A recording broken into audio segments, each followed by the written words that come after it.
out there in the virtual world.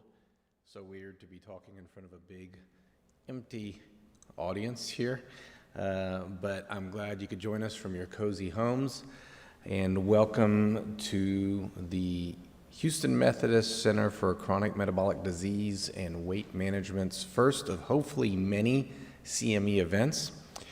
Today we will be talking about lifestyle medicine and using lifestyle medicine to both prevent and treat disease. When is it appropriate? When does it have its limitations? And so I really hope you enjoy it. We have a star-studded cast for you that I think you will definitely enjoy. Some housekeeping things. There will be virtual exhibits during the breaks. And during that time, those virtual exhibits will be run by our sponsor, Medtronic. Medtronic is a surgical device company. They help us with our instruments for surgery. This conference will have a little bit about surgery for weight loss, but most of it will be about how to prevent surgery for weight loss. So we definitely applaud them for wanting to support putting themselves out of business, if we could do that one day.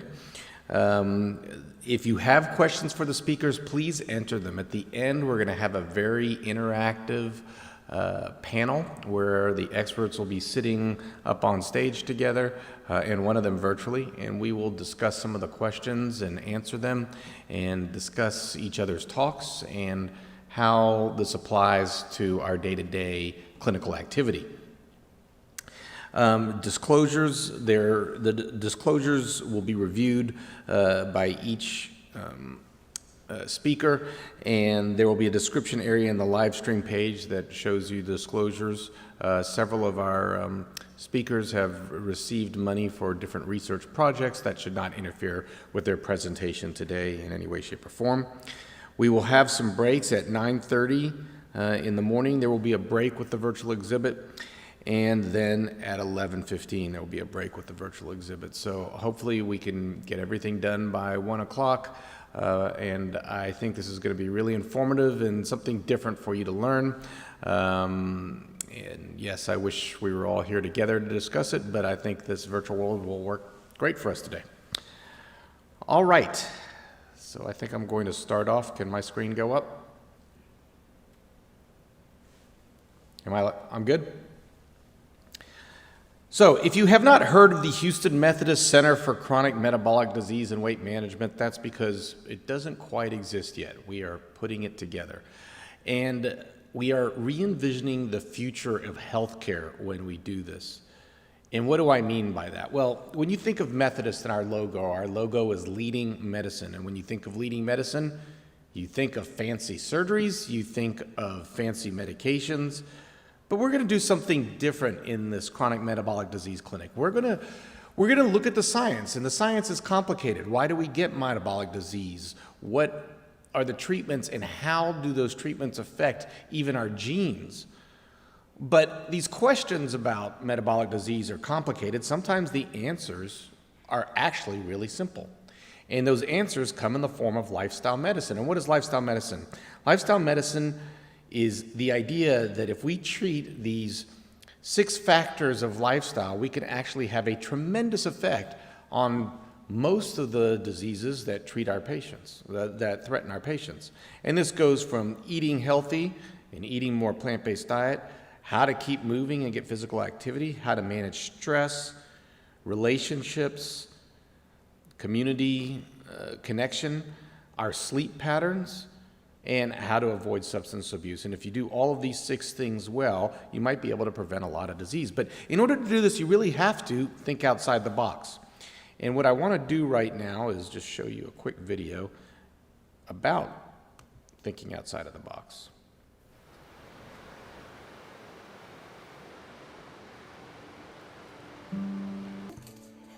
So I read over Petey's paperwork when I adopted him, and it turns out that he was left alone in a backyard, and nobody played with him. He'd had arthritis and all kinds of rashes, and his skin was just itching all the time.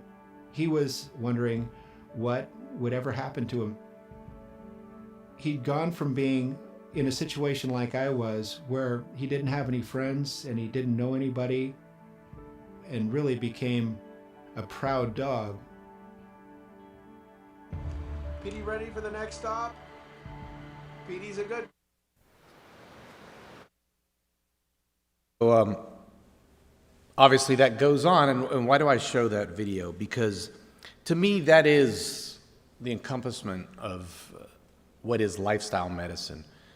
The nutritionist didn't say to him, you need this medication or that medication, or you need to see this doctor or that doctor. She said to him, basically, eat a plant-based diet. He didn't talk about that, but she told him to eat a predominantly plant-based diet. She said he needs to move daily, and in order to motivate him to do that, he needs to get a dog. And she knew that he was lonely and that the dog, PD, would be a source of love and support. And really, she was caring for Eric as a whole, not just as a person with a certain disease. He wasn't one body part or one system to her. He was a whole person. And that really changed his life. Because when you think about it, do we really practice healthcare? We always use the term healthcare. And the answer to that is probably not. We are not proactive in the way we treat our patients. Yes, we might do preventative medicine, but what is preventative medicine in a Western terminology? Preventative medicine is basically doing tests for early diagnosis of cancer or heart disease, and not preventing really those cancers or heart disease, but getting the surgery or the medicine sooner. Sick care is really damage control. It is treatment of a symptom. It's a reaction to a problem. Healthcare is much different. Healthcare is proactive, creating true health, preventing disease, and creating not just a longer lifespan, but a healthier lifespan for our patients. And you can't really blame doctors. We were taught this from the beginning. We were taught some physiology, but we definitely concentrated on pathophysiology and pharmacology. We didn't study nutrition in medical school. We studied cells. We studied mechanisms of cells and mechanisms of disease. We took the Hippocratic Oath, but we never really thought about what Hippocrates said, and we're never really taught the concept of let food be thy medicine and medicine be thy food. We just simply didn't look at it this way. Medicines were a cure, but medicines are sick care. This is truly what healthcare is. And I love this quote. The food you eat can be either the safest and most powerful form of medicine or the slowest form of poison. I did not think about that when I was a med student. I didn't think about that when I began as a doctor. And that is why, despite the fact that we're only 5% of the world's population, we represent 75% of the world's prescription drug consumption. 1 in 4 Americans say that they take 4 or more prescription drugs. We have to add pages to our history and physical to keep track of all the drugs that are out there. And in my chosen field of study, which is obesity, despite all of our treatments that we have out there, things are getting worse. We actually have an epidemic of obesity going on right now, and it's arguably one of the greatest health crises we're facing in America and really around the world. There are 78.6 million obese adults out there. 66% of the country is overweight. And the sad thing is that the current research on obesity says that it is impossible to cure this. Yes, there are genetic bases for our obesity, but we're getting bigger and bigger and bigger, and our genes aren't changing. In America, we lead the rest of the world in obesity, but the rest of the world is catching up with us. In a recent study, you could see here that just about every country is having a growth in the amount of obesity that they have. And look, when I had black hair and I was much younger, I wrote this book called The Expert's Guide to Weight Loss Surgery. At that time in my life, I never really thought about food. I went to obesity conferences, and these were bariatric surgery conferences, and I was sitting there with all my peers, and our thought was, we got obesity, we need to cure it with our knives. And don't get me wrong, Dr. Sherman's going to talk about how powerful surgery is as a tool to help you lose weight. But it would be weird because I would sit there for a week at this conference, and we would go over all the research on obesity and the diseases people have, but we never talked about food. To me, the answer was really a knife, or maybe it was medicines. I like this little cartoon. Congratulations, sounds like he needs a little Ritalin. I'll write it up for you. And then at the bottom, I was like, wait, he's smiling now. Well, that's his Prozac. But now we're really looking at medicines, and we've got new medicines out there for weight loss. In fact, Ozempic, now rebranded as Wegovy, has become the new big treatment for obesity. Such a popular drug that they can't get it anymore. Completely sold out nationwide. And it does an okay job, but is it really stopping obesity? Is it healthcare or is it sick care? At Methodist Hospital, we can give you shakes where instead of eating actual food, you eat a shake. And of course, yes, we get really good weight loss, but what happens over time? That weight comes on and more. And the crazy thing is, we keep looking for new and fancier Western treatments for obesity. I mean, now we've got a device where we can put it in your stomach and you can eat and we can suck the food out. And if that sounds crazy, it is crazy. But we keep looking for new and fancier ways to take care of something that I think we could take care of without these fancy mechanisms, or at least, as Dr. Sherman will talk to you, use these mechanisms as a tool. And it's not just in obesity. We see it in diabetes. We're getting worse and worse diabetes. We actually have a diabetes epidemic going on, and we definitely lead the world in diabetes, as we do in many of the cancers in this world. And despite the fact that we've got newer and newer treatments for diabetes and newer treatments for cancer, and we keep spending more and more and more per person. In fact, we spend more than every country in the world on healthcare, even countries that have socialized healthcare. And yet, when you look at places like Japan and New Zealand, their increased expenditure is not much, and yet their life expectancy is going up considerably. If you look at America, that's just not the case. And in fact, now our life expectancy is actually decreasing. Part of the problem is that in Western medicine, we don't look at the patient as a whole. We look at them as a part. When I was in surgery, I remember as a resident, we would have a patient, we wouldn't even call it Mrs. Smith. It was the colon cancer in room 101. And we would go in and we would just treat the colon cancer, and the heart doctor would just treat the heart disease or the hypertension, endocrine doctor treating the diabetes. Everything was treated separately. And each doctor, when you're a hammer, all the world's a nail. And so each doctor is looking at each specific disease process through their own lens, and we really aren't talking together, and what you get is this very siloed care. And one doctor is prescribing a medicine that might treat diabetes but might add to obesity, and so we're getting it in each other's way. And listen, doctors are busy. We got so many sick people out there. Doctors don't have time to sit and go over your diet and your are you getting support at home? Do you have loved ones that are helping you? So when I started my clinic called the Davis Clinic for Surgical and Medical Weight Loss, at that point in time, I really felt that, look, the human body was just broken and there was nothing we could do about it. If I thought anything about food, I basically thought we need to do a keto diet, which I will talk quite a bit about at my next talk. And you can see here, I went to an obesity conference and they wanted us to tell patients to eat eggs and bacon for breakfast. You could get a fast food burger, but hold the bun, because God knows the problem's the bun, not the burger. Some steak with blue cheese. This is what they were prescribing for patients. This is what I was eating. Now, I was eating it, but I was getting bigger and bigger and bigger. And I went to get an eye exam, and they were like, you've got a lot of cholesterol deposits around your eye, called arcosinillus. And so I went and got checked out. And in fact, I had extremely high cholesterol, hypertension, fatty liver. And I was like, oh my God, what is going on? And so I really started studying disease, because I was like, this can't be right. I mean, I know how this goes. I went to my friends. They're like, oh, no big deal. Let's just put you on some medicine. This is what happens to humans. But this didn't seem right to me. And I started studying stuff. And then there's a famous surgeon named Dr. Dennis Burkett. And Dr. Burkett, was working in London. And he was seeing patients that were suffering from the diseases I see every day: diverticulitis, cholecystitis, obesity, heart disease.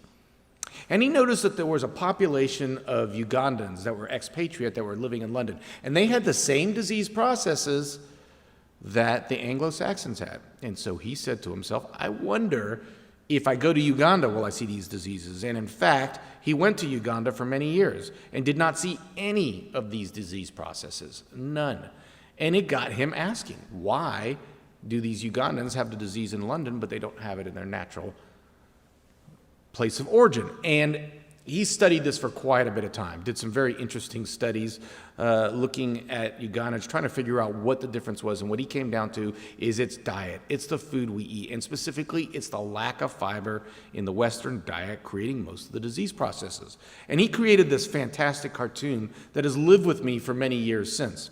And it's this idea that as doctors, we are mopping up the floor, but the water keeps overflowing in the sink, and we are not turning off the faucet. And that is the problem. And this left me kind of confused because I'm a surgeon, and I operate on obesity, and I prescribe medicines for obesity.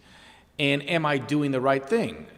And, you know, I always have this vision of the Star Trek episode where they go back in time to Earth, and one of the Star Trek guys, team members, has to have a surgery. And Doc goes down, he's like, "You're about to cut this man? Are you guys barbarians?" And I keep thinking that 20 years from now, they're going to look back and think that us surgeons were barbarians. I mean, I look back on the surgeons from 100 years ago and think, oh my God, what complete and utter barbarians. And it's not that surgery doesn't work, and it still is our best treatment for obesity, but it needs to be used as a tool. What we need to focus on is this. It turns out that there are 8 specific risk factors that drive 15 of our chronic metabolic diseases and account for 80% of the total cost of chronic illnesses worldwide. And if we could fix these 8 factors, poor diet, physical inactivity, smoking, lack of health screening, poor stress management, poor standard of care, insufficient sleep, and excess alcohol consumption, we can make a huge dent in our chronic disease and make a significant difference to our health expenditure. Recent study looked at what drives most of disease, and high blood pressure is very high up there, but diet was the #1 risk. And in fact, of course, diet drives high blood pressure. The most important dietary risk in the United States are diets low in fruit, low in nuts and seeds, high in sodium, high in processed meat, low in vegetables, and high in trans fats. Less than 3% of Americans live what is considered a healthy lifestyle. And that's a lifestyle that gets at least 150 minutes of exercise, at least a 40% on the healthy index score, which is not very much, and has a body fat percentage under 20. The EPIC Panacea study is a huge study I'll talk about in my next lecture, where they followed 500,000 people for 12 years in Europe. And what they found is 5 servings of fruit and vegetables could give you 4 extra healthy years, not just years, but healthy years. Not smoking gives you another 5 years. Moderate exercise gives you 3. If you do all 3, you get 10 added healthy years of life. And if you hold off on alcohol, that's 14 years. And yet in America, only 3% of people do that. And so I think as doctors, we have to start looking at the way we treat patients and understanding that if you do what you've always done, you get what you always got. And that's the idea behind lifestyle medicine. Let me define lifestyle medicine for you. Lifestyle medicine is the use of evidence-based, this is science-based, lifestyle therapeutic approaches, including whole food, plant-predominant eating pattern, regular physical activity, restorative sleep, stress management, avoidance of risky substances, positive social connection as a primary therapeutic modality delivered by clinicians trained and certified in this specialty to prevent, treat, and often reverse chronic disease. When you look at lifestyle therapy, it is very powerful, and there's a lot of science behind it. There's a huge science behind the nutrition component of predominantly plant-based, high-fiber diet with a decrease in red meat and processed meats. There's a lot behind sleep hygiene, CPAP use, and addressing obesity-related sleep disorders. Exercise is very important, not just in the gym, but how much you move during the course of a day. Substance abuse has to be addressed, stress management, and social connection. And so where does lifestyle medicine fit? Well, we have our allopathic, where we are still going to be around. We're still treating diseases that do escape lifestyle medicine. We will still have preventative medicine as part of our lifestyle program, which is to do the appropriate testing and screening. I don't believe much in functional medicine, but it's a use of they say novel, sometimes unproven, diagnostic blood work and nutraceuticals, integrative medicine, and then you've got lifestyle medicine. as a foundation. It really should be a foundation for population health. It should be foundation for value-based care because it could prevent people actually getting sick and using resources. Studies have shown a better patient experience when they go through lifestyle programs, better outcomes even if they're treated with medicines, lower cost, and even better clinician satisfaction. And lifestyle medicine really ties in. There's a huge science behind all this. I mean, the science goes down to epigenetics and how food could affect genes, how sleep can affect genes. The primary care doctors can feed into lifestyle medicine, specialty care could feed into lifestyle medicine, all part of a complete health system. And you have to realize there's a very complex science behind. There's a very complex science in the way food and unhealthy behaviors affect the genes, affect actually the proteins called histones that actually transcribe our genetic sequencing. The cellular stress and energy, changes in microbiome. Microbiome is a huge interest in the lifestyle medicine community and in the studies. Inflammation and the way these foods and processes cause inflammation and how these can relate and cause the disease processes we treat on a daily basis. This is being recognized by major medical organizations. The ACC and the AHA have come out and said that the number one treatment in the first line of treatment for any cardiac disease is, in fact, as I'm sure Dr. Nasir will talk to us, is a lifestyle intervention. Same with diabetes. ADA has come out and said that we need to start with lifestyle medicine. And in fact, the ADA was really the first to prove lifestyle medicine in their diabetes prevention program. This is a pretty basic lifestyle program in my opinion, but it still is in fact a lifestyle program, and it outperformed metformin when it came to treatment of diabetes in the Look Ahead trial, which many people probably know.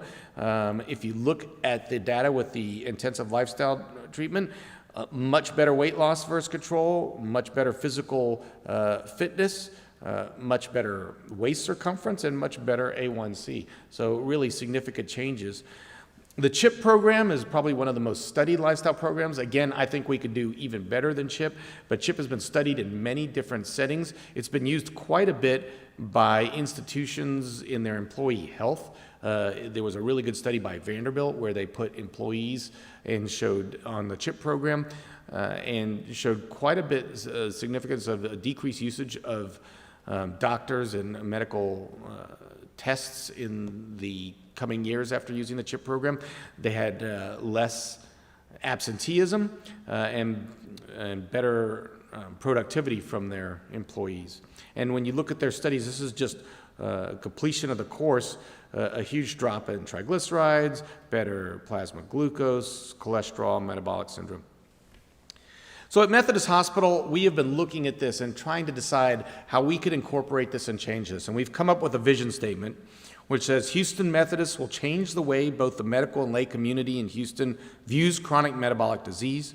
We're going to have a comprehensive metabolic center that will provide a centralized facility for treatment, coordination, research, and education. And we will be able to demonstrate citywide decreases in the common metabolic diseases that plague our community using the development of evidence-based lifestyle interventions combined with our already best-in-class specialty care. We will be the Center for Metabolic Disease Management and Prevention, and we will fulfill mission to make Houston Methodist as respected for its health care as it is for its sick care. And our mission is to actually create a comprehensive center that treats, prevents, and even reverses metabolic disease. This got messed up, but basically we will have call centers and primary and specialty care. We'll be able to feed into a centralized program and actually centralized facilities. Those facilities will be able to guide patients. We will be able to look at their medications, work with the primary care and specialty care to coordinate medications, and then put them through a multidisciplinary care curriculum that will include culinary medicine, shopping at grocery stores.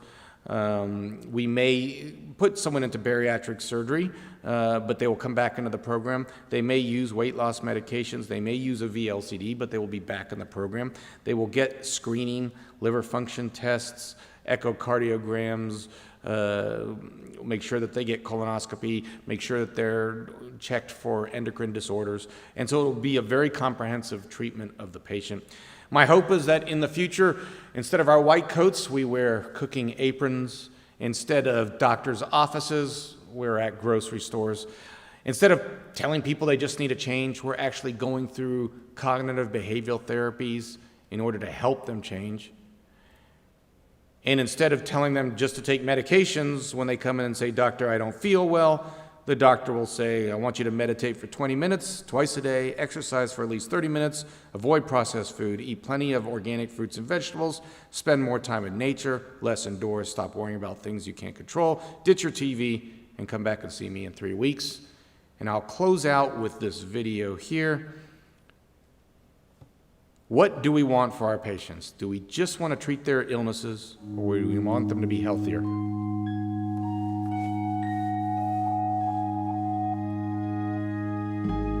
What will your last 10 years look like?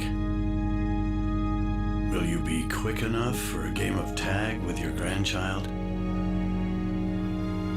Strong enough to embrace every moment?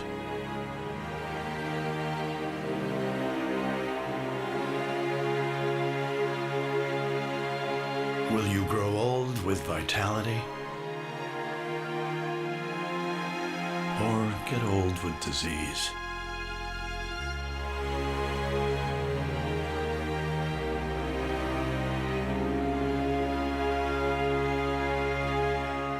It's time to decide. The average Canadian will spend their last 10 years in sickness. Change your future at makehealthlast.ca.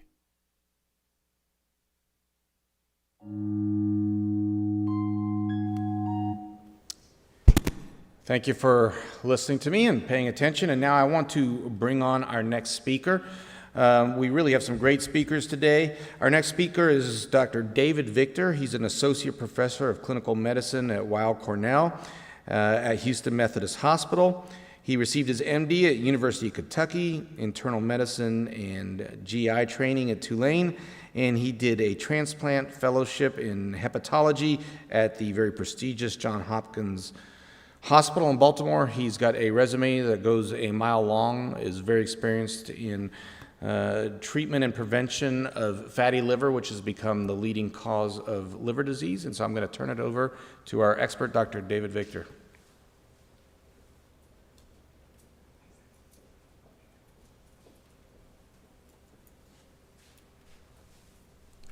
Good morning, everybody. It's always nice to see all these virtual faces on a Saturday. So we'll get started today as we're going to start talking about understanding NASH, prevention, and treatment. Okay, these are my disclosures. We'll start with a small patient case. This is an actual patient that I saw in my clinic. He was a 21-year-old man brought in by his mother with a fatty liver. This is the quote from the consult from his referring doctor. This is a young man with fatty liver of uncertain etiology. He isn't very fat, and he doesn't eat or eat a lot of fast food. Rule out other etiologies of liver disease. When he came to the office, we talked, and 6 months prior, he was noted to have increased LFTs. When his Prozac was changed to Effexor by his campus physician at Texas Tech. He underwent an ultrasound that showed, quote, fatty liver, and he endorses a 30-pound weight gain since graduating from high school. There's a family history of diabetes. He drinks 2 drinks twice a week, but he does love Monster energy drink, drinking 2 to 4 cans per day. On exam, he has a BMI of 28. He has a non-specific exam, but as you can see in his laboratory tests, his AST, which should be running around 30 for a male, is quite elevated, with an ALT much higher than that, a normal GGT, a hemoglobin A1C that was actually low, a fasting insulin of 50 with a proinsulin of 12, which was slightly elevated, and a moderately increased triglycerides. So it's important to define what NAFLD and NASH are. NAFLD is hepatic steatosis by imaging or histology, which means that someone does an image of your liver and sees excess fat. There is no, you can't use excessive alcohol to have non-alcoholic fatty liver disease, and it can come in two forms, which is NAFLD, which is simple steatosis, with Nash, which is damage to the liver with increased liver functions and hepatocyte changes. NAFLD is the most common cause of liver disease in the United States with a prevalence of 20 to 30%. This may actually be growing. With new definitions, they think it's up to 50%. But only 3 to 5% of the entire U.S. population has NASH, which is the damage to the liver from fat. It is the most common cause of increased liver functions in diabetes. 1 billion people or more have NAFLD worldwide. It is most recognized in the 5th and 6th decade. NAFLD, as we discussed, is a spectrum of disease with just fat in most patients. 20 to 30% of those with fat in their liver will develop non-alcoholic steatohepatitis, with further progressing to fibrosis, and even smaller percentage progressing to cirrhosis. But this percentage, when you look at the numbers, turns out to be more pronounced than the entire number of patients with hepatitis C in the United States.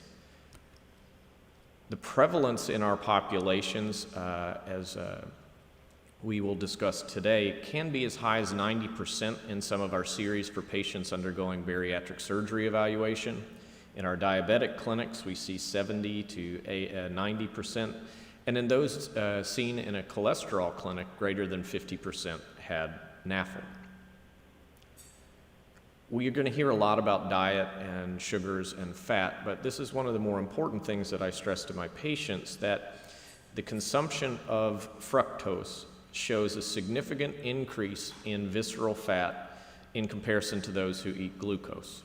So processed foods or processed sugars are more likely to cause further visceral weight gain than natural sugars. So as our first visit with this young gentleman I saw in the office, we challenged him to lose weight and alter his diet. We asked him to avoid sugars and eliminate Monster from his diet. He was begrudgingly happy to do that. He also divulged that he eats on the campus meal plan, eating pizza or fettuccine Alfredo for breakfast, lunch, or dinner most days. We started him on a little bit of fish oil, and we were concerned about his low A1C and increased insulin, so we ordered a glucose tolerance test and threatened him with a liver biopsy if he did not improve. At our next visit 3 weeks later in the summer, he was avoiding sugars mostly. He was still having an occasional Monster because he had not developed a taste for coffee at this point. His liver functions were still elevated. He did not show any severe fibrosis on a blood test called a FibroSure. His glucose tolerance test was sadly done incorrectly, but it was consistent in the labs we did get with insulin resistance. So how do we assess the severity of fatty liver and NASH? It's important that we are using non-invasive testing. While the gold standard for diagnosing NASH is a biopsy, we're developing further scoring systems to better tell you if your liver is being damaged by this fat. These tests include a blood test, which is the NAFLD fibrosis score, fiber test, Fib4 and ELF, and other tests of transient elastography that can further tell you how to, if your liver is being damaged by the fat therein. The one that I typically encourage, and we have emphasized here at Methodist in our electronic medical record, is the Fib4 score. The Fib4 score is an excellent test to rule out advanced liver disease or fibrosis, but it's not a fantastic score to tell you if you do have it. So I've encouraged people to use this in their clinical practice to ensure that they're not missing advanced liver disease. Hepatic fibrosis is a virtual disease which doesn't have clinical symptoms until you develop cirrhosis. So oftentimes it is identifying patients that is the most challenging. As I spoke, we now have further imaging for Nash to tell us if we are developing scar tissue. This is a FibroScan, which is a painless acoustical driver that is placed against the skin and gives us an idea of how much scar tissue can be done. We had to develop in this country a larger probe because it was not sufficient for the probe initially developed for the size of the patients we are typically using. The problem is, because of the size of the patients, we have a reliability that only runs about 75%. MRI is more sensitive and specific, more expensive, and does require a patient to have an MRI, but we're actively working at Methodist to decrease the amount of time, cost, and need to assess scar tissue with our MRIs.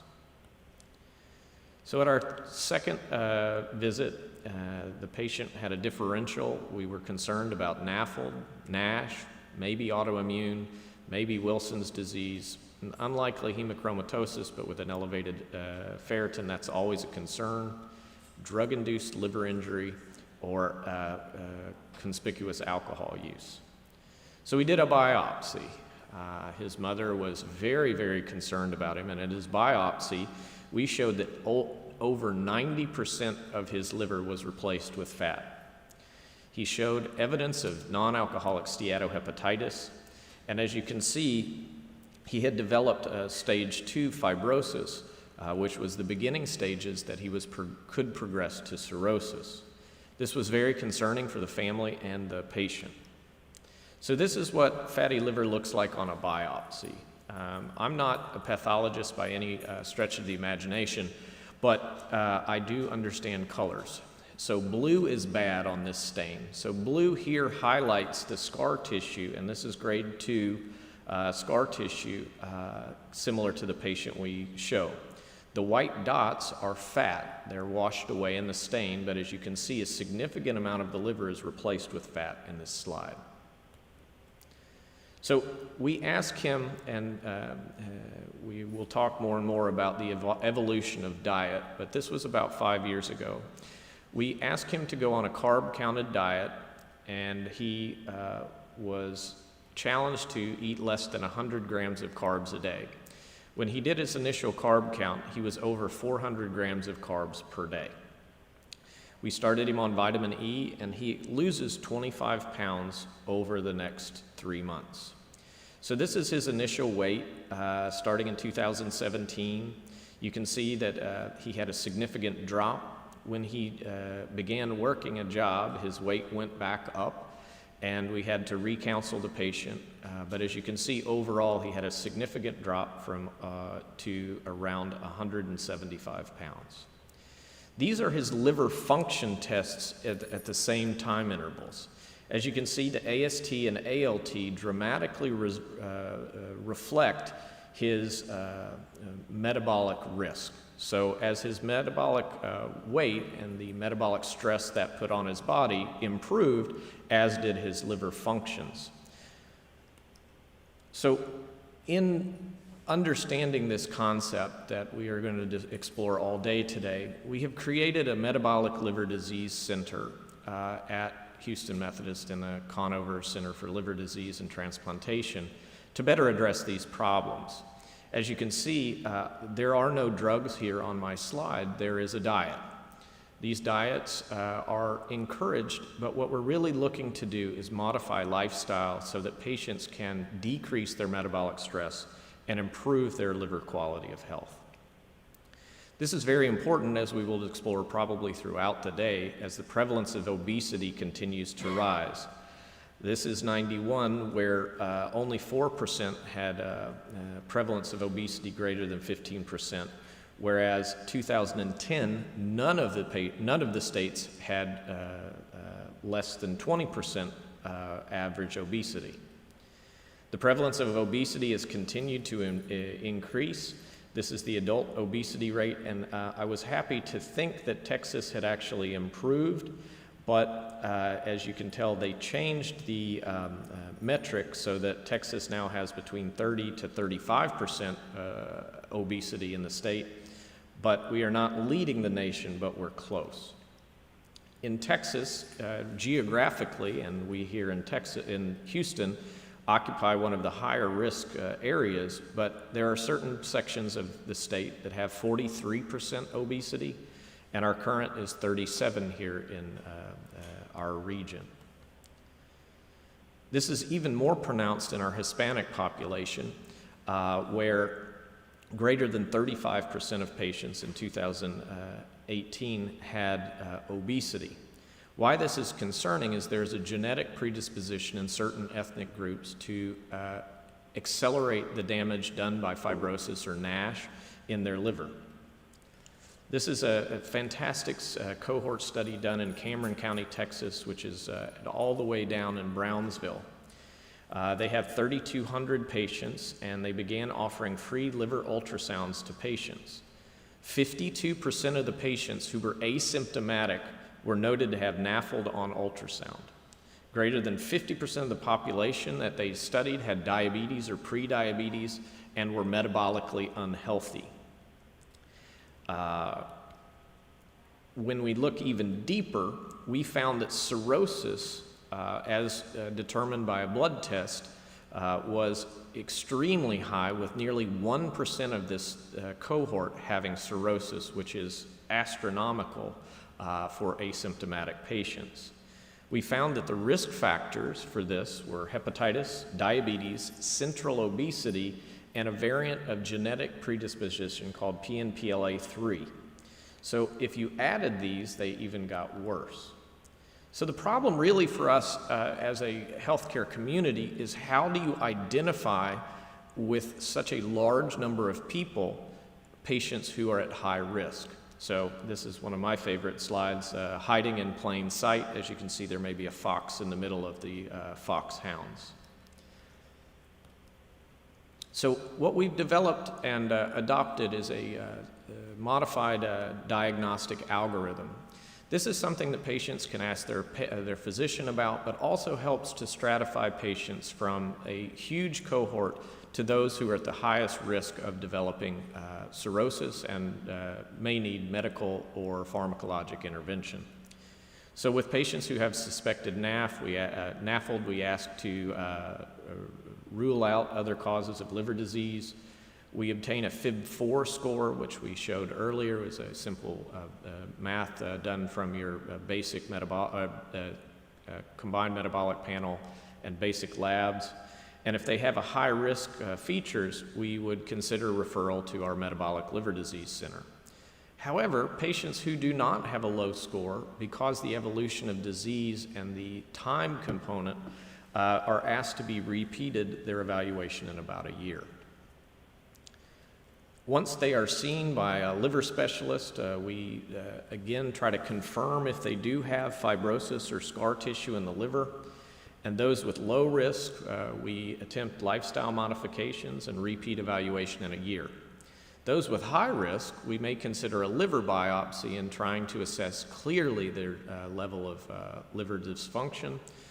But we still attempt lifestyle and exercise modification. I think throughout the day you will hear about what we call lifestyle medicine, which is trying to attempt, and that's I think the operative word here, lifestyle modifications and exercise in all of our patients at this point. So what are the lifestyle recommendations for Nash specifically?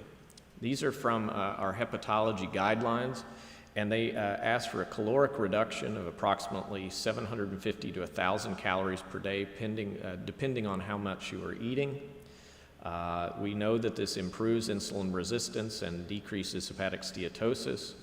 We do try to reduce the consumption of fructose, especially in fructose-enriched beverages. We challenge patients to lose 10% of their body weight. We know that exercise is important, which may not affect weight overall, but has been shown to improve steatosis, and we discourage heavy alcohol consumption. We also, in the liver community, have found that the consumption of black coffee or any coffee at this point, may decrease the risk of NAFLD progression, and so we do encourage people to drink coffee. This is the weight loss pyramid, and if you see that a weight loss greater than 10% resolves scar tissue or fibrosis in nearly 50% of the patients who can achieve it. But a weight loss of 3% or less can improve your steatosis in almost 100% of the patients. The problem is the patients achieving these goals are very low with our current approach to lifestyle medicine and weight loss, with less than 10% of the patients studied achieving this 10% weight loss within a year. So we'll hear more about bariatric procedures throughout the day, but it is important to note that in this older study from 2008, which is one of the first, it shows complete resolution of Nash in 70% of the patients undergoing bariatric surgery, with fibrosis improvement in greater than 2/3 of the patients. In a more recent study, it shows that the resolution of Nash with a weight loss of greater than 10 kilograms was greater than 90%, and scar tissue in the liver improved after bariatric surgery in nearly all the patients.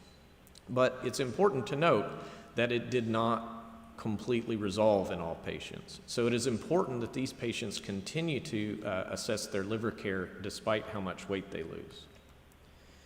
In the current guidelines for pharmacologic therapy for Nash, vitamin E is to be considered for non-diabetic patients with biopsy-proven Nash. The reason that's underlined is vitamin E is a nutritional supplement that is widely available. It is effective in reducing fibrosis or scar tissue, but it is not without complications or potential side effects. It should not be used without discussing with your physician the risks and benefits. This is, again, further data showing that NAFLD in a meta-analysis of 1,300 patients did favor the use of vitamin E reducing fibrosis and active fatty liver in their disease. This is one of the landmark papers about vitamin E and pioglitazone or Actos, which is a diabetic therapy. This is the PIVENS trial that shows the improvement with pharmacologic therapy using pioglitazone versus placebo or vitamin E versus placebo in the AST, which is a marker of liver inflammation, the ALT, and improved insulin resistance in both cases.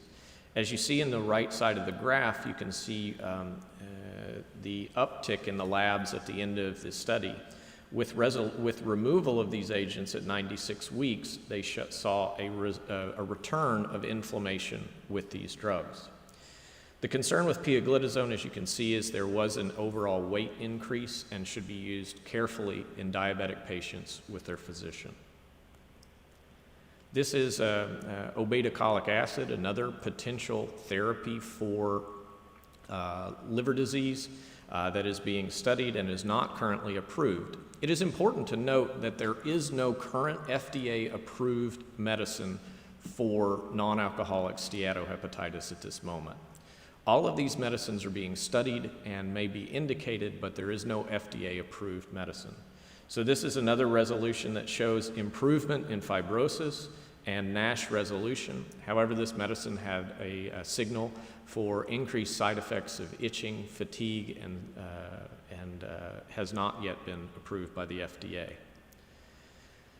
This is the LEAN study, which is lagreotide, which is another diabetic medicine that we are currently studying for possible treatment of Nash. This has been shown in the Lancet in 2016 that 48 weeks of a phase 2 study with 52 participants with biopsy-proven Nash were given 1.8 milligrams of lagreotide versus placebo. As you can see, Nash resolution in 40% of the patients was noted on biopsy versus 9% in those with placebo and lifestyle modification. As you can see, the lagreotide also had a dramatic improvement in weight in comparison to placebo, as well as a change in the liver inflammation marker of ALT. So while we believe that the most effective treatment of Nash is weight loss and lifestyle changes, There are growing information for the role of pharmacologic therapy in patients who need some help or a additive benefit to improve their non-alcoholic steatohepatitis. Another GLP-1 agonist recently published in the New England Journal of Medicine showing improvement in NASH with no worsening of liver fibrosis, showing at the higher dose of semaglutide at 0.5 had the greatest percentage of patients with improvement of NASH, but all doses showed improvement over placebo. And you can see that it didn't really change the degree of fibrosis. So this medicine was effective in changing liver fat and inflammation, but not really fibrosis. If you look here in the dosing, this is a somewhat complicated slide, but pretty telling that in the placebo group, the number of patients who had a change in fibrosis was not significantly different, but as you can see as an overall number, there were a greater number of patients who progressed and had higher levels of fibrosis. So there may be some benefit to these medicines from even in the scar tissue arena. These are further studies that show the change in fat fraction based on these pharmacologic therapies that are currently in treatment. As you can see in multiple of these, the placebo arm had very low changes in fat fraction with no greater than 14% in 3 patients checked in the Madrigal the thyroid-like hormone beta study. But you can see that the pharmacologic therapies had a dramatic improvement. The problem is we have no standard that we are using for that. This is NASH resolution in these patients. As you can see, there is increasing NASH resolution and fibrosis changes in some of the compounds, but we do not have a magic bullet. But we are developing somewhat of an arsenal of medications that may be helpful in certain populations to accentuate the lifestyle changes that patients need to bring. So again, identification of high-risk patients for these potential pharmacologic agents is important.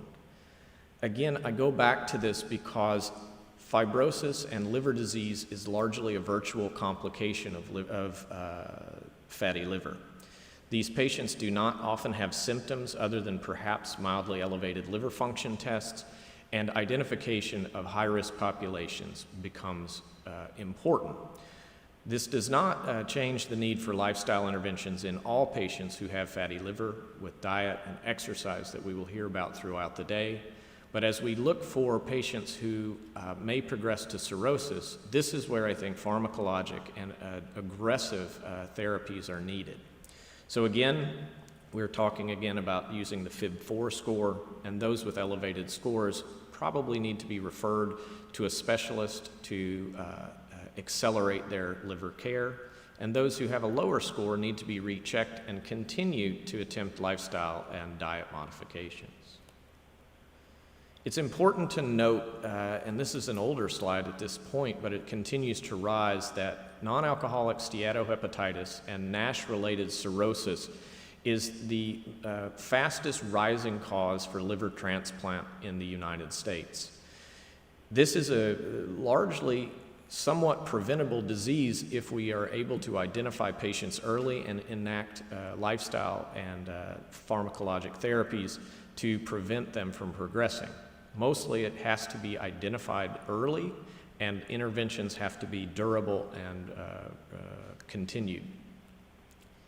So there are a few more medicines we'll discuss today that may have some benefit that have been studied in other populations.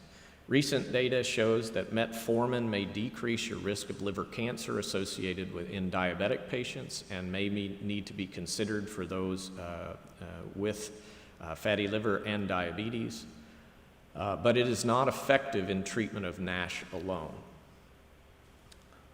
This is a slide about the use of alcohol and fatty liver.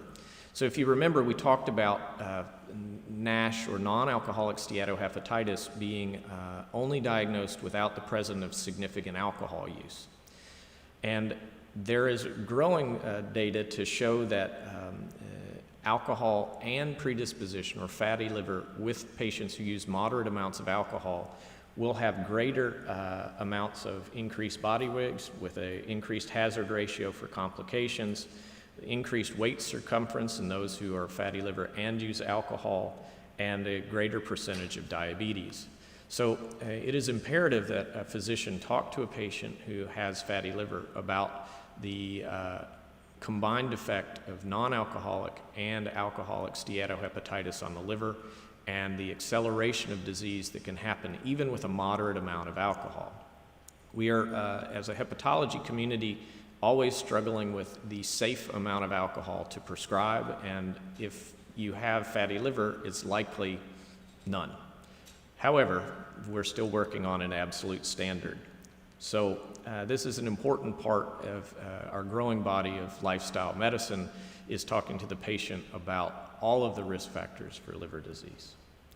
So this slide didn't quite turn out, so we'll just go through it slowly.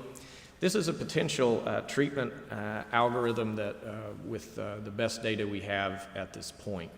If steatosis is identified, we counsel everyone to lose weight because that is the most effective therapy for fatty liver at this point.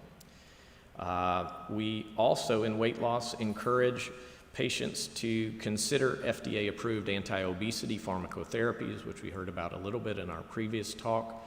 These should be discussed with patients and are not the be-all, end-all, but may be part of the treatment pathway. We also consider bariatric surgery or bariatric procedures for patients who cannot achieve their weight loss on their own because of the acceleration of disease and the need for effective weight loss. We counsel everyone on the management of their metabolic syndrome and cardiovascular risk. We talk for patients with insulin resistance about potentially using metformin, hyperlipidemia with statin therapy, which just a word for statins. We recommend statins in patients with liver disease and fatty liver. We find that this change in the metabolic parameters can be healthy and effective, but should not be avoided. You should check their liver enzymes once you start a statin, but they are not to be avoided in patients with fatty liver. In patients with diabetes, we may consider the GLP-1 agonist based on the data we showed today, and we encourage patients to avoid significant alcohol. If a patient is assessed for Nash and fibrosis, if they have no steatosis, but evidence, or they have fat but no evidence of fibrosis, we can continue to manage the lifestyle modifications and their metabolic and cardiovascular risk, but they do not need therapy for anti-fibrotic therapy.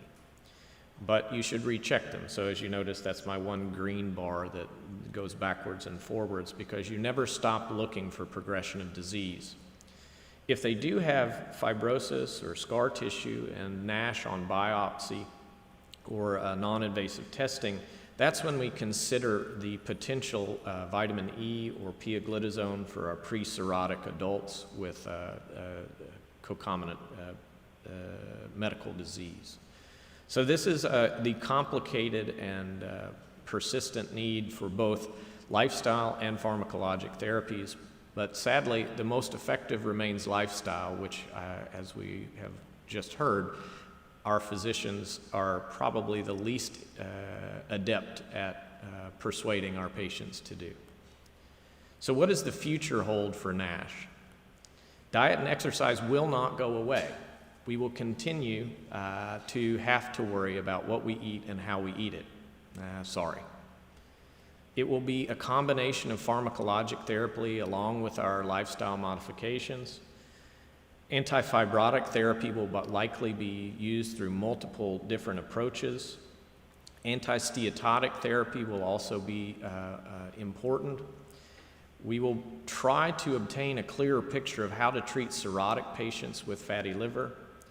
We will look for genetic risks modifications as we start to identify patients who are higher risk for progression.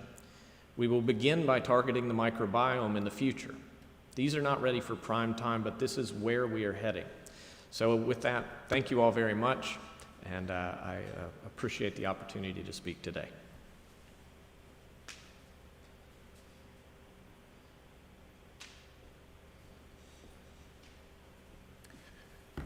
Thank you, David. That was a really good talk. You could see really well how this all works together, where we have a lifestyle clinic that sees patients. We run a Fib4 check. We see that there's an elevation. We refer to David, who will also refer back for the prescribed weight loss.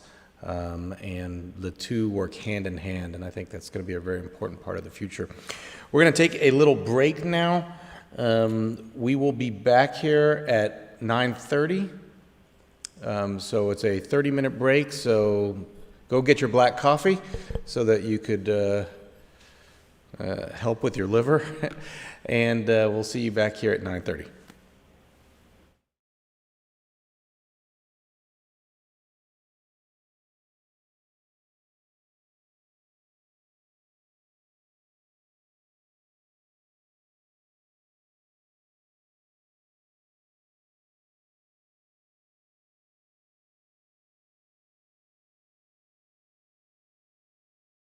Welcome back. I hope you guys got your black coffee and some fruits and vegetables.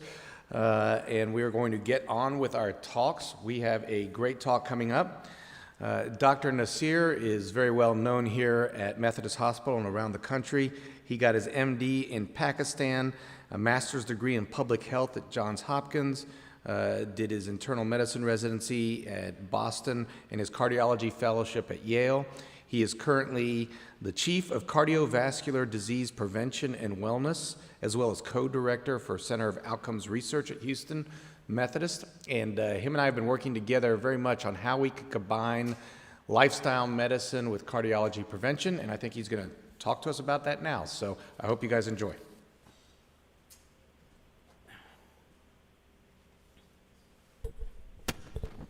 Good morning, everyone who's joined us virtually.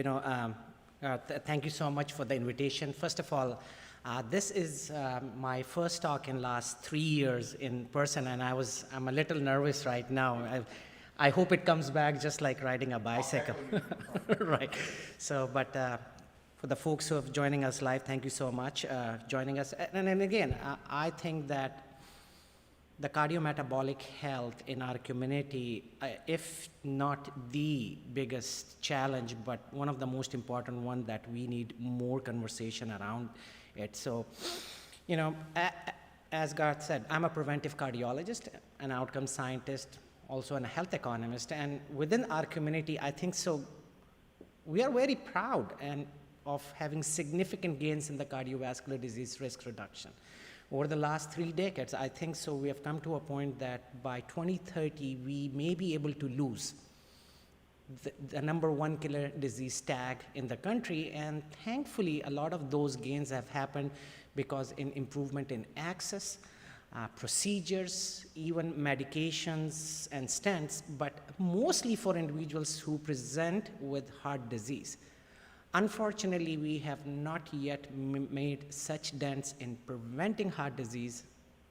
Almost 800,000 individuals still present with their first acute myocardial infarction. About 60% of all individuals who present with their acute myocardial infarction, this is the first manifestation of the heart disease. But in spite of these gains, what we are also seeing is that maybe we are plateauing those efforts. And as you can see, after 2012, especially in the younger individuals, we are now seeing a slight rapid increase back in cardiovascular mortality. And again, these are common headlines, and we are seeing more this premature heart disease in those less than 65 and even going less than 50 and 40. Now, what has happened over the last few decades is we now, with the changing societal structure, more sedentary lifestyle, more Western diet, fast food, lack of physical activities, that has led to an increase in Of course, clearly the obesity pandemic, we're bringing the hypertension, metabolic syndrome, as well as diabetes. Now, not only that we are still unfortunately hold the tag for the #1 killer disease responsible for the highest morbidity. As you can see, in 2020, at least $500 billion spent on cardiovascular disease. If the trend continues conservative, it will be around $800 billion. $1 in $6 spent in healthcare is on cardiovascular disease. And not only that, this is from the national payers health system perspective. Now, when we are thinking from a patient's perspective, how much are they even paying out of pocket? So that's an important question for all of our patients who are sitting in front of us. And a few years back, we tried to address what is the out-of-pocket cost, and we asked very simple. If you have established cardiovascular disease, how many individuals and families are paying 20% of their entire household income, or 40%, which is considered catastrophic healthcare expenditure? And what we found was not something we were expecting.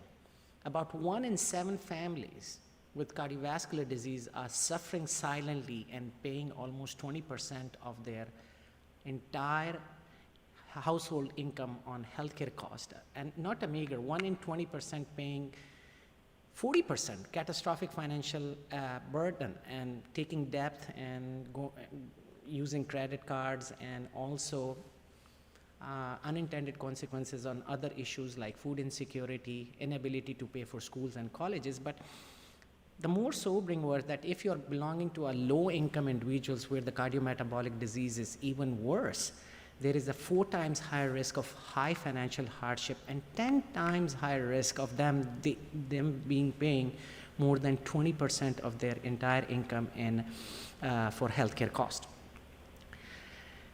Now, truly in this whole scenario of cardiometabolic, unfortunately as cardiologists and within our own community, we have not yet paid the rightful attention that needs to the new frontier, obesity, which is becoming of pandemic proportions, and it's truly the next tsunami. And of course, as you have seen, maybe about 40% of individuals are obese, but there is one specific group that I am more concerned about is the morbid obesity.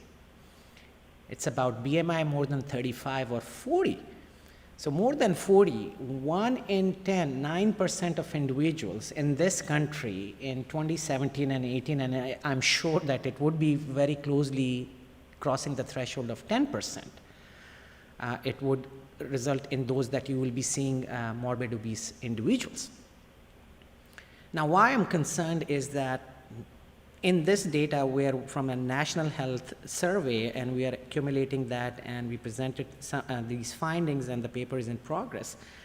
Over the last 8 years survey data that we have, almost 8% individuals with a BMI greater than 40, almost doubling the risk of CVD, as you can see, 50% increase in high cholesterol, doubling of hypertension, 6-fold increase, almost 5-fold increase of diabetes. But that's not it. Kidney disease, arthritis, COPD, and if you start combining all of that, and we haven't even spoken about sleep apnea, which is almost 50 to 60%, comorbidities, at least 2 more than 50% increase. Now, that's what we are dealing from a national level, from a health system level, and I think even as one of the largest employers for our own employees. Now, why I'm also worried about that is from a cost, apart from the morbidity and mortality, and especially morbid obesity class 2 and class 3, as you can clearly see their cost, especially if my patient has an established cardiovascular disease, is almost $4,000 to $5,000 more per individuals. We have almost 8 to 10 million individuals in our country with cardiovascular disease. Almost about 1 in 10 of them are at least have a BMI more than 40, and 1 in 7 BMI more than 35. Per capita, $5,000 more, and most of them from an outpatient visit, prescription medication, and hospitalization. And of course, the idea is that higher the risk, we need to be more focused. And that's why the attention for our cardiovascular community is very much important. It's not only about giving them an aspirin and a statin, but we have to think about obesity as the overall contributor. A few years back, I was in Miami, and as a part of my effort, we did a surveillance and an obesity program for our 26,000 employees. And as part of that data, and this is 4 years old, that 1 in 14 individuals were meeting criteria for bariatric surgery. About 800 individuals in our system at that time, and bariatric surgery is being paid by insurance, and about $40,000 to $50,000 on an average. $26 million can be spent just on bariatric surgery.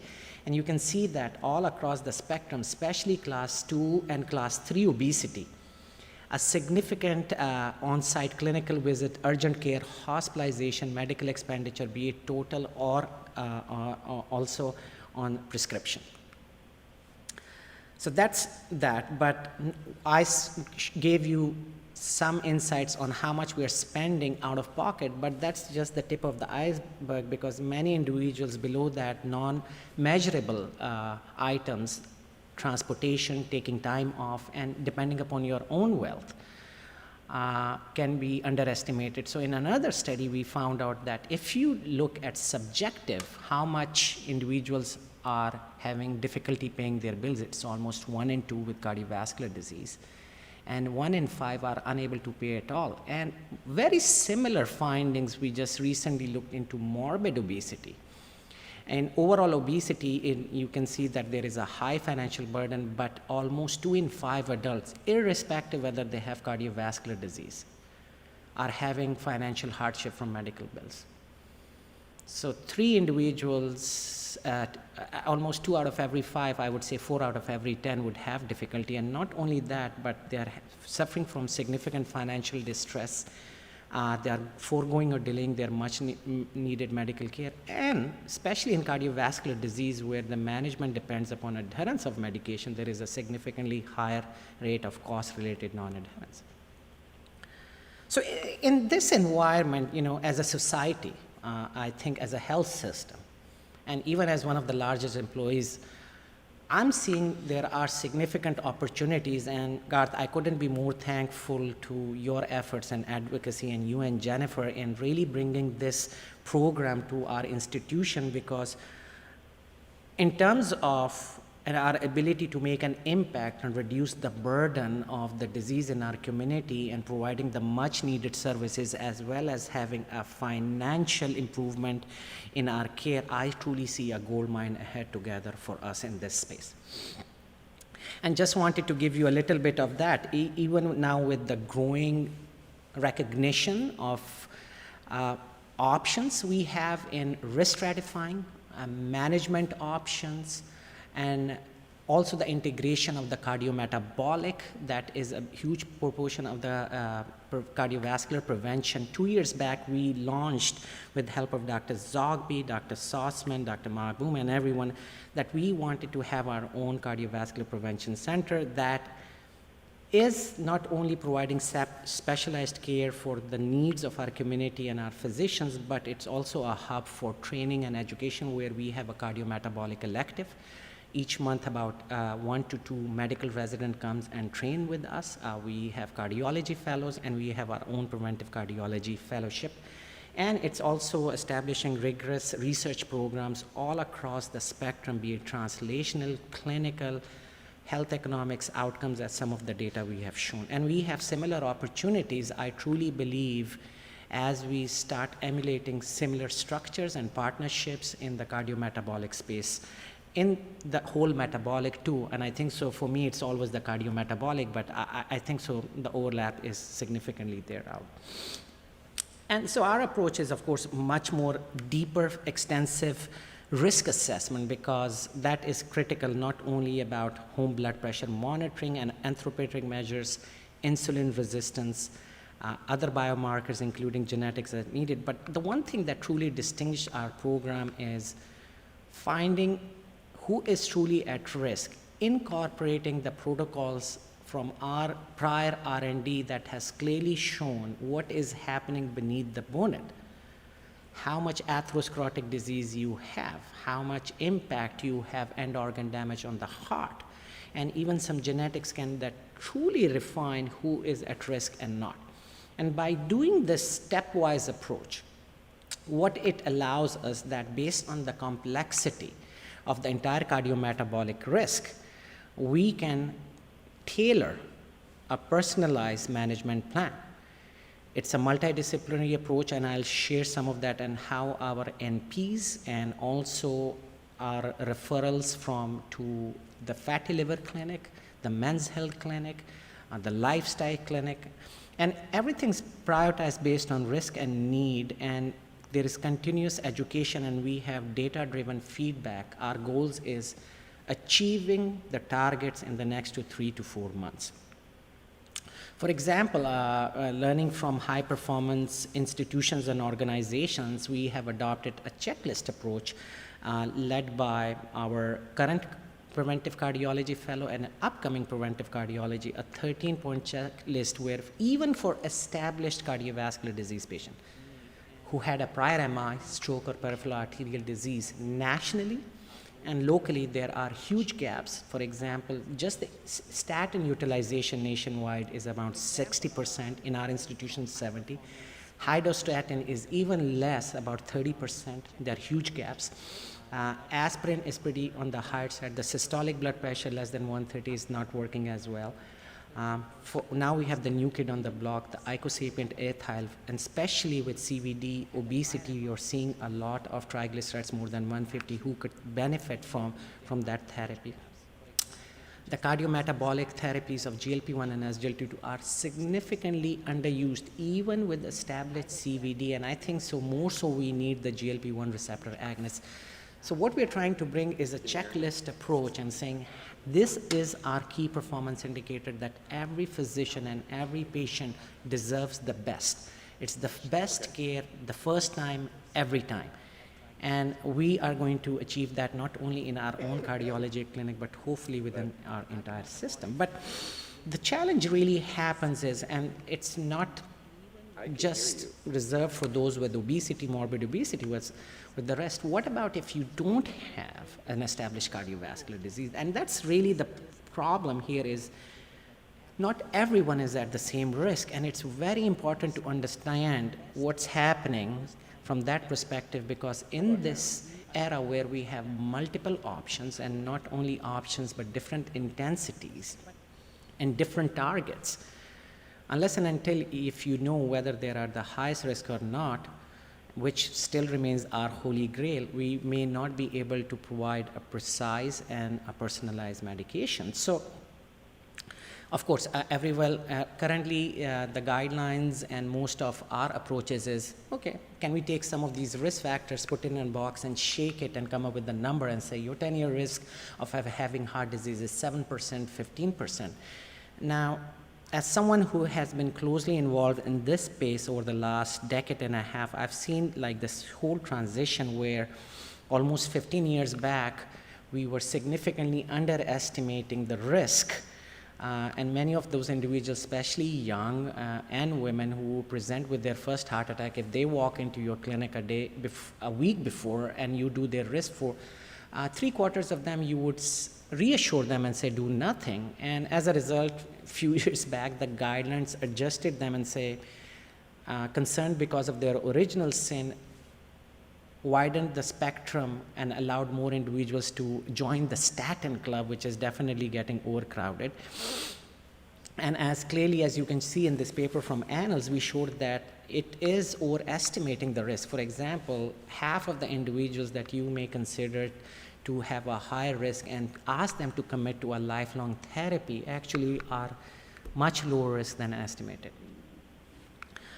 Many of us in the cardiology community for the last 2 decades have been advocating, if we believe that atherosclerosis is the major substrate for at least for your future risk of a heart attack and a stroke, why not we focus it? And can that information be supplemented to help us understand better management pathways and targets for all across the population, especially the highest risk with morbid obesity and obesity?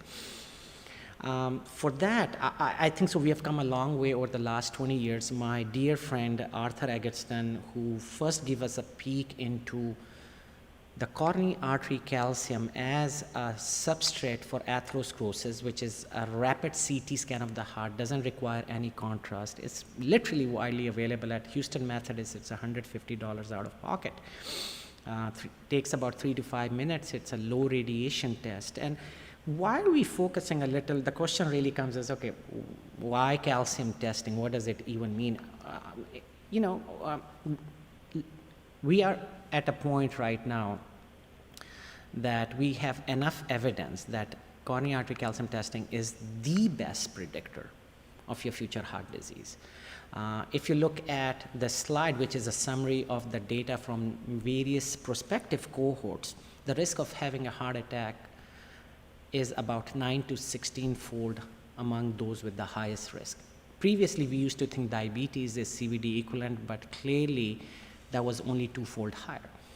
More importantly, we have not yet added other risk factors to our traditional risk scores just because they don't add. This is the only one that does, and not only that, but reclassifies the risk 25% in the general population and 50% in the intermediate risk individuals where you can make meaningful clinical decisions. But it has added value. It's not the only it does is identify those at risk. Actually, it also is one of the strongest predictor of who is not at risk. Way back in 2009, when I was just wrapping up, starting my residency, we came up with this idea of absence of atherosclerosis now, which has cashed up with this notion of the power of zero, clearly showing that many among us have no atherosclerotic disease even in their 50s and 60s. And if you look at them, they are going to be at a significant lower risk than anticipated. And you can forego pharmacotherapies. Actually, a lot of our patients don't want that and focus more on lifestyle interventions such as what's being offered in our metabolic clinic and such as some of that will be offered through our obesity management program. So moving ahead, there's always a notion that, look, you're fine, your LDL is okay. We see a lot of patients coming in and saying, I don't have elevated LDL, so why should I be at risk? But what happens is, even if you look at those individuals, about 25% of them would have a calcium score more than 100, which is significant disease. And in this busy slide, what I just wanted to point out the fact that if you look at all the adjusted risk factors, it doesn't matter if you are a smoker, have inflammation, diabetes, but truly what is your atherosclerotic burden? Even among people with LDL who come with normal LDL, the risk of having a heart attack is about 9-fold higher if you have a pretty high calcium score. That is seen in and about 25% of these individuals. Now, it's not only about that. In this slide, you will see comparison. On one end, you will see about the number of risk factors. For example, you may be obese and have diabetes and hypertension. Of course, I would be thinking they are a walking time bomb, but actually 1/3 of them may not have any plaque. Whereas you may about 32% individuals with no risk factors have some plaque. And same thing with cholesterol. So you can look at on the other side that even among individuals with all the cholesterol parameters being abnormal, 50% have no atherosclerosis and vice versa, 40% may have some disease if everything's normal. Now you may ask, who cares? Because in the end, it's all about events. And I truly think that if you have a lot of risk factors and not have atherosclerosis, you're still at risk. But that's not true. When you take them into account, the risk is truly a manifestation of how much damage or atherosclerosis you have. And you can be someone with multiple risk factors and have morbid obesity and have no atherosclerosis. Those are the patients that need more lifestyle intervention than pharmacotherapy, and vice versa. If you have the disease, your 10-year risk is worse than or even close to an established CVD. If you look at the red bars, it doesn't matter what your risk is, your 10-year risk is 20% or more, which is considered heart disease equivalent. And there's no way we can identify them unless and until we think of a pragmatic strategy to test and find those individuals who may benefit from more aggressive therapy. Now, not only that, with the prior guidelines, and I'm sure you have seen patients in your practice who would come in and say, "Doc, I don't want to take a statin." And our biggest challenge right now, in spite of the fact it's effective, it's cheap, with limited side effects, getting the patients to commit to lifelong therapy is very challenging. And what we found, if we followed the prior guidelines, 1 in 2 individuals who we would recommend to go on a statin have no atherosclerosis. And in a 10-year follow-up, their risk is much below the threshold that you would prescribe or even recommend statin. And as a result, we think that the notion of a heart scan, looking beneath the bonnet, looking into the artery, is not screening anymore. It's more of a decision aid where many individuals who are at a higher risk may not need lifelong therapies, but more lifestyle interventions that are going to be part and parcel of this proposed program. And not only that, it has also benefit, because if you're able to show your patients, when we have clearly shown that they are going to be with atherosclerosis, that you have the early damage, it induces behavioral changes with dietary changes, smoking cessation, increased exercise, and we have even seen some weight loss and medication adherence when they need it. You can see the highest adherence is among people who have the highest burden. And not only that, but it also influences our behaviors, and this is old data, and I think so it's going to be much more higher than what we have, not only for lipids, but getting you on the right antiplatelet and blood pressure therapies. So thankfully, in November 2018, in view of all this extensive data that our group presented, finally the guidelines actually boosted a role for the coronary calcium, made room, and claimed a larger role in the cholesterol guidelines.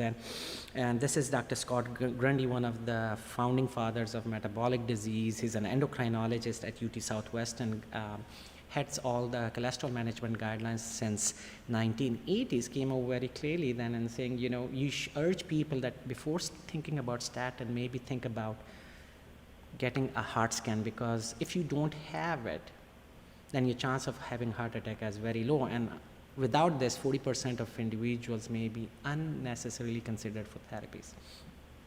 Now, it's not only about the absence of atherosclerosis. Our practice is, which we highlighted in this invited review in BMJ last year, is, for example, even in diabetics or morbid obesity, when patient comes in, based on the calcium testing, if they have 0 score, you're pretty on the lower risk. And if you have a calcium greater than 100 and 300, we think they are CVD equivalent. So for the 0 score, of course, the focus remains on the healthy lifestyle intervention. They can have flexible goals of statin, and one of the key components we keep on talking about lifestyle interventions are truly, I can say that we do not yet have I would say an operation or a structure that deals with that. So Garth, again, thank you so much for taking the lead where a lot of these patients who can get their help and management. But those with 20-25% who are truly at a high risk, and of course everybody needs a lifestyle intervention, we treat them as they have an established CVD, because the difference between a primary and a secondary is literally one event, one plaque rupture that causes platelet aggregation, blocking of your arteries and causing an MI, and get their LDLs below 70. We follow them in 4 weeks. If they're unable to, we add the non-lipid therapies. If their triglycerides are more than 150, icosapent ethyl. If they're obese, definitely we push on the GLP-1 receptor agonist, diastolic dysfunction, more SGLT2, aggressive blood pressure lowering. So this is kind of what our approach is. And I truly think that the calcium testing can identify those 20-25% of individuals who may need more aggressive therapy. 85% of all the events in the next 5 years is going to happen in this group. So if we can incorporate in our metabolic program calcium testing, you can take out the 1/5 individuals who need more than hand holding, who need more aggressive clinical management. And again, we were talking about obesity and NAFLD. I can tell you there is a huge CVD access. Of course, clearly we, as Dr. Victor showed, that lifestyle improves, and we have shown that Life Simple 7, if folks who are aggressively pursuing that have a low risk of fatty liver. There is the role of physical activity. It doesn't matter what your BMI and risk factor is. If we can get people to engage more on physical activity, and hence we need these group events and team approach to get folks to where they need to be, can reduce the risk of NAFLD. But the issue with the NAFLD also is that we clearly showed that in a systematic review, looking at all the literature, significant increased independent risk of atherosclerotic disease. In the multi-ethnic study of atherosclerosis, we showed with increased carotid disease and arterial disability, and increased risk with coronary artery calcium scores and inflammation. And not only that, we also showed that there is an independent risk of these non-alcoholic fatty liver disease with heart disease, mostly mediated with a combination of atherosclerotic disease. And hence, these are again a proportion of an individuals who needs to be more carefully managed, and you're gonna see a lot of those, especially in morbid obesity. Almost 70 to 80% of them would have NAFLD. So again, just to give you an example in how things come in the whole package, like you just cannot focus on one thing. We have a 60, and then again, this is not uncommon, a 62-year-old with a BMI of 45. Honestly, he's been on a diet and trying everything he can. His exercise capacity is extremely limiting. He's short of breath. He has knee and back aches. His blood pressure is getting worse. It's difficult to get under control. His kidney function is declining. His LDL is 152, his triglycerides 160. Now he's, over the last year, moved from an HbA1c of 6.3 to 6.6. We did the heart scan, his heart calcium score is 300. He has LVH on echo, but in our, we also pursue sleep apnea, which is again a big item that we don't have enough resources locally, and I think so an attention need to be paid. But a major thing that what we are seeing in morbid obese, especially men, is low testosterone. So what did we do? We started them on a statin, and we moved to a high-dose statin, and we brought them back in a month, and we got them onto the non-statin LDL lowering to get their LDL below 70. After that, in 2 months, the triglycerides were still elevated. We started on the icosapent ethyl. We intensified the blood pressure management based on 2 weeks of home monitoring. Of course, the patient needed antiplatelet. And the GLP-1 receptor agonist, of course, that was kind of, although with the diabetes and high calcium score, we started on them. We referred them to the Men's Health Clinic, and of course, with our colleagues, pulmonary management of sleep apnea.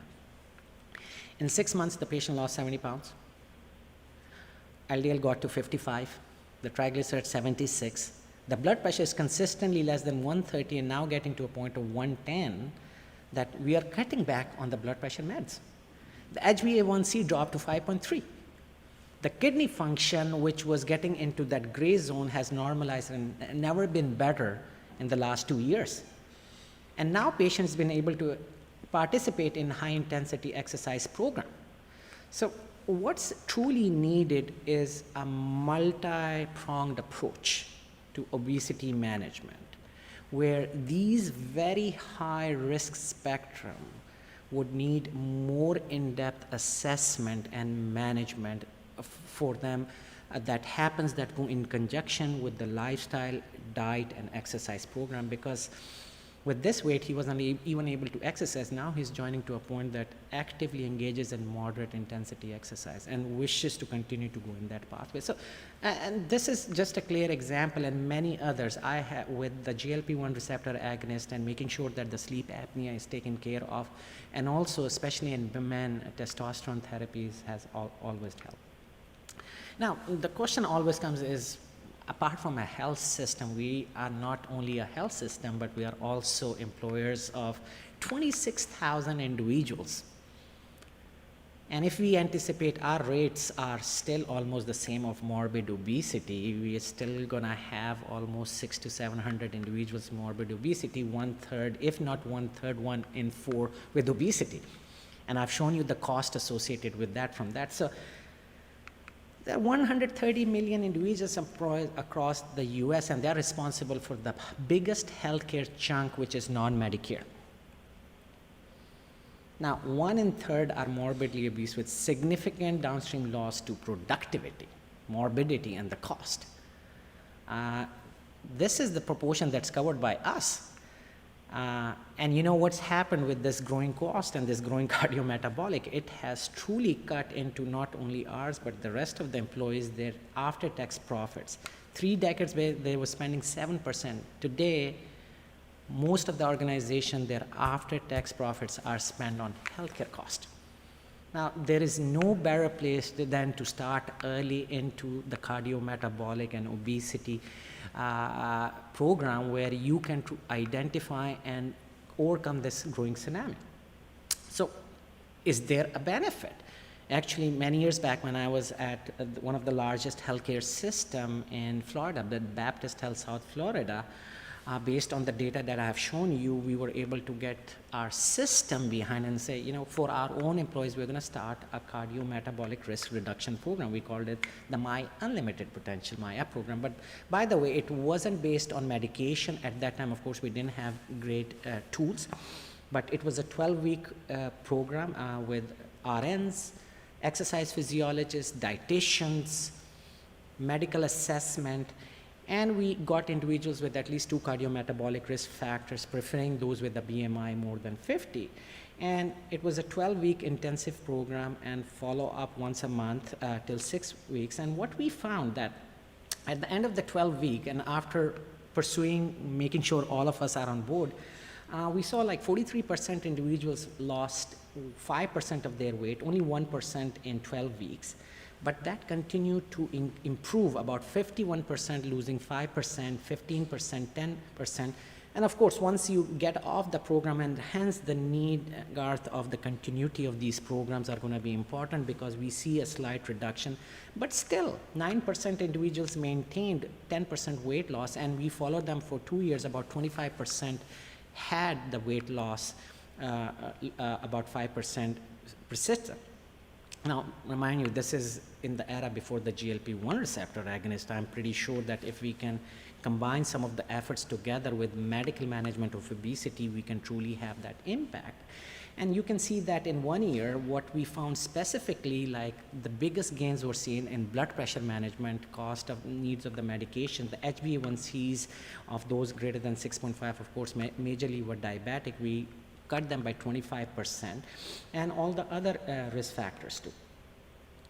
So how did the health system employees now, of course, I've shown you that 1 in 7 were in our program candidates for therapy. So how did they fare? They're all candidates for bariatric surgery. And of course, even in bariatric surgery, we know that individuals who lose significant weight and improve their cardiometabolic health significantly are going to have not only a better outcome, but more likelihood to sustain those benefits. So as a part of our population health effort, we says, well, what happens to our patients who were going to get the surgery and actually were part of that 6-month program? And what we saw that there were 100 patients who qualified. And by the end of 6 months, 34% of individuals did not need bariatric surgery criteria. And 28% by the year didn't need the bariatric surgery criteria. And this is just lifestyle intervention, a focus group taking care of these individuals. Coaching, classes, exercise, physiology, guiding them to the diet, going through their groceries and helping them understand that is the value that we have. In our system today, we have 47,000 individuals with BMI more than 40 who are all candidates for bariatric surgery. We have 35,000 more individuals with BMI more than 35 to 40, and half of them may have comorbid conditions that may make them candidate for bariatric surgery. And our most conservative estimate for these 100 individuals, taking a cost of $24,000 for a bariatric surgery, which we all know it's not going to be the case, was still more than $500,000 a year, just with this conservative effort. So I'm so grateful to everyone out here, and Garth and Jennifer and the health system, that we are now going on to this journey where we can master the cardiometabolic disease. It's a difficult journey, but I truly think it's worth the destination. One thing we need to realize, but at the same time, that just because we have a hammer, not everyone is a nail. You're seeing not everyone who's going to be morbid obese or obese is at the same risk. There is a diverse risk, and not only in the community, but in the employee health, and it has significant downstream mortality, morbidity, and cost implications. We really need to be mindful to understand risk, because that is the only way you can match resources as well as the patient's participation. And now I've shown you this wide spectrum of cardio complications of early athero and heart disease, and you can clearly see that we have to be mindful based on the risk, because that will guide us the degree of interventions in this growing complexity of care ecosystem. Now, it's a great step, because I truly believe by doing this, we will gain expertise in population health management and in this journey from disease care to healthcare. And this is a fantastic group that is going to bring a multidisciplinary group of individuals, including the NPs, the primary care, the bariatric surgeon, and all the teams from pulmonology to endocrinology, to fatty liver experts, to cardiovascular prevention. This is going to set out the foundation in how we are going to care in the future for our communities before they end up with a lot of damage. And by doing these coordinated efforts in cardiometabolic health promotions, we can also build a foundation to take these skills and lessons learned to broader patient population across the spectrum. And I think the wellness and care coordination can be more proactive, as you'll see, if we can truly pick out those 20% of individuals who need much more attention, because in the next 5 years, they're going to have the highest risk of heart attacks and strokes, hospitalizations, use more cost. That's where we need to find out. And I truly think that in this regard, I will be honored, and again, our team, Garth, are so delighted to partner with you on this. We have a full 7-day running clinic, which is virtually as well as in person. The good part is none of these patients may even need to come to us to see in person. All you need to do is to refer to preventive cardiology at houstonmethodist.org or call us at 713-441-110. What we tend to do is this whole extensive assessment that I have discussed. Of course, the key candidates in this group are going to be those with metabolic syndrome, obesity, especially morbid obesity. And our assessment is that once you refer in 1 to 2 weeks, we will see them, comprehensive risk assessment, the tailored management plan, as you have seen, beyond the lifestyle and dietary counseling and management, for which we truly need a dedicated group, and we continue to follow them till we achieve those goals, which usually we get them in 2 to 3 weeks, but for the BMI goals, we have a more longer follow-up.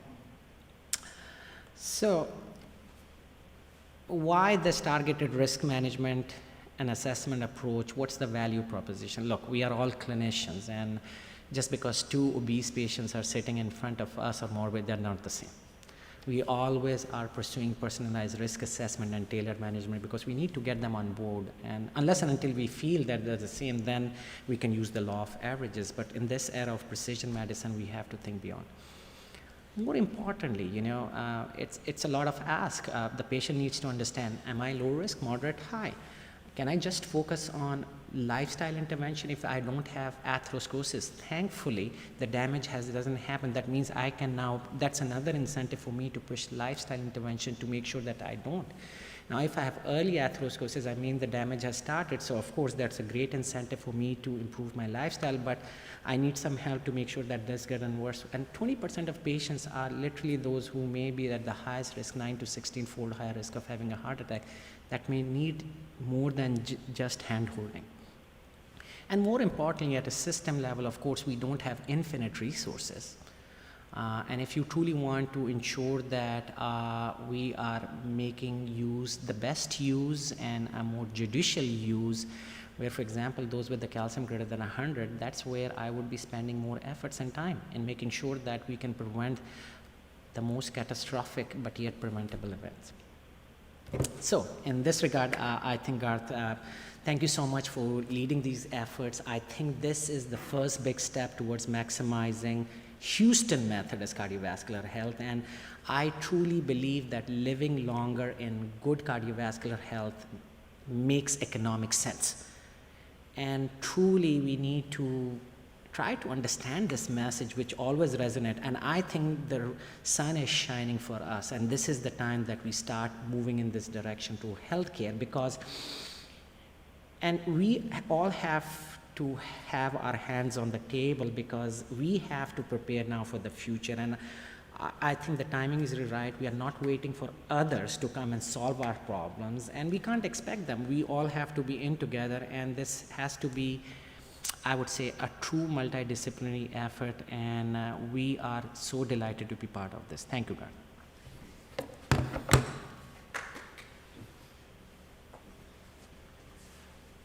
So quiet in the auditorium.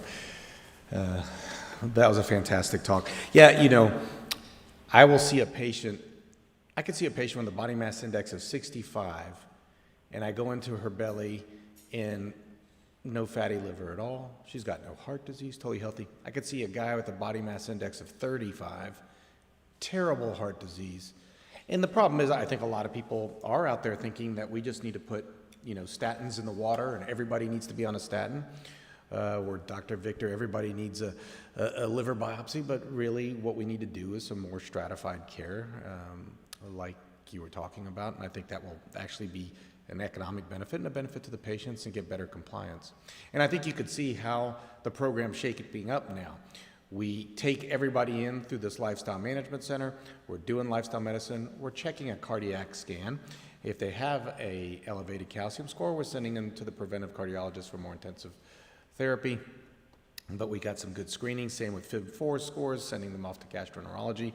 It's been fun as we've been setting up this lifestyle center. I'm working with so many different specialties, and they're referring back, because you've got a patient who's got a high calcium score. You want them to go through a lifestyle program, you want them to lose weight, and so it really works great together. And as you guys saw in my first slide, I told you that a lot of my changes with the way I view health came from the fact that I tested an LDL score of 195 in myself, and that was scary, and but I made huge lifestyle changes, as we'll talk about in my last talk, and I just got my calcium score back 0.00. Not one drop of calcium, and that's without any medications, and all lifestyle related, so really proud of that score. I carry that score with me. Very seldom will you see a surgeon who's excited about a cardiologist presenting a study where they prevented bariatric surgery. But that warms my heart, because bariatric surgery is necessary. My old partner was my father. There's some people in the audience, actually, who will probably remember him as a fairly curmudgeon type guy, though I love him to death. And when I started doing lifestyle medicine, I proposed that most of our patients should go through lifestyle medicine, and if they needed bariatric surgery, then we need to do bariatric surgery. And he stated that I was committing malpractice in doing so. And he did that because he showed me the data from the bariatric surgery outcomes versus the outcomes from lifestyle medicine.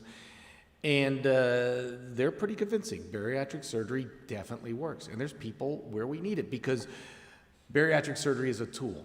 And our next speaker is a dear friend of mine. He comes to us after training up in Canada at McGill, and then doing his fellowship in bariatric surgery at the very prestigious Cleveland Clinic, training with one of the masters of bariatric surgery. He's now the medical director of bariatric surgery at Houston Methodist, and a very well-respected bariatric surgeon, but also a strong believer in lifestyle medicine. And him and I both sit in the situation where we believe in lifestyle medicine and we believe in surgery, and he's going to tell you why and go over some of the data as to why bariatric surgery can be thought of as preventative medicine and why some people still need it. Dr. Sherman. Thank you very, very much for this invitation. I'm really excited to be part of this venture here. I think what Dr. Davis and everybody else that's involved, what they're doing is just going to be such a benefit for our patients. My personal journey, I was very interested in minimally invasive surgery when I was in residency. It was this new field. I had no idea what bariatric surgery was in Canada, and it wasn't until my fellowship that I saw it firsthand. I saw the impact that it had on a patient's health and the way that these comorbidities literally went away in a matter of weeks and months. And it was fascinating that we could have such an impact on these comorbid conditions. As excited as I am about bariatric surgery, I'm actually even more excited about lifestyle medicine and how we can use that. But we need bariatric surgery, and that's what this talk is going to be about. Now, in terms of obesity, unfortunately, obesity is still one of the accepted prejudices in our society. And there's this overwhelming notion that obesity is a personal choice and somehow has to do with lack of willpower.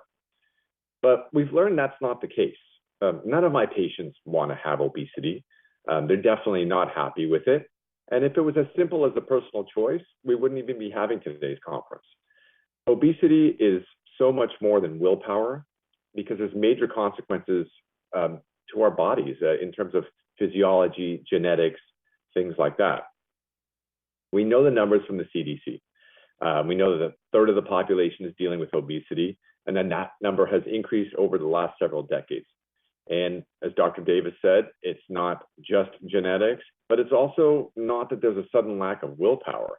Obesity is a real disease, and we're seeing it progress uncontrollably. So if we look at the definition of a disease, obesity clearly qualifies. And as medical professionals, we have to be very aware of this and treat it as a disease rather than just have a prejudice against the patient that it's somehow their choice to deal with obesity. I ask my patients a very simple question. How long have you been dealing with weight issues? And the only patients that really tell me that they've been dealing with it for less than 10 years would be my 20-year-old patients. And even then, many of them have been dealing with obesity all their lives. They've gone through countless diets, countless interventions, but obviously without long-term success. It's not fun dealing with obesity. And if shame motivated weight loss, we would not be dealing with obesity either.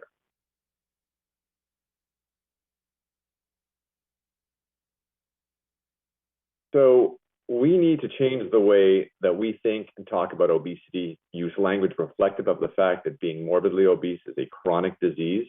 Like addictions to drug and alcohol, patients can overcome it, but shouldn't expect to be cured. And few individuals ever truly recover from obesity, rather they suffer from obesity in remission. And they're biologically very different from individuals of the same age, sex, and body weight who never had obesity.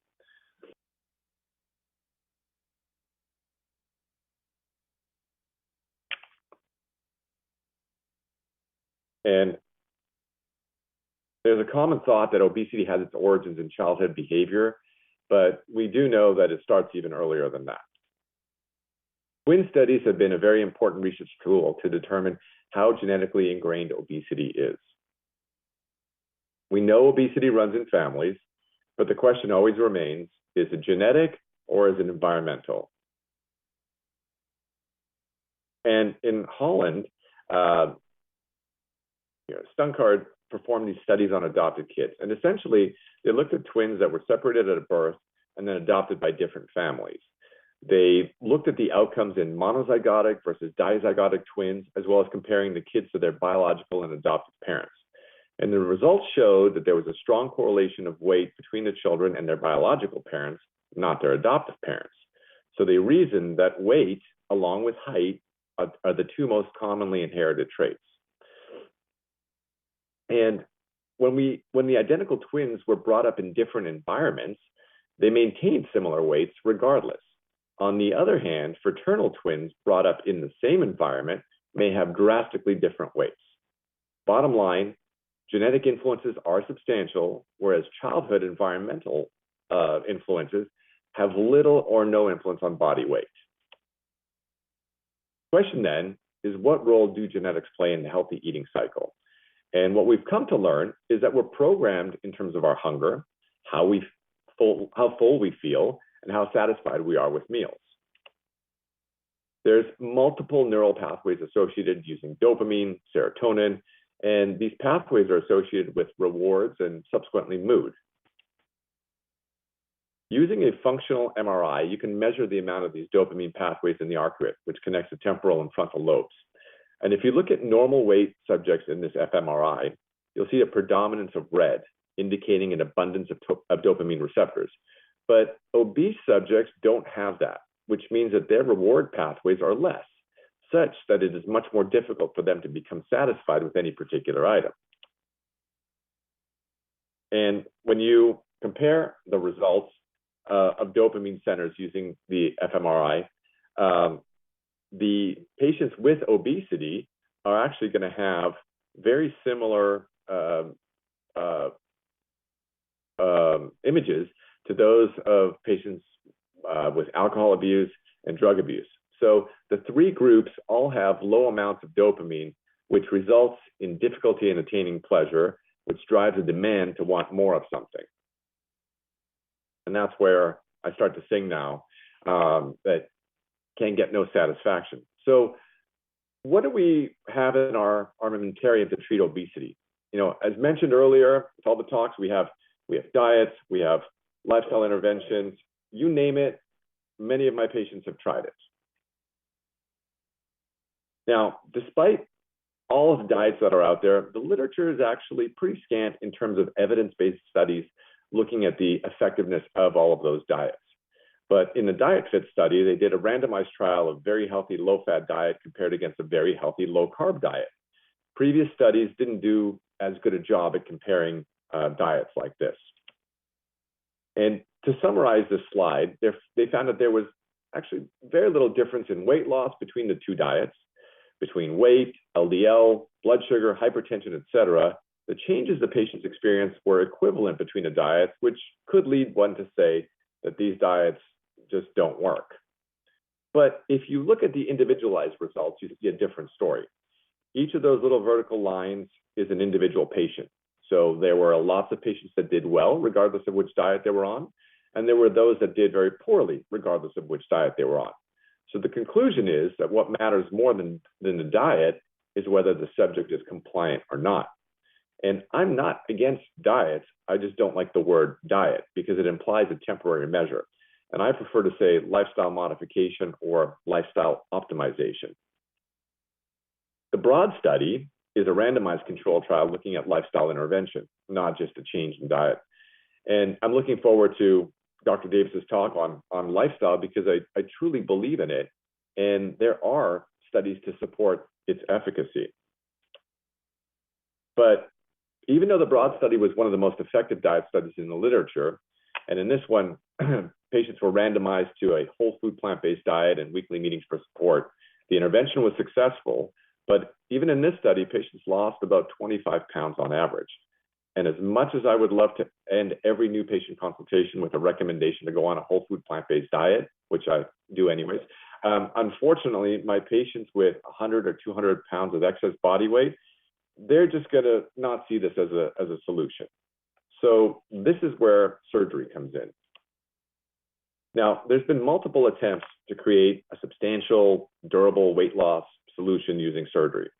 And in order to understand where we are today in terms of bariatric surgery, it's important to understand what's been tried in the past. Now, some procedures have been very successful in the short term, but later failed due to weight regain, while others have been just fraught with complications from the get-go. Perhaps the first historical report of a weight loss surgery dates back to the 10th century. Sancho, King of Leon, pictured here, was reported to be such an obese man that he couldn't walk, ride a horse, or pick up a sword. So because of this, he lost his throne.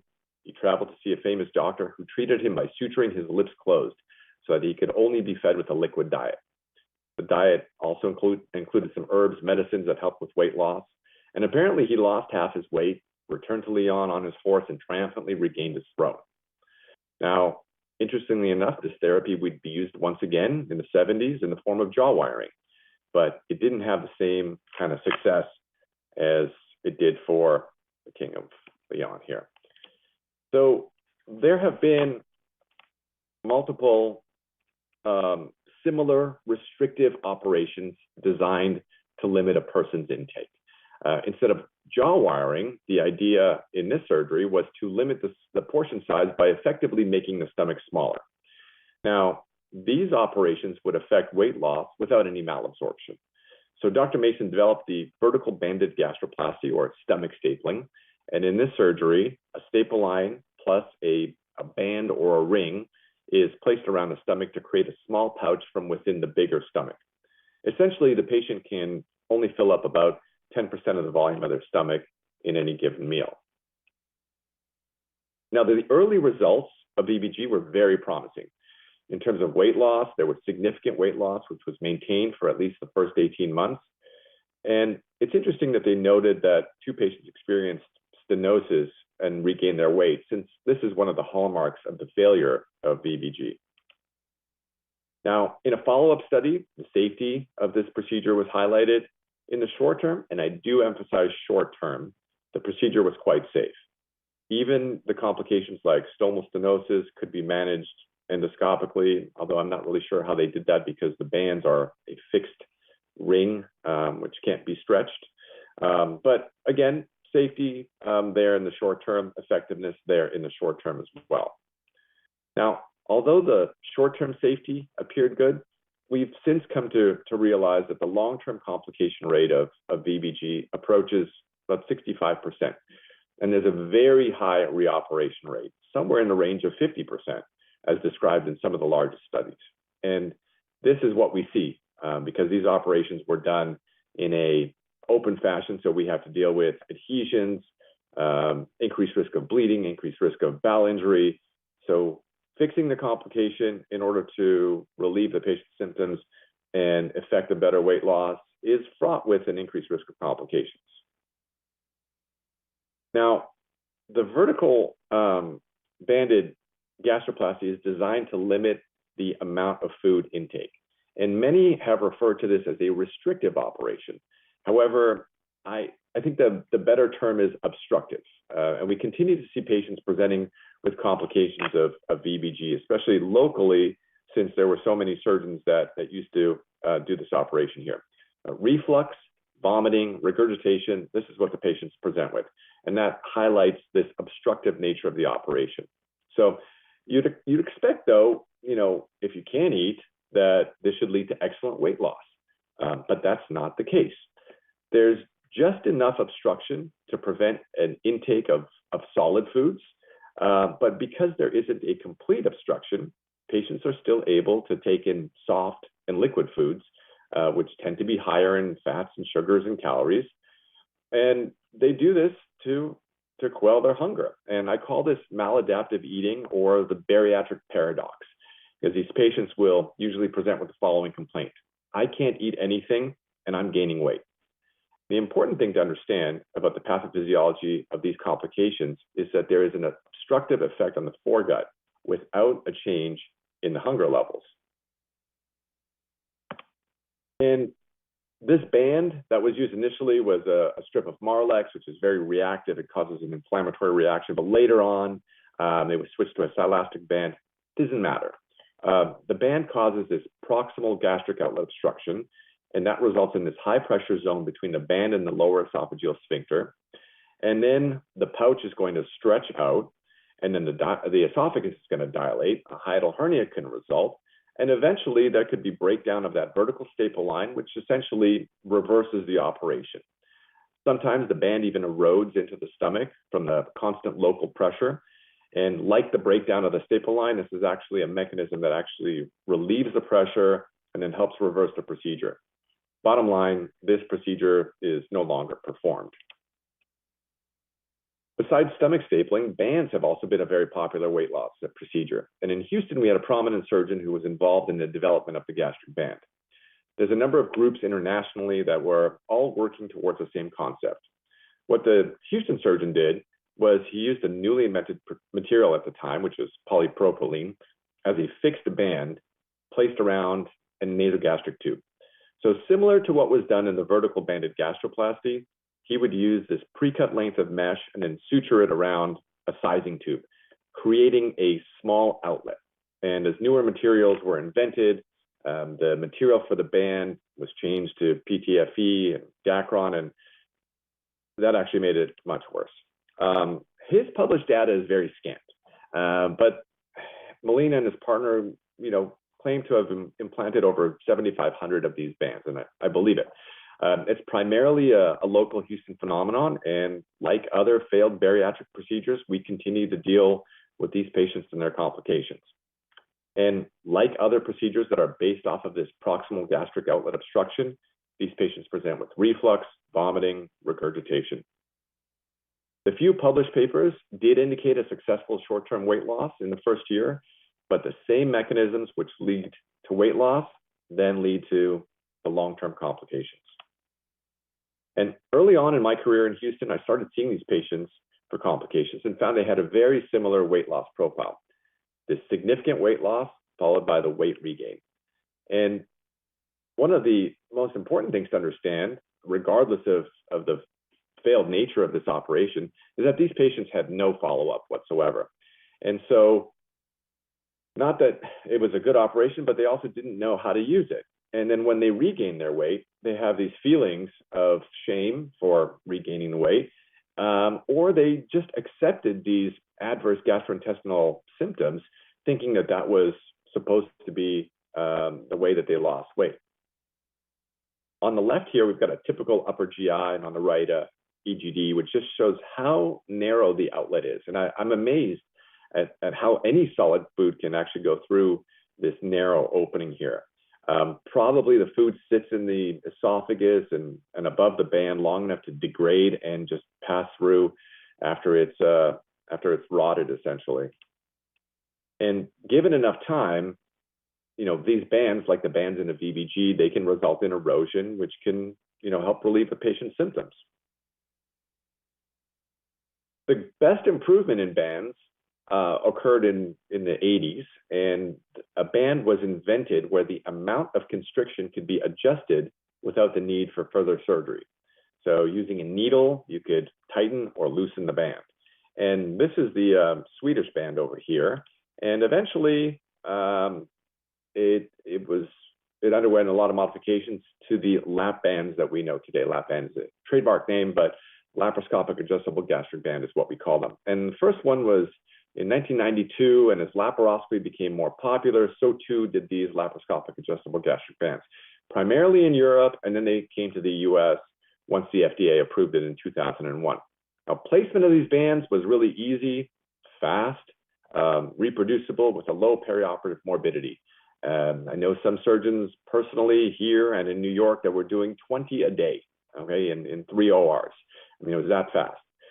So imagine, shortly after the FDA approval, there's this widespread adoption in the US, but as time goes on, the failure in the weight loss, the development in the long-term complications has caused this procedure to pretty much fall out of favor. So we don't see it much anymore.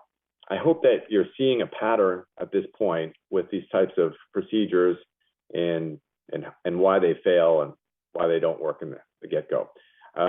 So even though we stopped placing gastric bands at Methodist about 8 or 9 years ago, there's still many patients that present with complications. But you have to understand how easy it is to place them. You make a small opening behind the stomach, you place the band around there, and then you add a couple stitches and you're done. So this operation could literally be done in about 20 minutes. Now, in terms of outcomes, early experience, fantastic, just like everything else. The weight loss that was reported actually challenged the weight loss of procedures like gastric bypass. And you didn't need to have as advanced laparoscopic skills to perform the band as you did a gastric bypass. And centers that specialized in banding had phenomenal long-term weight loss results. But for the surgeons that did not manage the patients post-operatively like these centers did, they were unable to reproduce these weight loss results. So the surgery is one small part here. The follow-up and the maintenance was also extremely important.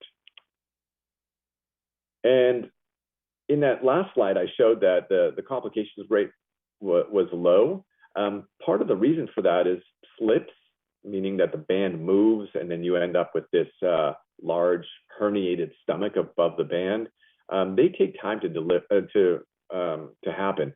And so early on, of course, there's going to be a minimal risk of slip. And I remember that the slip rate was 5% or so.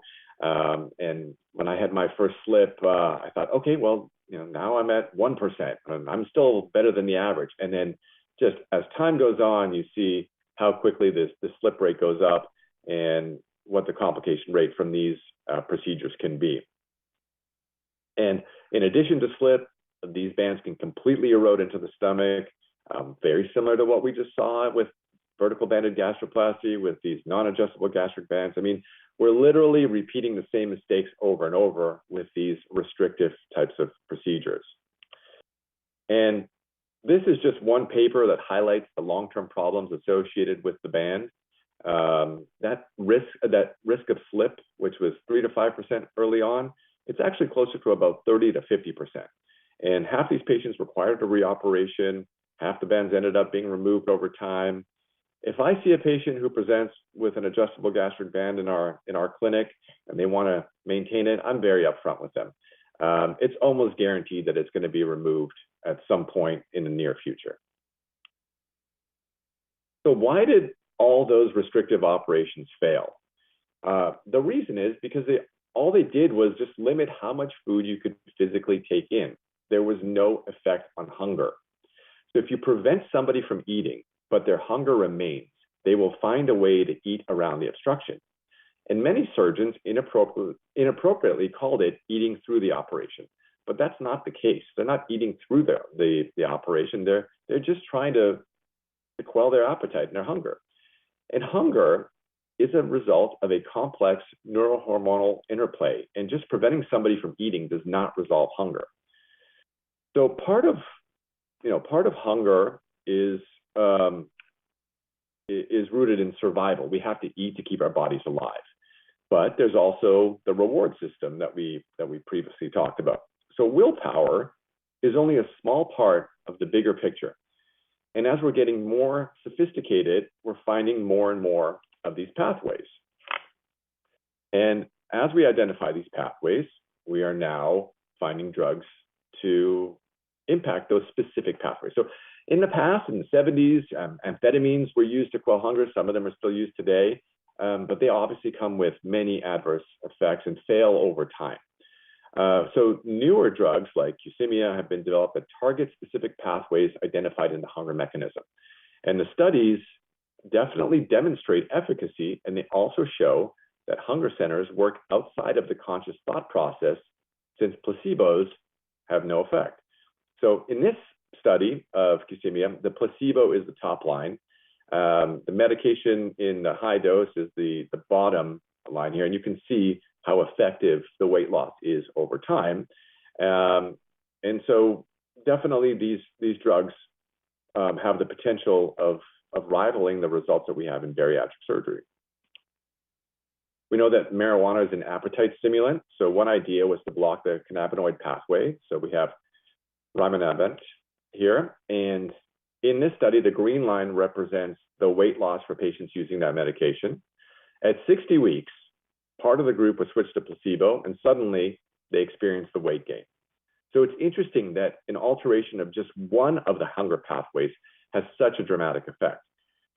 Also, you can see that despite the effectiveness of the medication, the overall weight loss is about 20 pounds. So as effective as it is, the weight loss is still not so great.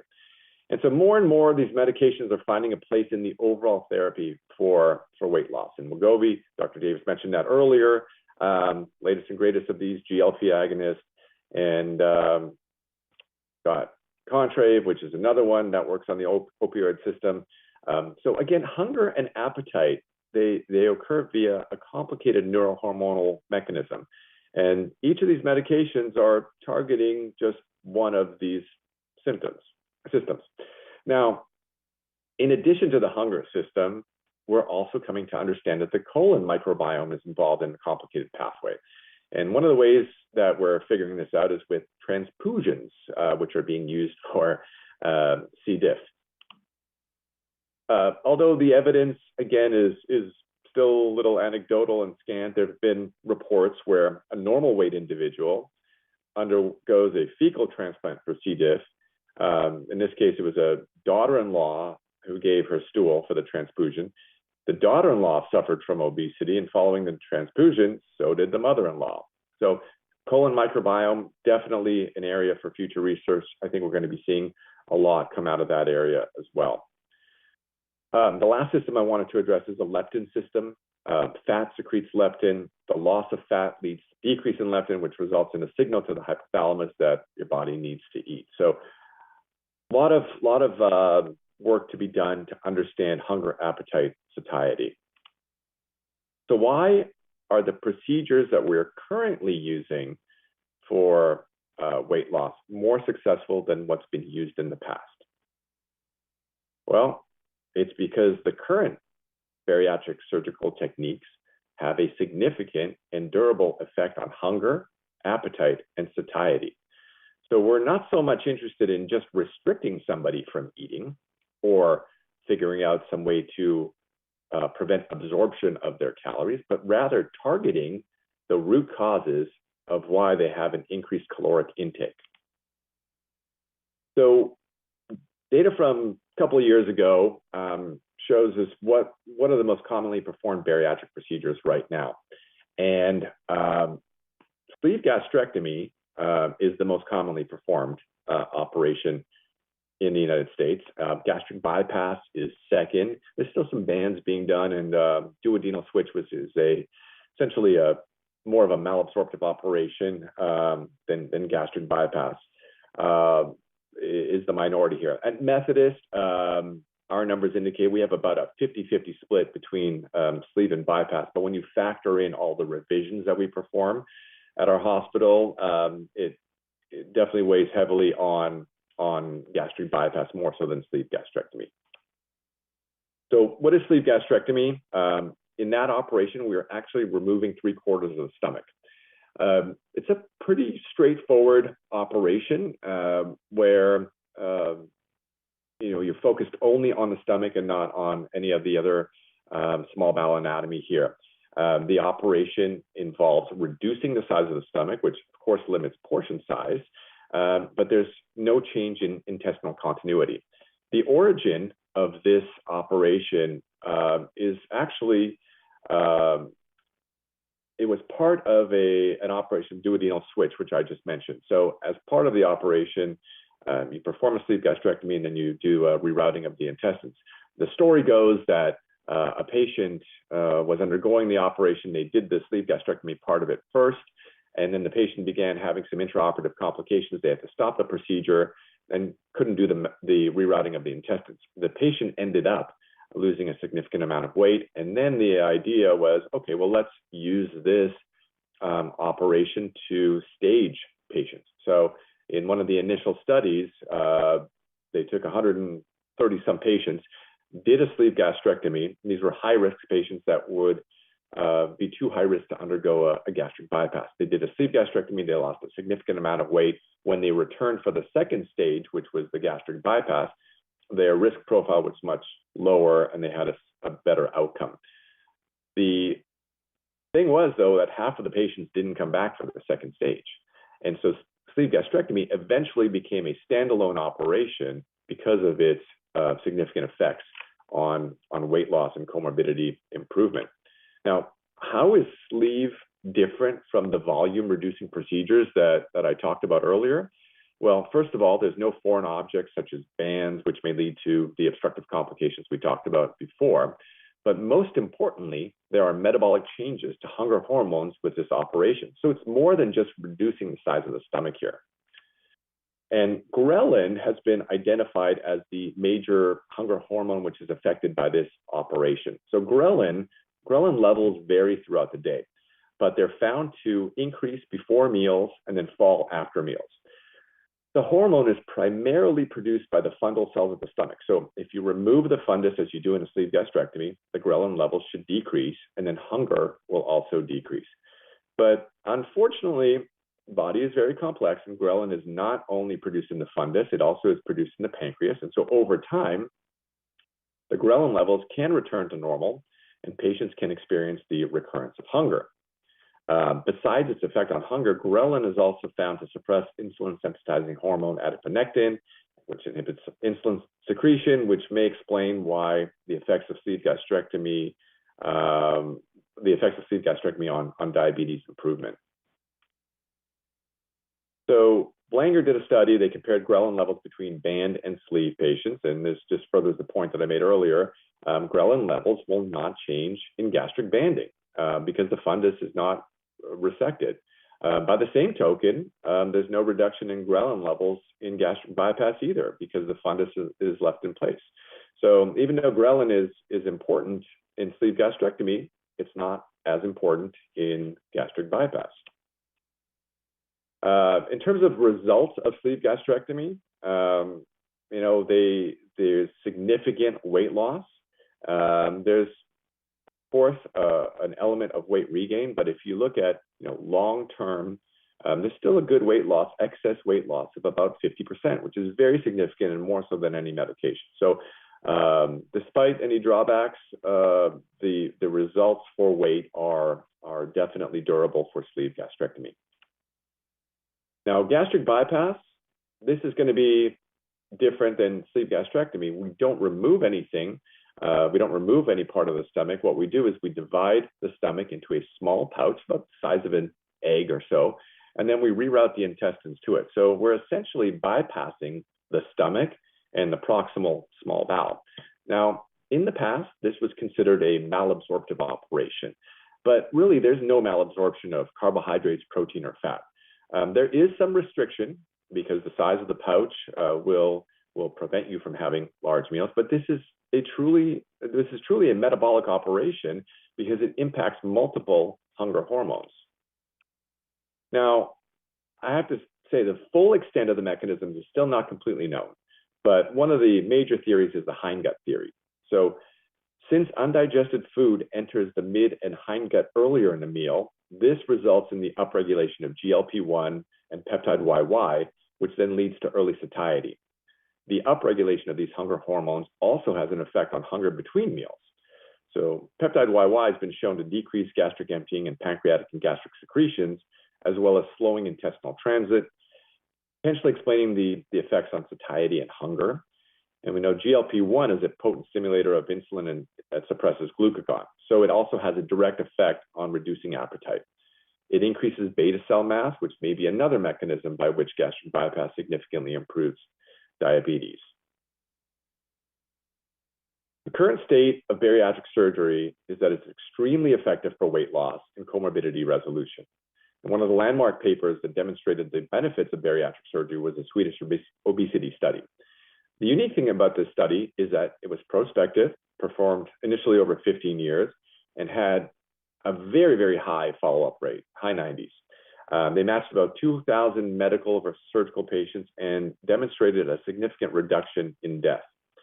In terms of weight loss, 14 to 25% of the initial weight loss at 10 years in the surgery group versus very little in the conventional group. That's the line up top there. There was about a 2% change in the group that did not have surgery. So steep drop of weight, a little bit of weight regain, but definitely the durability, similar to what we saw in the sleeve patient group. They followed up their data with a 30-year results, same patient group. And it still highlights the difference in weight loss between the surgery group and the conservative weight management group. The positive effects on mortality absolutely persisted, and a lot more survived in the surgery group compared to the medical group.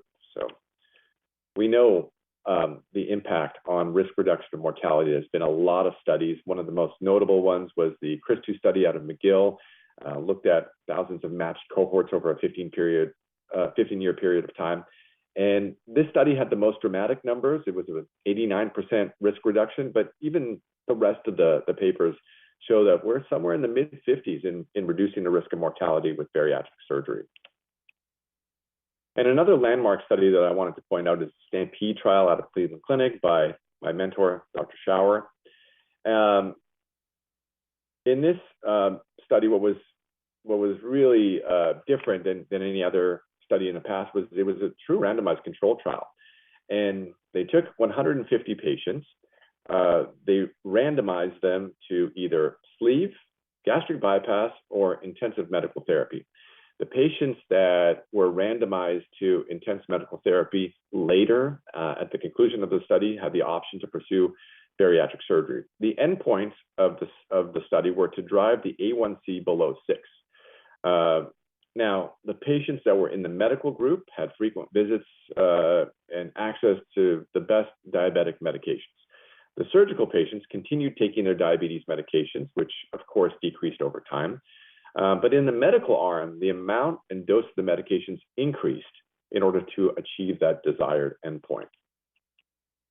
And in terms of controlled variables such as gender, A1C, BMI, duration of disease, the 3 arms were all fairly equal. It's also very important to note that these patients had very advanced diabetes, where about half of each group required insulin for glucose control, and they required over 3 medications.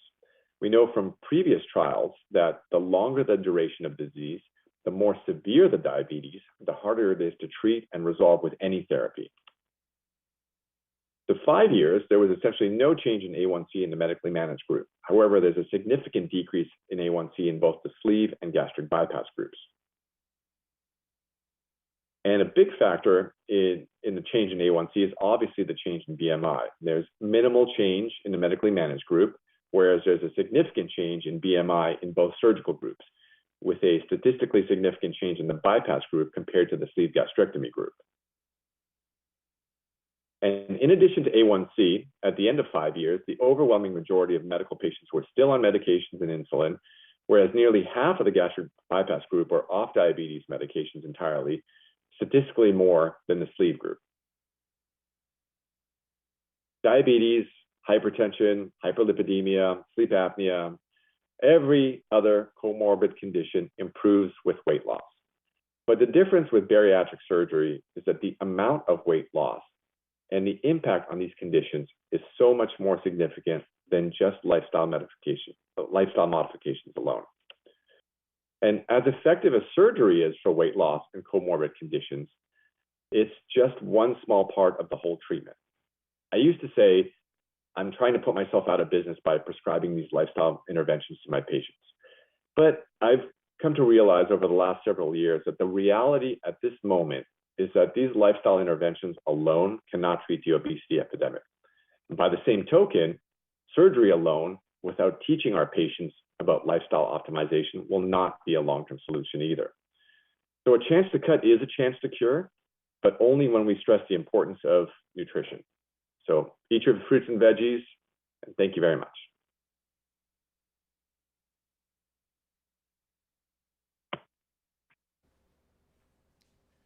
All right, thank you so much, Dr. Sherman.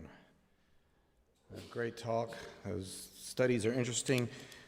So a lot of patients are worried about the risk of dying from surgery, and the studies show that you should watch out for the risk of dying if you don't get the surgery.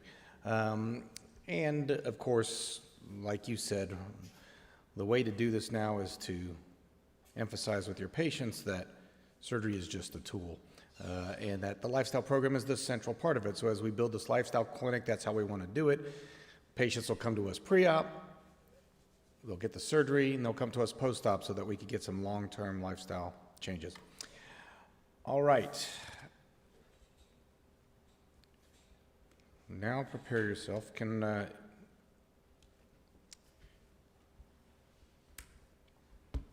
Let's see here. I might need some assistance from IT to get my talk up. Let's see.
I'm plant-based, and so they think, this is me at,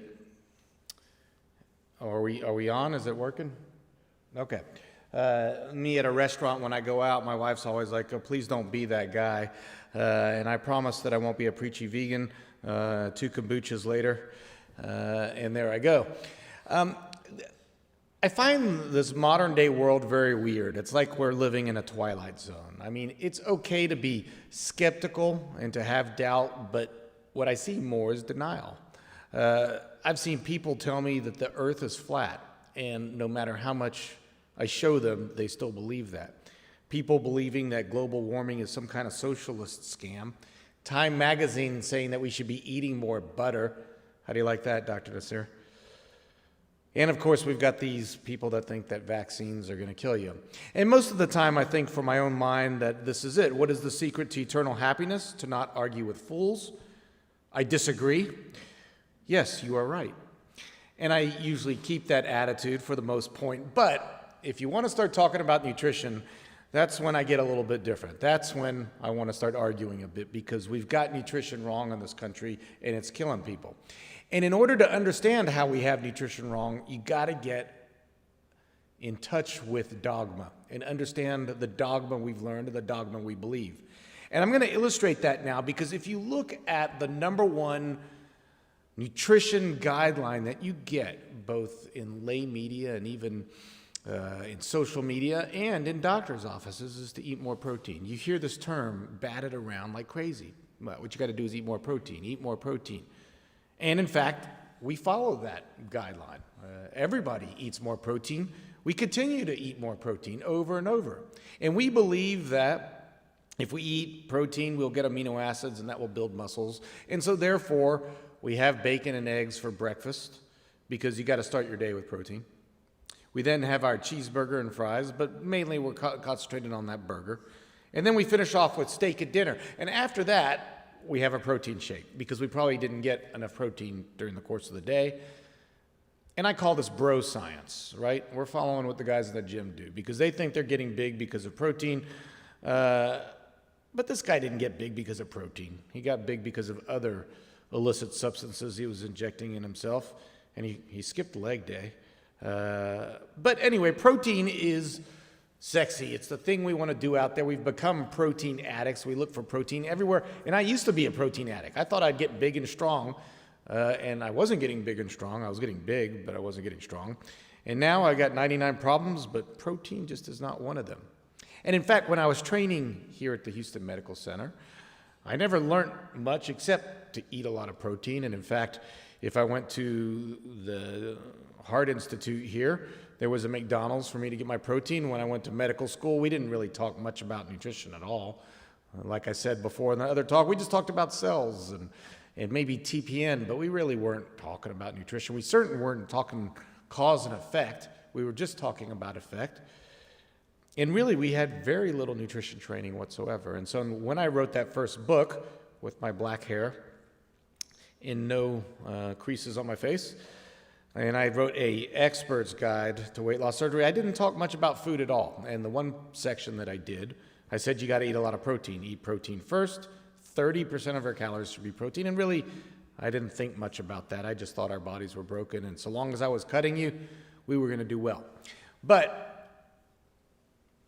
I started seeing people come back with weight gain. And that hurts, because when you do the weight loss surgery and you feel like God because people lose weight and they're doing great, and you're like, I did it, I cured them. But a few years later, they're coming back and they're gaining weight. And I'm looking at what they're eating, and not much of it is anything you see out in nature. It's anything that's got protein in it, because I told them, whatever you do, get protein. So they're eating steak, they're eating chicken, and they're eating protein bars. And you look at the ingredients in this protein bar, and there's a million different things in there, but somehow I thought it was good for them. And to give a really good example, I had a patient from Ghana, and this patient is a rocket scientist, a very smart lady. And she comes to see me, and she's overweight and gaining weight. And I always ask my patients, why do you think you're gaining weight? What do you think is causing it? And she said, it's the carbs. It's got to be the carbs. And I'm looking at her diet log, because I have my patients do the diet log, and she's eating eggs for breakfast and chicken for lunch and chicken for dinner. I don't see any carbs anywhere in her diet log. And so I asked her, I was like, I don't see any carbs. And she says, well, I'm from Ghana, and my friends from Ghana, we get together about 3 times a week, and we eat a traditional Ghana meal. And that's very heavy in carbs, which it is. But it was interesting to me because I knew something about Ghana. Ghana's got the lowest rate of obesity in the entire world. And they eat a heavily plant-based diet loaded with carbohydrates.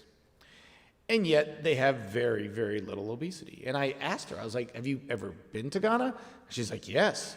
I was like, were there obese people there? She's like, no obese people in Ghana. In fact, I was the most overweight person there. People thought of me as an anomaly. She goes, you know what was weird, doctor? I was there for 2 months eating a traditional Ghana diet, and I actually lost weight. Yeah, go figure. And of course, at this time, like I told you, I had gained a lot of weight myself, and I had a high cholesterol, and I stopped, and I said, well, let's study this a bit, because if protein's so good, are we getting enough of it? Well, we're getting more than enough of it. We eat more protein than any other country in the world. And the question is, how's it working for us? Not only do we eat more protein, we think animal protein is superior to plant protein. We eat a hell of a lot more animal protein than everybody else. And yet, we're spending more than any other country, even countries that have socialized healthcare. And we have the lowest life expectancy of all civilized countries. We're spending a lot more than other countries, not just on healthcare, but on food production. And yet, we're the most overweight country in the world, and we have the most diabetes in the world, and we have the most of many different cancers. And like I showed you earlier, we're only 5% of the world's population, but we consume 75% of the world's medicines. And this got me going crazy. So I lost my mind for a while, and I was doing research like I've never done research before. I took over the dining room table. We weren't allowed to have guests over, and I just studied this like crazy. And I wrote a book called Proteinaholic. Because one of my conclusions I found in that is that we are fed by a food industry which pays no attention to health, and we're treated by a health industry that pays no attention to food. And that is a serious problem if we're going to have healthy patients. And the government has tried. They've come up with a fairly decent plate. Eat quarter vegetables, a quarter fruit, a quarter grains, a little bit of protein. Why do we have to drink dairy? Well, the industries that control this control a lot of what we think about food, a lot of what doctors think about food, a lot about what I will call them clients or our patients think about food. Because if this is what they want us to eat, but through the other side of their mouth, this is what they fund. Meat and dairy takes up 63% of the farm bill, but where are fruits and vegetables? Less than 1%. Less than 1%. Even though half the plate was fruits and vegetables, less than 1% gets the money for it. So where did we get this obsession with protein from? Well, it started with this rather humorless looking individual who looked at tissue and found that, if you look at our skin or if you look at our muscle, it's got these protein structures in it. Therefore, protein must be good for us. Therefore, we better eat a lot of protein. But funny enough, even way back then, this is from a 1907 New York Times article, they started seeing cancer increasing in people that ate more animal protein. And in fact, a Yale scientist named Dr. Chittenden found out through several different studies that you really didn't need that much protein to survive. He looked at boxers and showed that they only needed about 60 grams to thrive. But no one really listened because at that point in time, eating meat was a sign of success. It was a sign of being wealthy, and being overweight was actually a sign of social stature. And so no one really listened. The real changes in our health came when our foods stopped coming from ma and pa, and they started coming from an industrial organization where food was no longer purely agricultural, but it became business, and big business. And we started eating a lot more animal-based foods. Our grains were no longer produced for us to eat, but were rather produced for animals to eat. And as we ate more food, we became more overweight, and we started getting huge increases in both obesity and cardiovascular disease. And the Senate Select Committee for the United States decided to look into this. First, this committee was designed to look into malnutrition, but what they found is in the United States, very few people were malnourished. Most people got enough calories. In fact, the majority of people got too many calories. And so they did a very huge look into how we are eating and how food affects our health. And what they concluded was that we eat too much meat, we eat too much dairy, we eat too much eggs, and we eat too much sugar. And guess what happened? The industries that support these companies went crazy. The committee was chaired by McGovern. He was from Dakotas, North Dakota, I believe, and was immediately voted out. And the number 2 recommendation was to eat less meat.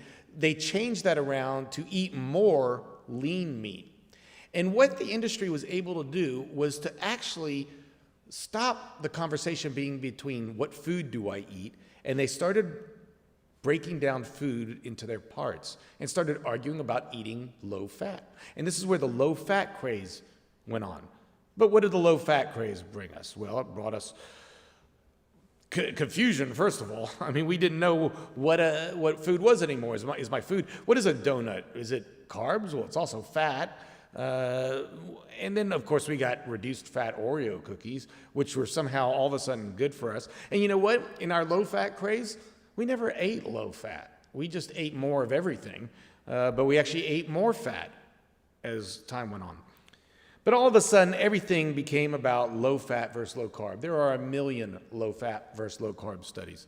Most of them very poorly done. Most of them, they don't go very low fat or they don't go very low carb. And it's interesting because during that time, while they're arguing about fats and carbs, there's one other macronutrient left, and that's protein. And all of a sudden, we were putting protein on a pedestal. And Dr. Atkins jumped all over that, right? Atkins' diet took off because Atkins was actually a comedian as well as a doctor, and he was able to publicize this like crazy. Now, Atkins died at a very young age, overweight, and with heart disease, but you don't really hear about that because the Atkins companies were huge. The Atkins diet really works. I've lost 6 pounds last week worrying about the side effects. There were a huge amount of side effects with the Atkins diet. Now, the Atkins diet was eating a pretty unhealthy, any kind of fried foods and things like that was okay by him, just so long as it wasn't carbohydrate. That's been changed around a lot and went into Sugar Busters diet. We had the South Beach. I have patients that tell me, I've tried every diet there is, and I look at their diet, it's all the same diet. I mean, it's Atkins or it's Sugar Busters but it's all low carb diet. That's because it's all we know. We think carbs cause fat. Carbs do not get turned to fat in the body. I don't know how much I need to emphasize this to people. Carbohydrates are stored as glycogen. In order to turn them to fat, you need to go through a system called de novo lipogenesis. It is very difficult for the body to go through de novo lipogenesis. Your body does not want to store carbs as fat. It wants to burn it. But that's not what the keto guys think. So now Atkins is now keto diet. It's a healthier type of Atkins, but is it healthy at all? And in fact, there's been many studies showing it increases inflammation, definitely increases LDL cholesterol through the roof. And there was a study that doesn't get mentioned very much at the NIH. I don't know who volunteers for these studies, but Dr. Kevin Hall and his team in the NIH put people in a hospital for 1 month. For 14 days, they did an animal or a plant-based diet. Then they did a crossover to either animal or plant-based diet. And it was very interesting looking at what happened here because they both lost weight. But if you looked at fat mass, the keto diet lost very little fat mass because mostly what you lose in a keto diet is water and muscle. Why do you lose muscle? Because your body wants carbohydrates to run its cells. Every cell in our body runs by carbohydrates. If you're not getting carbs, there's a process called gluconeogenesis that gets set into effect where your body will take amino acids and turn it into carbohydrate. Meanwhile, the plant-based group didn't lose any muscle. This group lost muscle. This group did not lose any muscle. It just lost fat. And when you looked at insulin resistance, yes, this group had low blood sugars. Of course they did. They didn't eat any carb whatsoever. But if you gave them a glucose tolerance test, they would fail it because they were becoming insulin resistant, which I'll discuss in a bit. And they concluded in this study that the traditional carbohydrate insulin model for overconsumption is just not true. The plant-based people ate a very high carbohydrate diet, and yet they lost weight They did not put on fat mass. And this has been known for many years. People like Nathan Pritikin, who had heart disease and basically reversed his heart disease on a high-carb, low-fat, plant-based diet. He actually donated his heart. He had leukemia at the same time he started the diet. His leukemia was in remission for, I think, 20, 30 years. He actually killed himself, though, because he couldn't run because of his leukemia, and he had as part of his death note that he wanted his heart to be examined and printed in the New England Journal of Medicine, and his heart did not have his calcium score was 0 on autopsy, so the diet worked. Dr. Kepner was fascinating because back in the 1930s, we didn't have treatment for diabetes. You got diabetes, you died. If you had hypertension, you died. We didn't have treatment for hypertension, but there was one place in the world you could go, and that was to Duke. And if you went to Duke, you would be put on the rice diet, nothing but rice and fruit. And on nothing but rice and fruit, everything gets better. Diabetes got better, heart disease got better. He published quite a bit of data. Now, sadly enough, Dr. Kempner got in trouble because he would whip his patients if they ate anything but rice and fruit, and so he lost his privileges, and the rice diet went away. But it is interesting how well it worked. Yet, the companies, the beef checkoff, anytime you see this, have good advertising. They've got a lot of money. They get money from our tax dollars.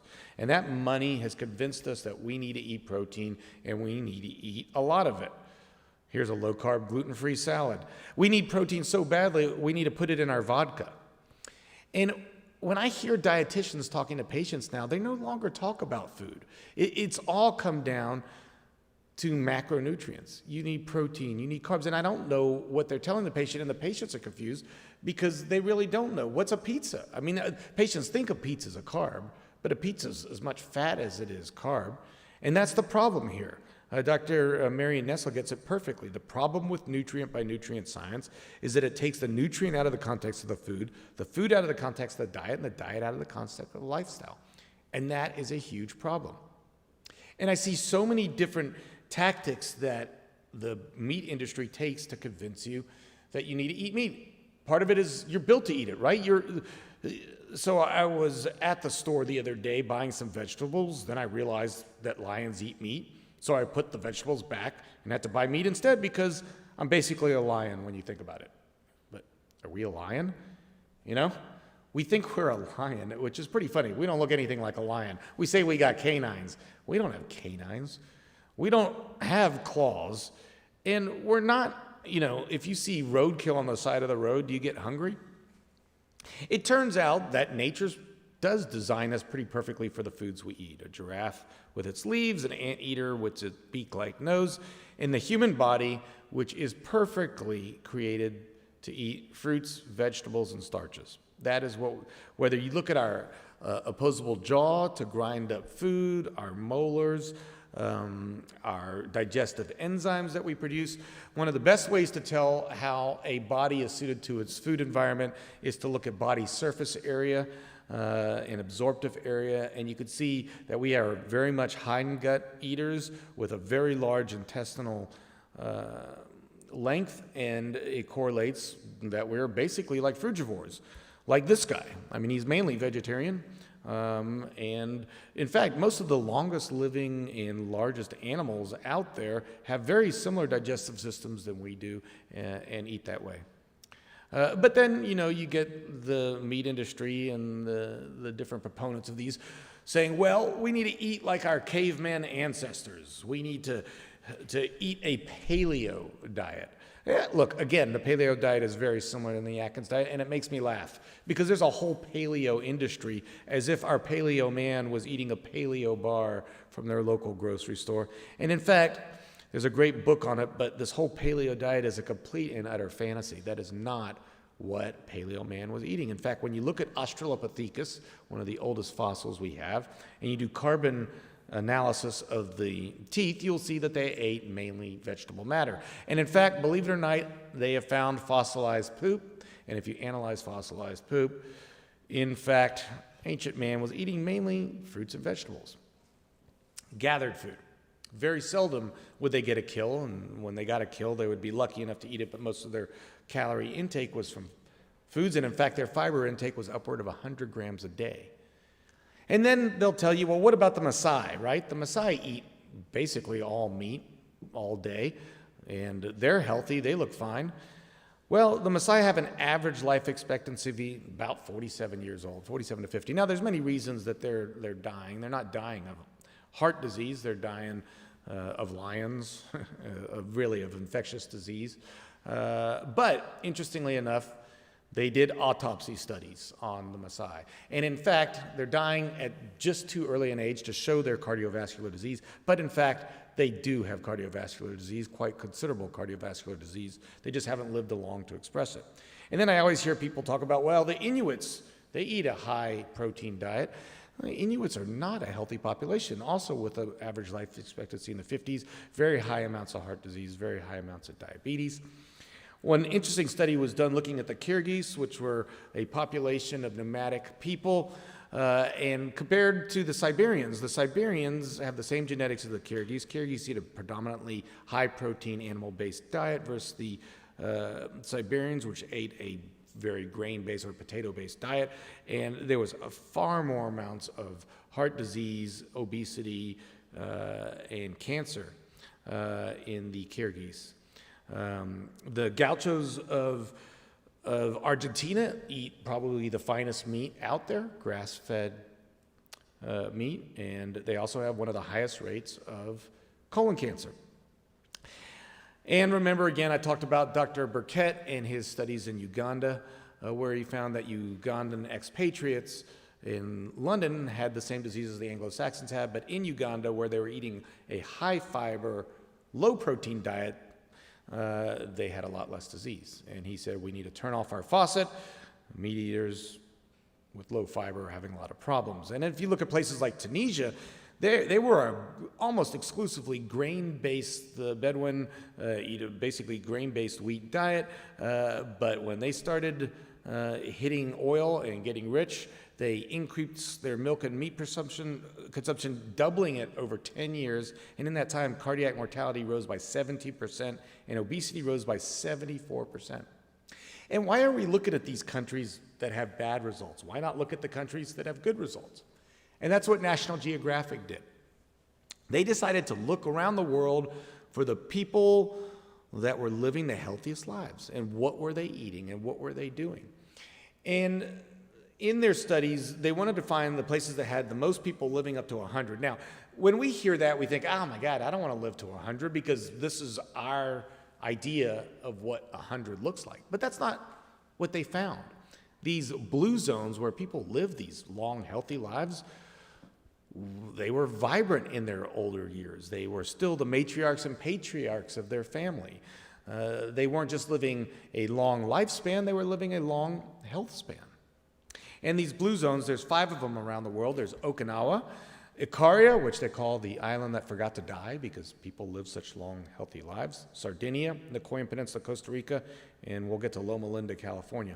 And if you look at Okinawa, they're pretty active people. The number 1 food they eat is actually sweet potatoes, purple sweet potatoes. Number 2 food they eat is rice. In fact, when you look at their diet, they only get about 10% of their diet from protein, most of that protein coming in the way of soy.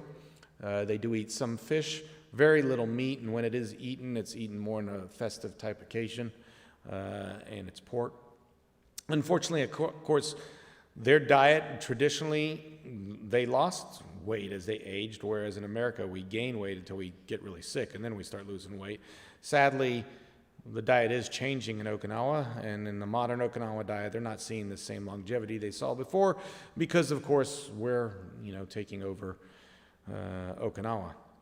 And if you look in the Mediterranean places like Sardinia and Ikaria, you'll see a diet that is based very heavily on grains.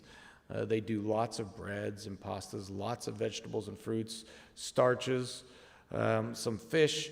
There's very little dairy. Usually the dairy comes from goat cheese and very little meat consumption. The healthiest of the blue zones actually are the Seventh-day Adventists in Loma Linda, California. This is a very, very healthy group of people, and it's interesting because, like I said, we're the most unhealthy country in the world, but one little area where the Seventh-day Adventists live has unbelievable health. And when you look at their diet, they're eating a lot of beans, a lot of starches, a lot of fruits, a lot of vegetables. They eat very little meat, dairy, and egg. They have the highest population of vegans in the entire world. And it's crazy to me because I see out there all these just crazy things from different doctors. I mean, this doctor here tells people that beans and vegetables in general have lectins in them and therefore are toxic to you and you will die from them. Which is strange because when you look at the blue zones, one thing that is definitely in common between all of them is legume consumption, as well as a plant-based diet and some of these other things we talked about in the first lecture associated with lifestyle medicine. And in fact, in multiple different studies, legumes are one of the most important dietary predictors of survival in the entire world. And in fact, this week, just hot off the press, was this amazing study estimating the impact of food choices on life expectancy. It was a modeling study. They used the global burdens of diseases and several meta-analyses to come up with a modeling equation. And what they found through their modeling equation is that food is fundamental to health, and that the largest gains would be made if we ate more legumes, more whole grains and nuts, and less red and processed meat. And we're seeing this more and more in different studies. And it's interesting how this associates so much with aging, because when you look at studies that are done on monkeys, you see these two monkeys, guess which one was more calorie restricted? This guy, much healthier than this one that's eating ad lib and becoming overweight. And they wanted to know, why do we see this dramatic change? These are the same chronological age, but different biological ages. And is it calorie restriction, or is it something more? And so they took these monkeys, and what they did is they matched everything. They matched macronutrients, so the same amount of protein, same amount of carbs. They just changed where they got their protein from, and they changed the amount of fiber. And one was getting a plant-based Mediterranean diet, the other one was getting what was considered a standard American diet, and they saw a dramatic difference in the way the mitochondria functioned.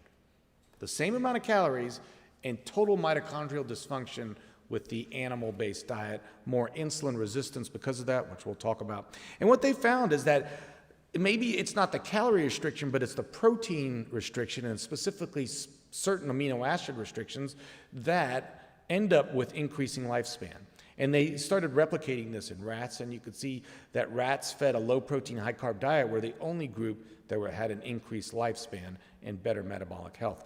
And the reason is when you look at animal-based proteins, they're very high in branched-chain amino acids, especially leucine. When you look at plant-based amino acids, it's much lower in leucine, much higher in glycine. And this has very different effects. There is an aging pathway called mTOR, and the mTOR gets activated by branched-chain amino acids. IGF-1 goes up by branched-chain amino acids, and dietary protein restriction actually decreases these things, decreases inflammation, increases INF-gamma, which actually increases anti-tumor CD8 cells. So there's a very complex science that goes into these pathways. But you take that science, you look at it in the real world, and when we look at the Seventh-day Adventists, here you got a group of people living in the same population, so they're getting the same environmental exposures. They have similar upbringings. They have a heterogeneous genetics. They're from all over the world. And when you just look at them stratified by how much animal protein they eat, you will see that the ones with the lowest animal protein consumption tend to have the longest lifespan. And you can look at any different disease process and use that same stratification and see the same results. Whether you're looking at body mass index, you'll see the least animal protein gets the lowest body mass index, has the lowest type 2 diabetes. In fact, dramatic decreases in type 2 diabetes with less animal protein, and that's been shown in many other studies. Less fatal coronary heart disease, less sudden cardiac death.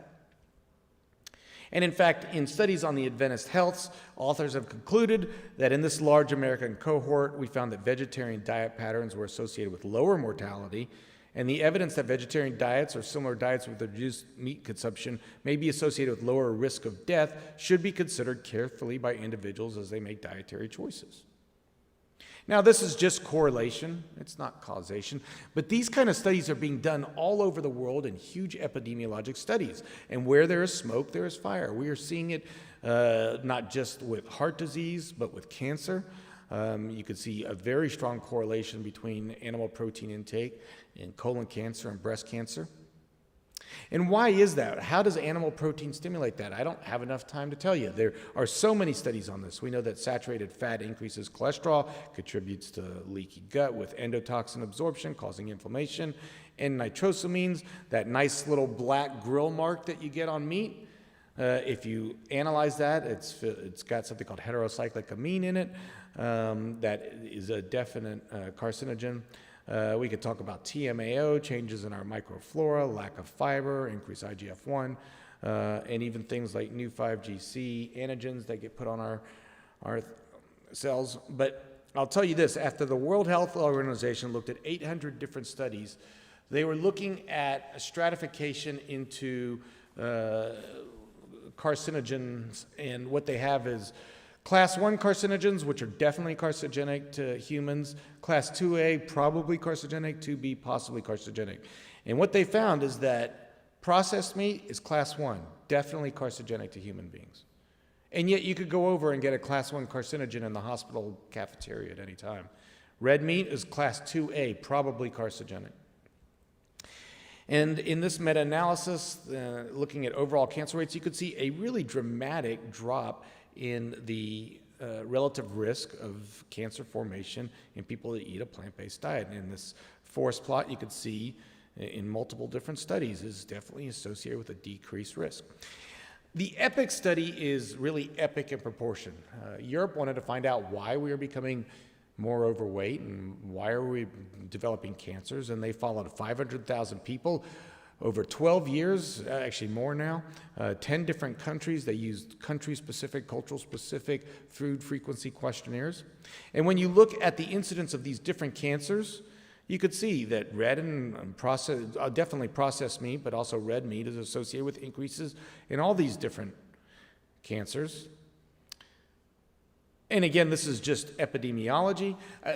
In order to get a true sense, you got to really combine all the different sciences. You got to say, look, in the USA, we have a lot more prostate cancer than they do in Japan. Now, why is that? Is it that we test more often?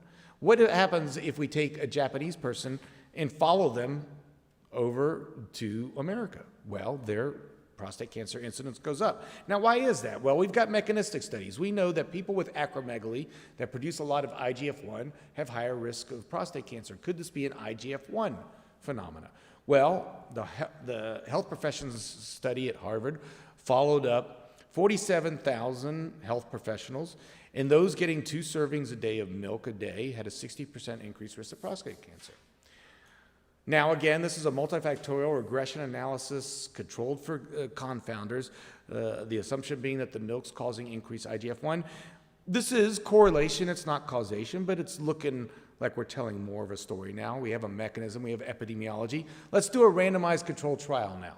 Let's take a group of people with an elevated PSA.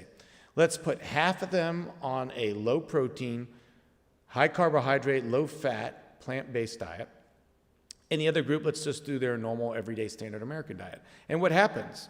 PSA goes up to the point that they need a procedure or intervention, but in the plant-based diet, it goes down.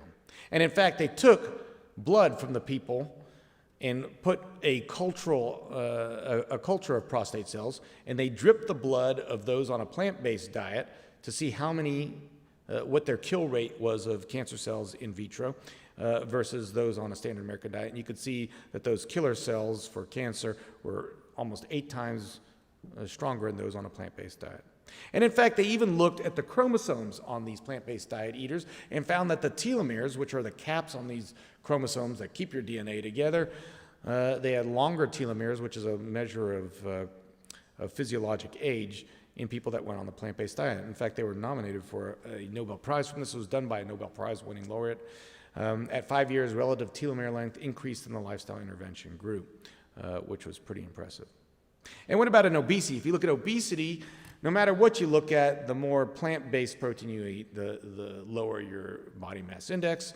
There was one study that you may have seen called the A to Z trial, where the plant-based diet group actually didn't lose that much weight, but in this group, they really weren't following a plant-based diet at all. In fact, they ate more protein than when they started, so this really wasn't a very accurate group. There's been multiple meta-analyses showing that plant-based diets are associated with dramatic weight loss, and Dr. Sherman discussed the BROAD study, which is the most weight loss ever in a non-calorie restricted diet over a year. They told the patients they could eat as much plant food as they want, but no animal-based food, and they lost an average of 25 pounds, which is pretty impressive.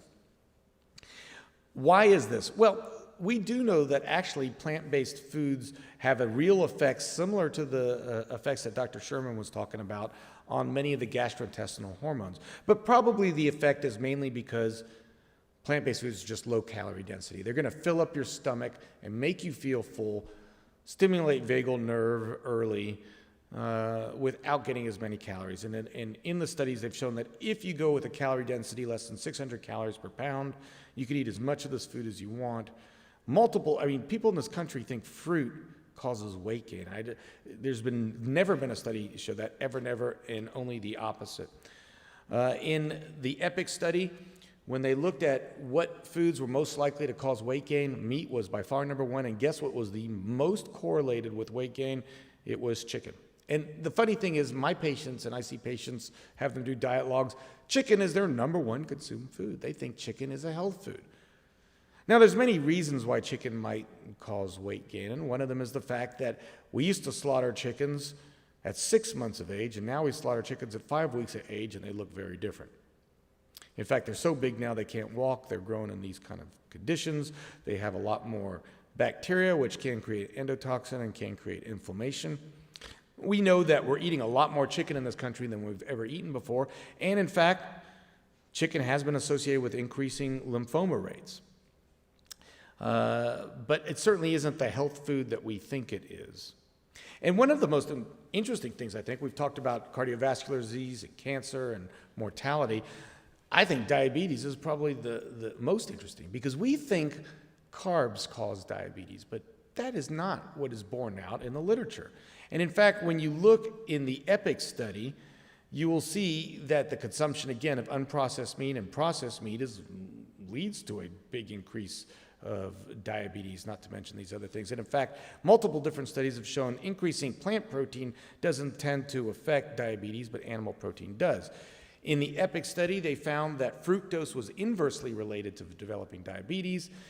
If you decrease saturated fat consumption by 5% and replace with the same amount of fructose, you drop your development of diabetes by 30%.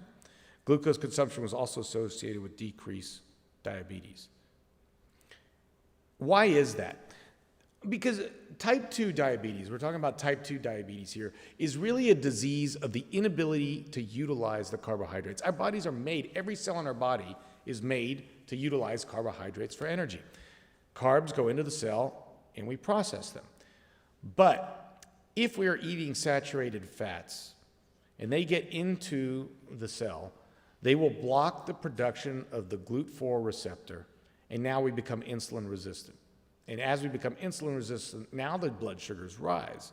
So the problem is not that we're eating the blood sugar, the problem is that we're not able to process that blood sugar. And we're seeing this all around the world. In China, they've had a dramatic increase in diabetes. They've also had a dramatic increase in their meat consumption. This has been seen in many different populations. One of the most interesting is the Pima Indians. The Pima Indians lived along the Gila River in Arizona, and they had no diabetes. They lived on what are called the Three Sisters, which is squash, corn, and beans, and no diabetes. They lived a very healthy life. But then what happened? Well, we blocked off their river, and they could no longer produce their typical meals, so we subsidized their meals, and we gave them a typical American diet, and that American diet led to a huge increase in diabetes, and now the U.S. Pima have the highest rated diabetes of any population anywhere in the world. and completely different than the Mexican Pima that are still eating their traditional diet. There was a study done as a randomized controlled trial where they decided to test these theories, and they put people on a very high carb, very low fat diet, oatmeal with cinnamon and raisins for breakfast with rye toast, vegetarian chili over brown rice for lunch, a banana for a snack, God forbid we give a banana to a diabetic, dinner, minestrone soup or pasta. And the control group ate the ADA diet, which is a typical fairly low carb, higher protein diet. And you could see, if you look at the A1C, we had much better A1C control with the plant-based diet. That was over 22 weeks. They have actually studied this over 72 weeks, and they've kept their A1C down to 6.5. Heart disease, of course, is another interesting phenomena where we could look. I mean, plant-based protein gets a little bit more confused with saturated fat. They kind of tie together, animal protein with saturated fat. But in the Nurses' Health Study from Harvard, you could see that adopting a more plant-based diet with lower processed meat and red meat and sugar is as powerful as using a statin. And meta-analyses have shown a tremendous drop in ischemic heart disease and circulatory disease with a lower animal protein consumption. There have been many different doctors that have looked at this, like Dr. Ornish and Dr. Esselstyn. And I think Dr. Esselstyn's quote here, some people think plant-based whole food diets is extreme. 500,000 people a year will have their chests opened up, a vein taken from their leg and sewn to their coronary artery. That should be extreme. He did some studies that have been debated somewhat, showing changes in the actual regression in the plaque in the coronary arteries. Ornish showed the same, and he concluded, and I think he's heard a little bit of this from Dr. Nasir, that what really keeps me on fire is we have an epidemic of a disease in this country that doesn't need to exist. It's so ridiculously simple to turn around this epidemic. It's scary. And yet we get this. You have heart failure. At least I'm not dying of protein deficiency like those vegan hippies. So we got to think outside of the box a bit, all right? We got to rethink the way we look at food. What comes with a steak? Cancer, heart disease, and your choice of rice, pilaf, or baked potato. How much protein do we need? Well, we've done studies on this. We know that the average male needs about 56 grams of protein a day, and the average female needs 46 grams of protein a day, and that was based on a normal curve. Most people need this much, but they did 2 standard deviations away to make sure that no one falls short of their protein. And yet most people eat about 100 grams of protein a day or more. We almost double what the recommended daily allowance is. And most people think if they drop protein, they're going to look like this guy, but that's just not the fact. In fact, there are all kinds of plant-based athletes nowadays. We've got athletes in the endurance world, we've got professional football players, we've got bodybuilders. What plant-based eaters now look like is completely different than what the stereotype looks like. And I see this all the time. People always ask me, where do you get your protein? Where do you get your protein? Well, people eat meat and think they'll become strong as an ox, forgetting that the ox eats grass. All protein started as grass. It all started in the plant world. The amino acids start there. The animal is a processor for that amino acid. I have not yet, to this day, ever seen a protein-deficient human being that is eating an adequate amount of calories. You just won't see that. And the reason is, protein is important. We do need to get it, but it's so important that it's everywhere. People don't think about that, but protein's everywhere. So when people ask me, where do you get your protein? I get it from plants. All right? Kale's got protein. Broccoli's got protein. Cabbage has protein. Tomatoes have protein. The big sources are when we get into the legumes and the almonds and the nuts and the seeds and the tofu. And this was a pretty good study that was done by one of the leading researchers in nutrition. He took a group of college students and looked at what their average diet looked like and found out that they were eating about 2,500 calories a day, 125 grams of protein a day. He then looked at him and his colleagues' vegan diets that they were on, And he wanted to analyze it to see if he got any amino acid deficiency in his diet. And what he found is that he was taking in about 78 grams of protein a day, and he hit every single amino acid, essential and non-essential. There were no deficits. And when you start breaking it down, when you start, instead of saying eat more protein, but say, well, what if we said just eat some lentils? You'll see that not only are we going to get adequate protein, but we get so many other things our bodies need. It's not just about protein, it's also about the micronutrients, which is why I always tell people, give peas a chance. When all you eat is fruit and vegetables and someone asks you if that's healthy, I mean, I get this all the time. You know, I'll take my kids out I was out to eat with my kids and my friend and his kids, and these are my kids eating, all right? They're eating this beautiful crudité bowl here. His kid was literally eating a cheeseburger, and he turned to me and said, aren't you worried about their nutrition? That's how weird nutrition is in this world. We are so messed up with it. And I'll tell you, this change that I had towards a more plant-based diet with elimination of processed foods has absolutely changed my life. My cholesterol level went down to normal. As I said to Dr. Nasir earlier, my calcium score is 0. And for Dr. Victor, I had elevated LFTs and they went to 0. And it's worked with my patients. So here's a patient who was 500 pounds and overweight. And yes, we did weight loss surgery, but he also adopted a plant-based diet. Here we are crossing a triathlon together. Actually did a triathlon, and this is him and me now. It really has changed his life. So there's a lot of information in this world.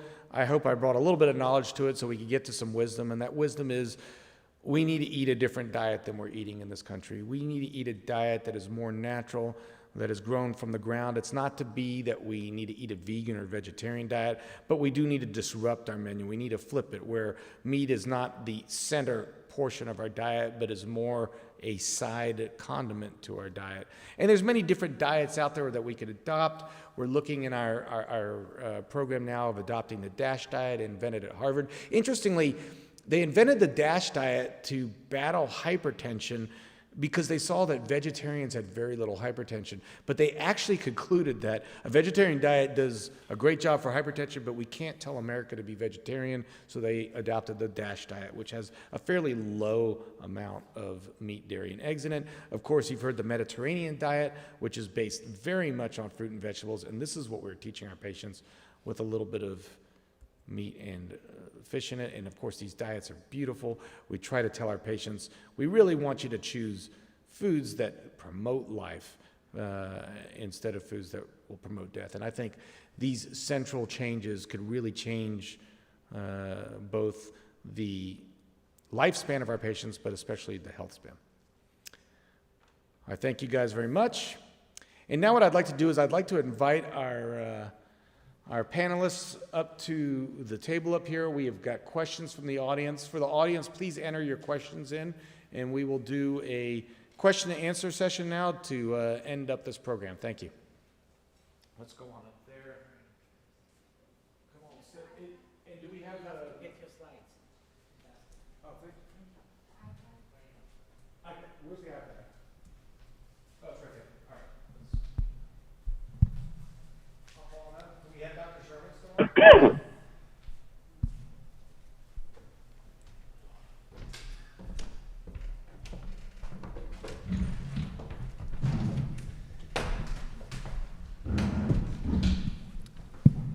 Okay, we've got a lot of questions that have been coming in during the day.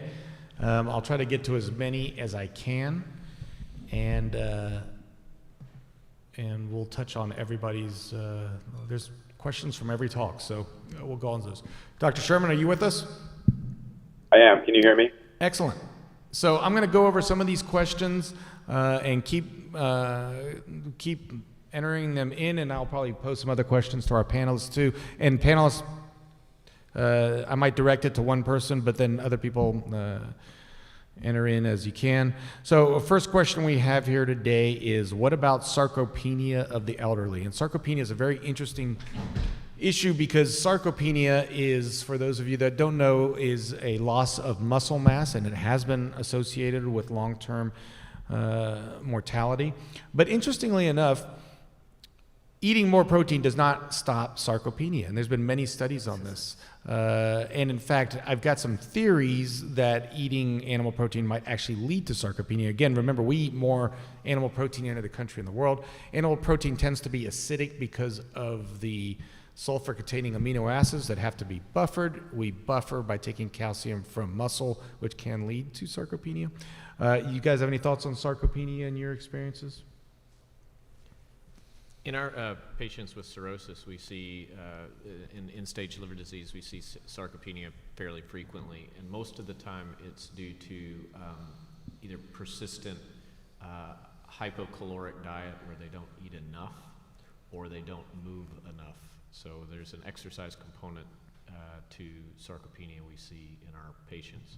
We actually have a large number of obese sarcopenics due to the chronic malnutrition that occurs quickly in cirrhosis. So we'll see that, and I'm sure Dr. Nasser sees that with his end-stage heart failure patients as well.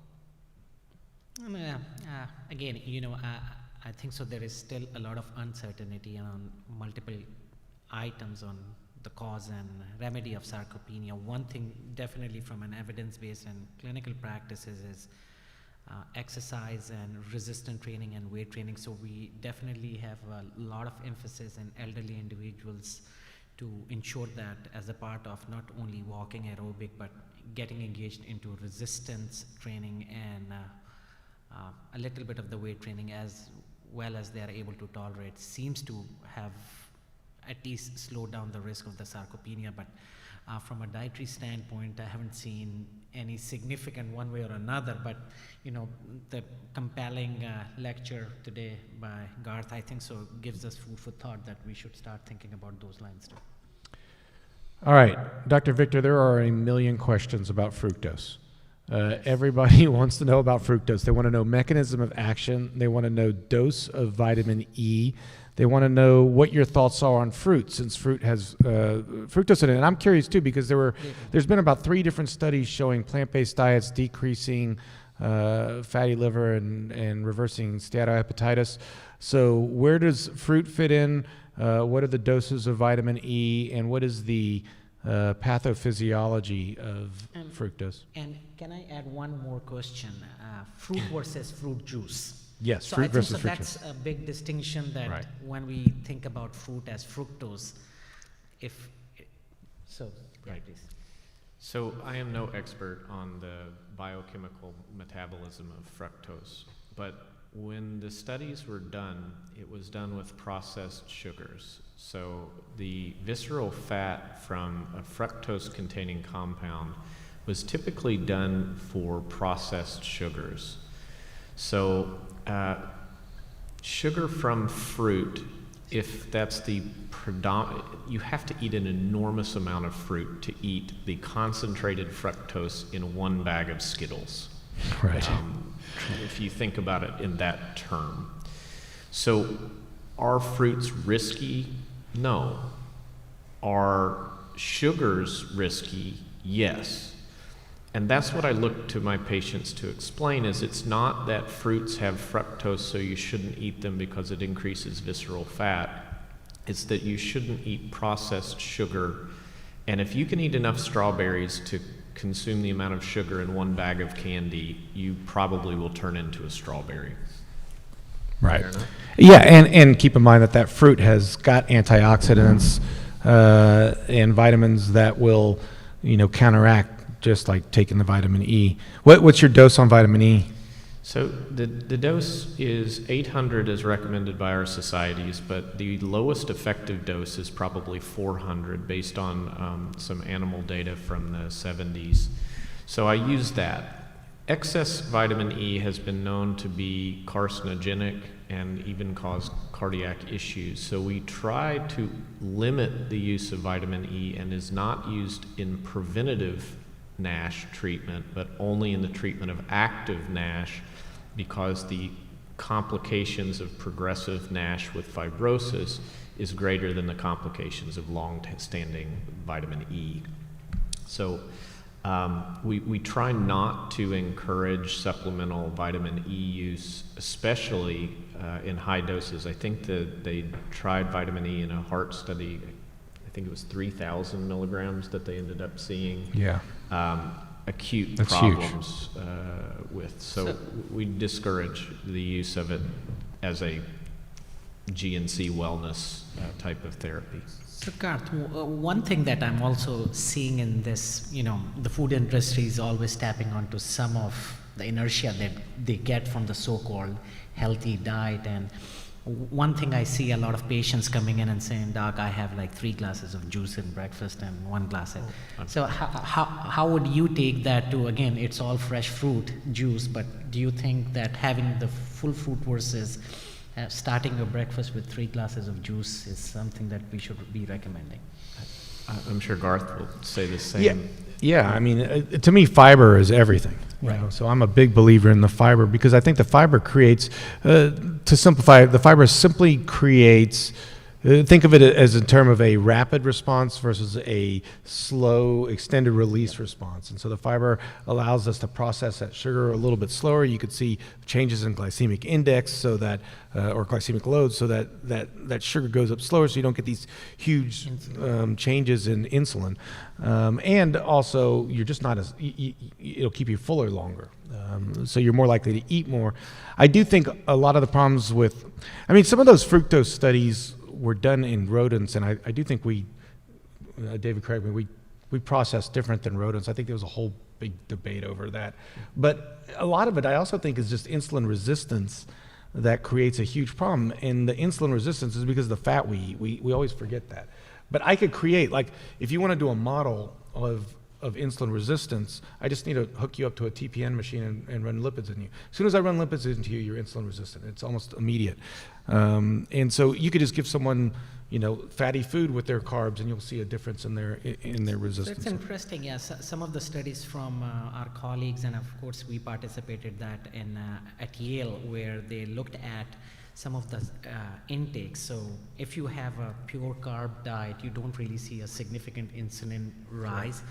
Same thing with the protein. If you don't see a significant insulin, but when you combine fat and carbs, then you not only have a longer spike. So from my perspective, that's what I see, at least in a South Asian diet, which is predominantly what we think is a plant-based, or I would say a carb-based diet, but we forget that it's supplemented with a very high combination of the fat diet that seems to make it more inflammatory diet than anything else. So it's fascinating. The South Indian population eats a lot of plants, but they've got one of the worst diabetes, and they use ghee a lot, so that's pure saturated fat. The combination that tends to.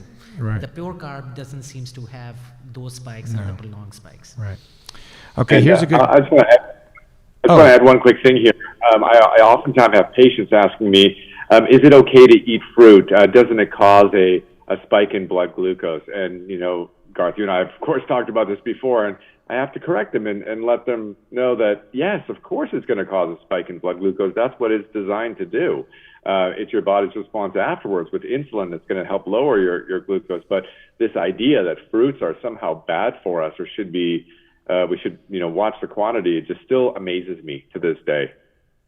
Yeah, there's this group called the Mastering Diabetes Group, and they're doing some really interesting studies because they're using continuous glucose monitors at all time, and they're noticing these, Vadim was talking about, these spikes in sugar afterwards. But what they're looking at is time that they're in therapeutic range, and they're finding that their time in therapeutic range it increases with the more carbs they take in, which is really interesting. And it's really interesting looking at a type 1 diabetic who, now there's 1.5, right? Whereas you're type 1 diabetic, but you become insulin resistant over time, so now you also have a type 2. And what they found, these are the most interesting people to study because they make no insulin, so we could really see what effect foods have on their insulin resistance. And you could see very clearly that fat has a really, really bad effect. So, Garth, what happens is, unfortunately, in our society, we tend to lump things together, and carbs seems to, unfortunately, get a bad rap because when you showed that fantastic slideshow of having a burger, but then the whole carb-based of French fries, and in one hand having the whole Coke or the soda. I think so that's the problem, that in this diverse range we are trying to lump everything together, but truly when we're thinking about the more complex carbs, that's really what the whole idea of a plant-based diet is. Whereas one can argue even a French fries is a plant-based diet, but that's truly not what it is. No. Right? So we just have to be mindful of how we classify them, because what happens, and then at the diverse ends, there are always going to be folks who are going to stick to that. Or what about the French fries, and same vice versa.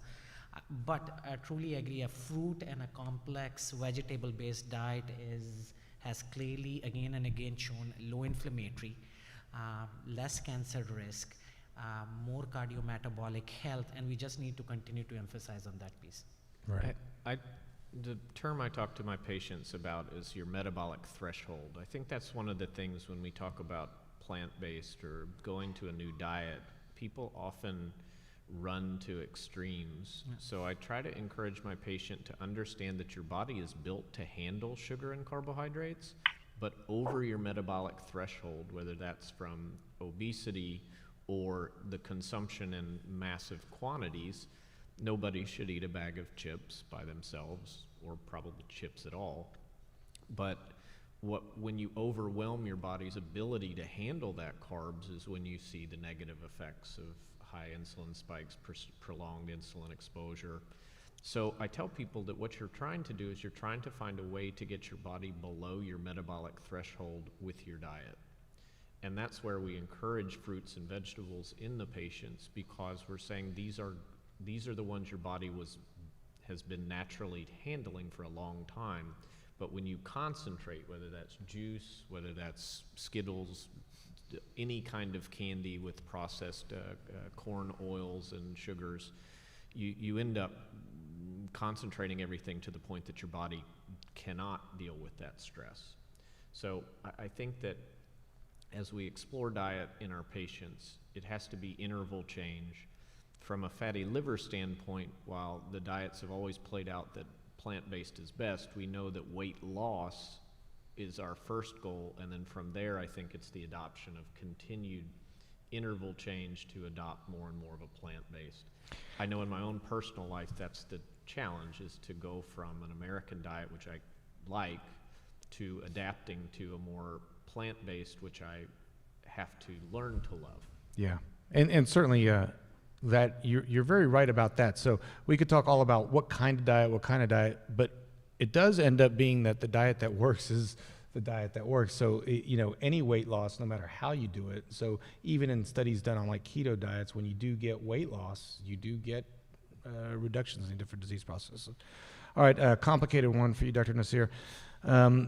Isn't it true that ketones are the preferred source for the cardiac muscle? I've never heard that to be true. Is that true? Honestly, I haven't seen much of the data. There is definitely, we talk about the ketones for the brain health and everything else. So, my take on the diet and what sources are, I would say very much in the middle. As Dr. Victor pointed out, in the end, I believe into three principles, and we have seen that in clinical. One is avoiding these processed carbs and sugars. Sugars is really the one. If you look at all the diets, I tend to find more similarities than differences, in the sense is if you're going to look at more processed carbohydrates or sugars are less than 1% or non-existent. Yeah, that's absent from every diet. That's for every diet. Right. So whether you're going for a keto, plant, Atkins, paleo, Mediterranean, that's kind of the basic. The second is trying to go into more complex diet. Almost every diet is more vegetables and fruits. Right. And the third principle that folks don't understand, and I try to get back, it's smaller plates and calorie control. So it doesn't matter which diet you go. If you're going to have 3,000, 4,000 kilocalories a day, it doesn't matter whether it's a plant-based or a keto, you're going to gain weight. Yeah. Calories are critically important. So I tend to focus more on the similarities and try to see a fit where the patient may have more inclination. But if you look, almost all the true diets have a huge component of the plant-based is there, which we tend to forget. Right. That is there, and the lack of sugar. So in essence, almost all diets have very much similarities, but honestly, I haven't seen much into the role of the ketones that would increase the cardiometabolic. Yes, some ketogenic diet initially have shown a slight improvement in the cardiac function in heart failure patients, but none of them were sustainable. Oh, that's where that's coming from. That's what he's talking about, was the ketones in it's in heart failure patients where the ketones can be So utilized. just a word on ketosis. It has been shown to worsen fatty liver in certain cases, especially in starvation ketosis we know more about, but it can exacerbate. True prolonged ketosis may impact the metabolism of cholesterols and fats and can actually worsen fatty liver. This is actually something I see in some of our post-surgery patients during their periods of rapid weight loss. I've seen that too. They improve after they kind of flatten out, but it is something to, if you are a patient with fatty liver, you should discuss with your doctor sustained ketosis as a lifestyle. Right. Dr. Sherman, someone wants to know your thoughts on the role of the microbiome in obesity. Yeah, unknown, it would be the way right now. I mean, it's a fascinating new area that is ripe for research.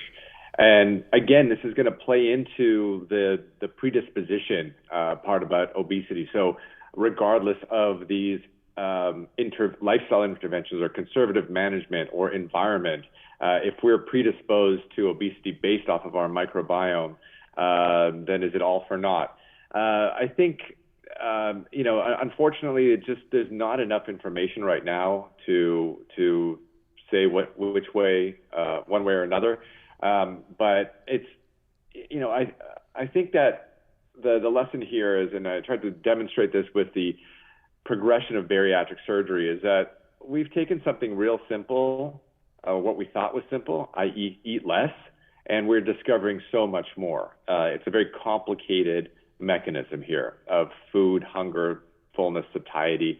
And so as we learn more, we'll become better able not to just risk stratify, but target these specific areas for intervention. So one of the things, just to jump in, I apologize to Dr. No, Sherman. please do, please.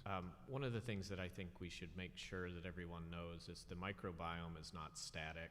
Right. And it changes from your mouth all the way to the collection point where we typically do it at the end.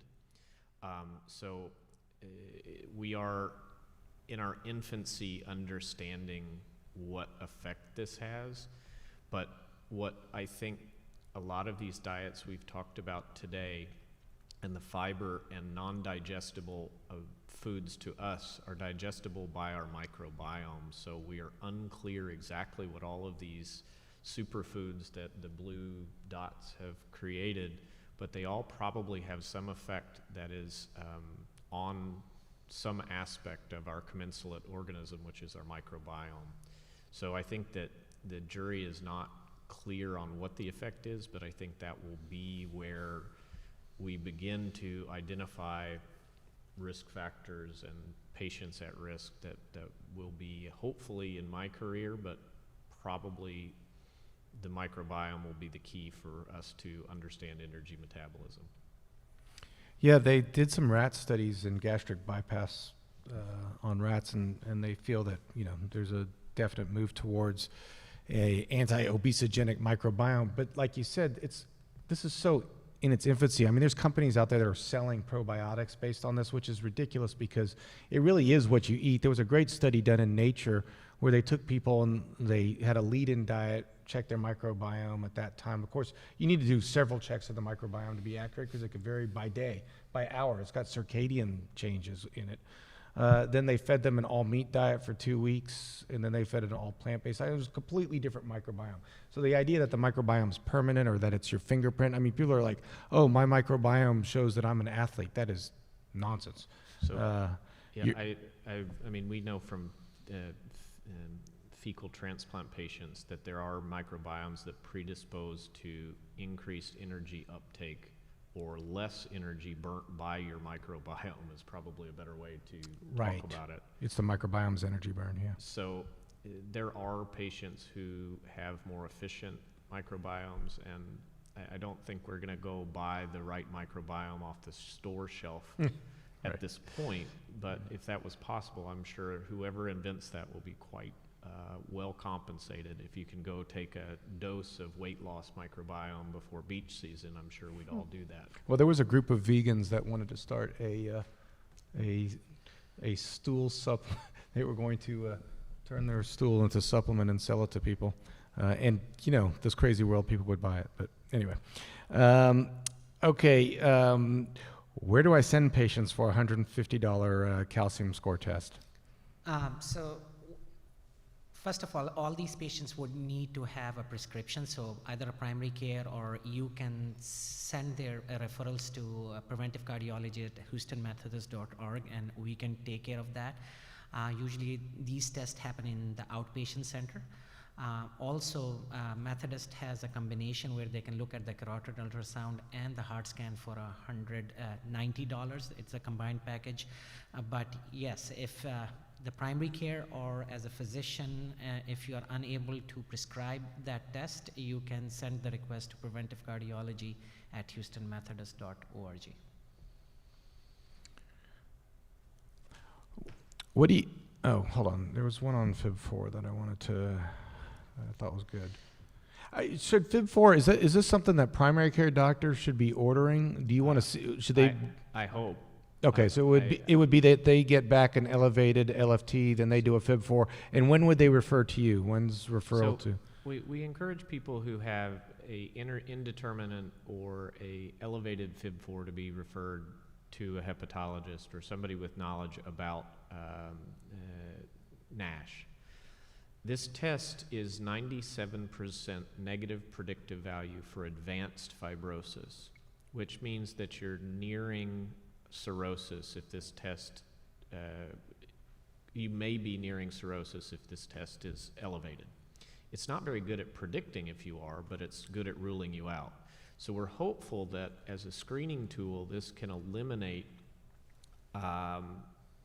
concerns or fear about is this the patient who's silently progressing toward cirrhosis. So we typically encourage this to be checked yearly, but it can be done at each point. Anytime you've had an elevated test, we typically would like to do further testing to confirm. But if you have a negative test, you can feel fairly confident that you are unlikely to have advanced liver disease unless there was something else that had changed, whether you'd stopped using alcohol or had recent cure of a chronic virus. But if there's no other indication and you're just looking at metabolic risk, then Fib4 is pretty good. So David, can you tell us what are the components of Fib4, and can it be automatically calculated, estimated for available labs in the EMR? Yes, in the EMR I created a dot phrase for those of us in Methodist. It's Fib4 Scores, and that can be in any epic here. The components are platelets, age, AST, and ALT, so all it takes is a CBC and a CMP. It is advantageous in comparison to other markers which require further testing or other components. So we find that this is very simple, and most patients are getting these labs at least annually, so that's why we've chosen that. Recently, the American College of Gastroenterology also is promoting Fib4 testing for the primary care doctor to stratify high-risk patients. So I think you'll see more and more of these types of tests to, just like the coronary calcium score, that are nice rule-out tests, but not very good rule-in tests for the primary care doctor. Yeah, but those are both very helpful. Just a quick answer here, and then I'll get to another question. There's two questions about albumin level and how it relates to protein intake, and one physician saying that they consistently see low albumin in their elderly population. Albumin is really not a very good predictive test for protein consumption. It's more predictive for calorie consumption in general and overall nutrition. As Dr. Victor could tell you, albumin is not that. It's produced by the liver, so it could be, subject to liver disorders. What are your thoughts on albumin as a test? I agree with what you're saying. It's calories typically. Also, you have to make sure they're not losing it through their kidney. But if their kidneys are maintaining albumin, then it usually is a hypocaloric problem, whether they're sick or have been ill or in the hospital. We do a really bad job of feeding people in the hospital while they're ill. So I usually look to calorie counts in patients with low albumin. Right. This one to all our panelists, it'd be nice to hear everybody's response, because I think this is the gist of my talk in the beginning and what we're really here to talk about. So this is a physician. He says, she says, how would you address the system that the patients, physicians face when trying to address care holistically? Our system disincentivizes primary care internal medicine, which, if allowed, does entirely that, address all systems holistically for the individual. I am now a concierge internist in NYC, and my outcomes have improved remarkably given that I can spend more than 15 minutes with a patient. So basically the question is, how do we scale holistic care? Yeah, so, I can take a dab on that. Now, being doing things at a system approach, and also I have the privilege of working within the concierge setting with Dr. Arthur Eggerson, and of course you see the pros and cons. The concierge is fantastic. You can spend, time is not an issue. It's an hour, you can spend 2 hours, you're working on the lifestyle holistic, but in the end, then your outreach is 100, 200 patients at the most, right? And just the wealthy. Just who can afford it, right. And in the end, what happens to a system which has about 40,000 individuals who have BMI more than 40? How do we take care of that? So you have to put in the hat from the health system's perspective, number one. In the end, let's be clear, no margins, no mission. So you have to create a mechanism where we can have a system where primary care primary practitioners who may not be getting reimbursed, at least if they are able to identify, can refer to a place where can take holistic care of those individuals, and there are mechanisms where at least it can generate enough revenue to run those. But more importantly, we need to find mechanism, key performance indicators, to reward keeping people healthy rather than just treating disease. So I think those are kind of the things that need to happen. It has to be a system-wide approach. And more importantly, the siloed care, unfortunately, that continues to happen in many systems, for example, in NAFLD and coronary heart disease and sleep apnea and obesity management. Thankfully, we are all getting together on the same table to say how all of us can provide that support. So I think I'm very optimistic. Of course, the reimbursement and the rest of the incentives needs to change, but I think at Houston Methodist we have all the right ingredients to make it happen. Yeah, the American College of Lifestyle Medicine has been trying to address this, and we have multiple meetings on this. Shared medical visits has been a really, really positive approach, and I've done this before, where instead of seeing one patient for an hour, you could see 15 patients for an hour. Yeah. And you could pull each of them out for 5 minutes. So you start with a kind of a didactic, and you answer questions, and then they have like a support group, which could be run by an MA or someone else, and you go out and meet with each of them for just a few minutes, but you don't need to spend a lot of time with them. And then you're billing 15 99213s for that hour. And so you could actually make your time worthwhile in that kind of a setting. And so I think that's very valuable. The way we're setting up the clinic is to run around a curriculum that would be done in a shared medical visit type situation, and a situation where we're very specific with what we're treating so that we don't spend too much time. So in other words, the doctor that prescribes the medicine is focused on the medicine, the dietitian's focused on the diet, the behavioral therapist is focused on the behavioral therapy, instead of one person doing all those things. So we're trying to break up each part of that hour visit into smaller segments. But it's going to be hard because, like Dr. Nasir said, there are thousands and thousands of patients that need this treatment. And since I've started treating people not just for bariatric surgery, but for bariatric medicine, my clinic is packed. I can't see the bariatric surgery patients because I've got so many bariatric medicine. Because between a BMI and 30 and 35, those patients have nowhere to turn. There's no one that wants to treat them because there's nothing to treat them with. And so there is going to be a huge demand for this, hopefully. Let me say something here. I think the one takeaway here is we cannot do this alone.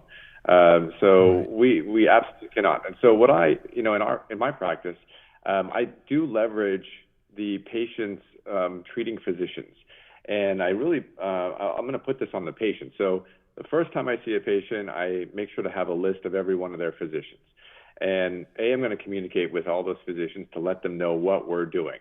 Second thing is I put it into my patient's hands to say that around the time of surgery, I want you to go see your physicians, discuss this with them. After surgery, definitely see them. As your weight changes, you're going to need alterations in your medications, and I'm not going to be the one to do that. So it's working together with all of the physicians and identifying needs when they're not there in order to have that holistic approach. And the last thing I do is I give my patients homework, because I can't do a 1-hour lecture with each of my patients about a whole food plant-based diet that they need to be on for the rest of their life. But I can give them some terms. I can give them some websites, and then I can talk about that homework next time and have them understand that I'm not just there to look at their incisions and ensure that they have no postoperative complications. We're there to look at all their comorbidities and their progress going forward. Sticking with you, Vadim, there is a surgeon here from West Virginia, and he says he's got a special interest in pre- and post-bariatric medical management of obesity. He's had personal success with the whole food plant-based diet, and he's started to introduce it to his patients, but he's meeting a lot of skepticism from dietitians and partners that have been accused of giving patients mixed messages. So he wants to know any tips in trying to get away from the typical bariatric high-protein, low-carb diet. I have absolutely. So, I loved using myself as an example, and I wasn't born vegan. Maybe I was, but then I wasn't for a long time. And then there was a journey, and it didn't happen overnight. And what happened was a re-education for myself. And so, one thing I will tell every patient is, let's change the ratio. Let's change the ratio of what you're eating. Many patients just don't want to give up certain things. And there's a social aspect to eating food. There is food is part of every environment that we have. So I stress that we're going to do this gradually, that this is a journey that they're going to be on. And as they learn more, they will see the benefits for themselves. Now, when it comes to the actual protein, you addressed it in your talk. And I tell patients very simply, protein is a catch-all phrase for combinations of amino acids. Amino acids are in every food that we eat. You will not become protein deficient. You will be fine. And that reassurance from me, a physician, their surgeon, is oftentimes enough for them to accept that and start changing things. And like you said as well, it's in the movie Forks Over Knives, it's about changing the meat from being the principal part of the plate to being a flavoring or a side dish, something like that. So I would suggest using a very gradual response. Don't drop it on them and say you have to now overnight just do this. Start increasing how many fruits, vegetables, grains, and beans you eat. Start reducing your meats. Start reducing your full-fat dairy. And as you do that, your taste will change and you'll see the benefits. And when you see the benefits in conjunction with the weight loss, you buy into it. Right. Okay, Dr. Nasir, what about eggs for heart? There's a few questions all the way through here. As I said, at least my focus as far as the diet, what we have seen is the evidence is not that strong to start with, irrespective one way or another. Of course, fructose is one, and high sugar diet. Apart from that, moderation. We haven't seen any significant benefit or any deleterious effects too, right? There's no randomized trial. Epidemiological studies have their own challenges. One day we'll see a study that shows there is benefit, and the other day there is no benefit. So, at some point we have to have a momentum on stop doing these kind of epidemiological studies. What we have seen clinically, the risk is variable.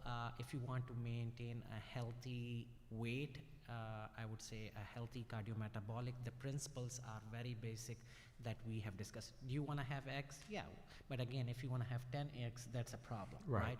And it's the same thing with, like, if you want to have a watermelon, that's fantastic. But if you're going to have 10 of those in a day, then it can be a problem. Same thing with the salmon or any rice or anything. Moderation is the key that needs to happen, calorie control. And one thing that we are forgetting, and I think so it hasn't been really addressed much, is the changing lifestyle, the sedentary lifestyle.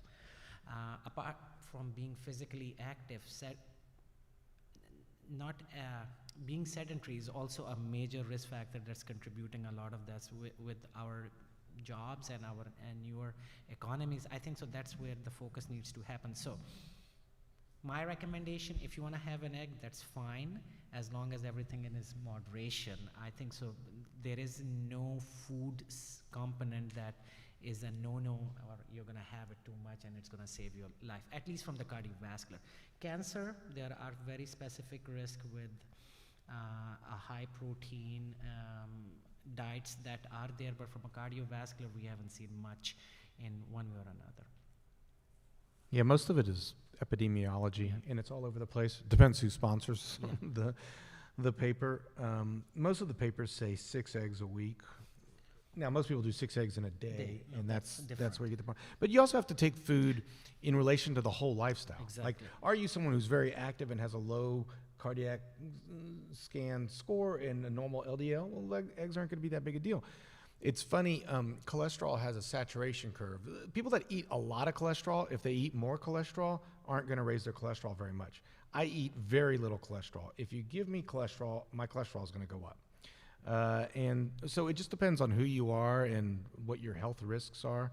It does have saturated fat. You got to keep that in mind. And just to tell you, as we're speaking, there is a lot of debate going on Twitter. We just published a paper in JAMA Network this weekend, actually yesterday, that looked at almost a huge population who had LDLs more than 190, which is kind of the severe hyperlipidemia and familial hypercholesterolemia range.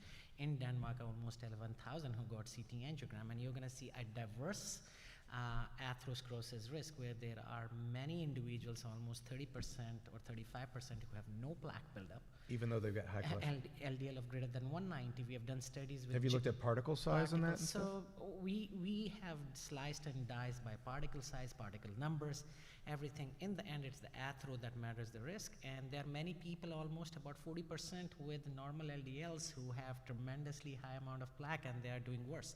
Oh, wow. So in the end, we are still trying to discover this whole interplay of risk factors and lipids and cardiometabolic and everything. But one thing is for sure, insulin resistance, obesity, it's not only about atherosclerotic cardiovascular disease. We're talking about diabetes.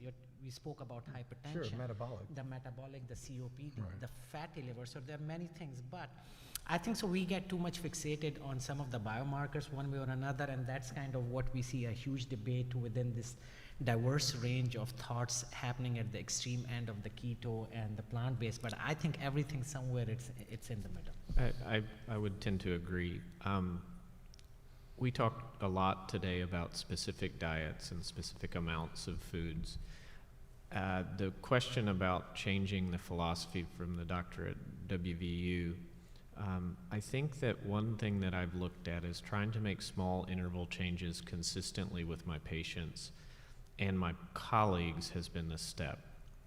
When I did my own personal calorie count and carb count when I began focusing on metabolic liver disease, I was aghast at what I was eating. And personally, being able to consume 400 grams of carbs a day in a non-positive way was very simple for me with the foods that were available here at the hospital and in my life. So I began by changing the types of things I ate in a small way, and that has led to more and more of a plant-based approach, but more in the I'm eating foods that are healthier that I cook and adapting my lifestyle away from a bag of fast food, which I think everybody understands that there's joy to those types of meals because you remember it from being 14, but we're not 14 anymore. So I try to look at my patients and give them small interval changes, looking for 500 calorie reductions in your existing diet. Once you take control and begin to see success, you then begin to move toward fruits and vegetables, healthier diets, because your gains require you to eat better. And that's where I think that as we all sit here and talk about the extreme ends of Okinawan and original diet, it's not the superfood, it's the quantity of that persistently throughout. So I look to try to individualize patients at the beginning and move them toward plant-based as they move along. But you can't, some people can say, I am going to become a vegan today and do it. Yeah, there are those people. I don't have a lot of those patients in my clinic, but I do have people that can eliminate processed sugar. So we start there. They usually lose between 8 and 10 pounds in 6 months if they eliminate processed sugar from their life. Mostly because they are eating a lot of calories in very calorie-dense, sugary foods. So I just want to encourage everybody, while we know that the Mediterranean and the plant-based diets do have the best scientific literature, I think it's an evolution with your patients that we all need to be, as physicians, beginning to have the same message of let's lose weight first, let's look at healthy, but let's eliminate things we absolutely know are bad for you. And sugar is the one that I really focus on the initial visits with patients. What about, so Dr. Victor, you talked to us about some supplements, black coffee, vitamin E for liver disease. Dr. Sarah, any supplements for heart disease? What about CoQ10, things like that? Extensive data meta-analysis have shown no benefit of any of those supplements over the counter. One of the key things is that, and again, reverting rather than supplements, reverting to natural intake of, as I said, again, plant-based, avoiding fructose, fruits.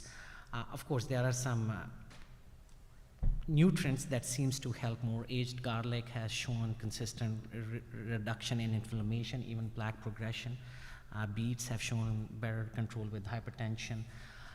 But again, in the end, as you move more towards a plant and a fruit-based, all you're doing is eliminating a lot of the sugar processed carbohydrates that's helping. And eventually, if you're getting to that calorie count within that range, metabolically healthy, that's all we are trying to achieve here. So David, I couldn't agree more. Keeping a simpler message and helping patient adopt is more important than focusing on specific dietary supplements or dietary components. It's trying to say, how can we make your diet healthy?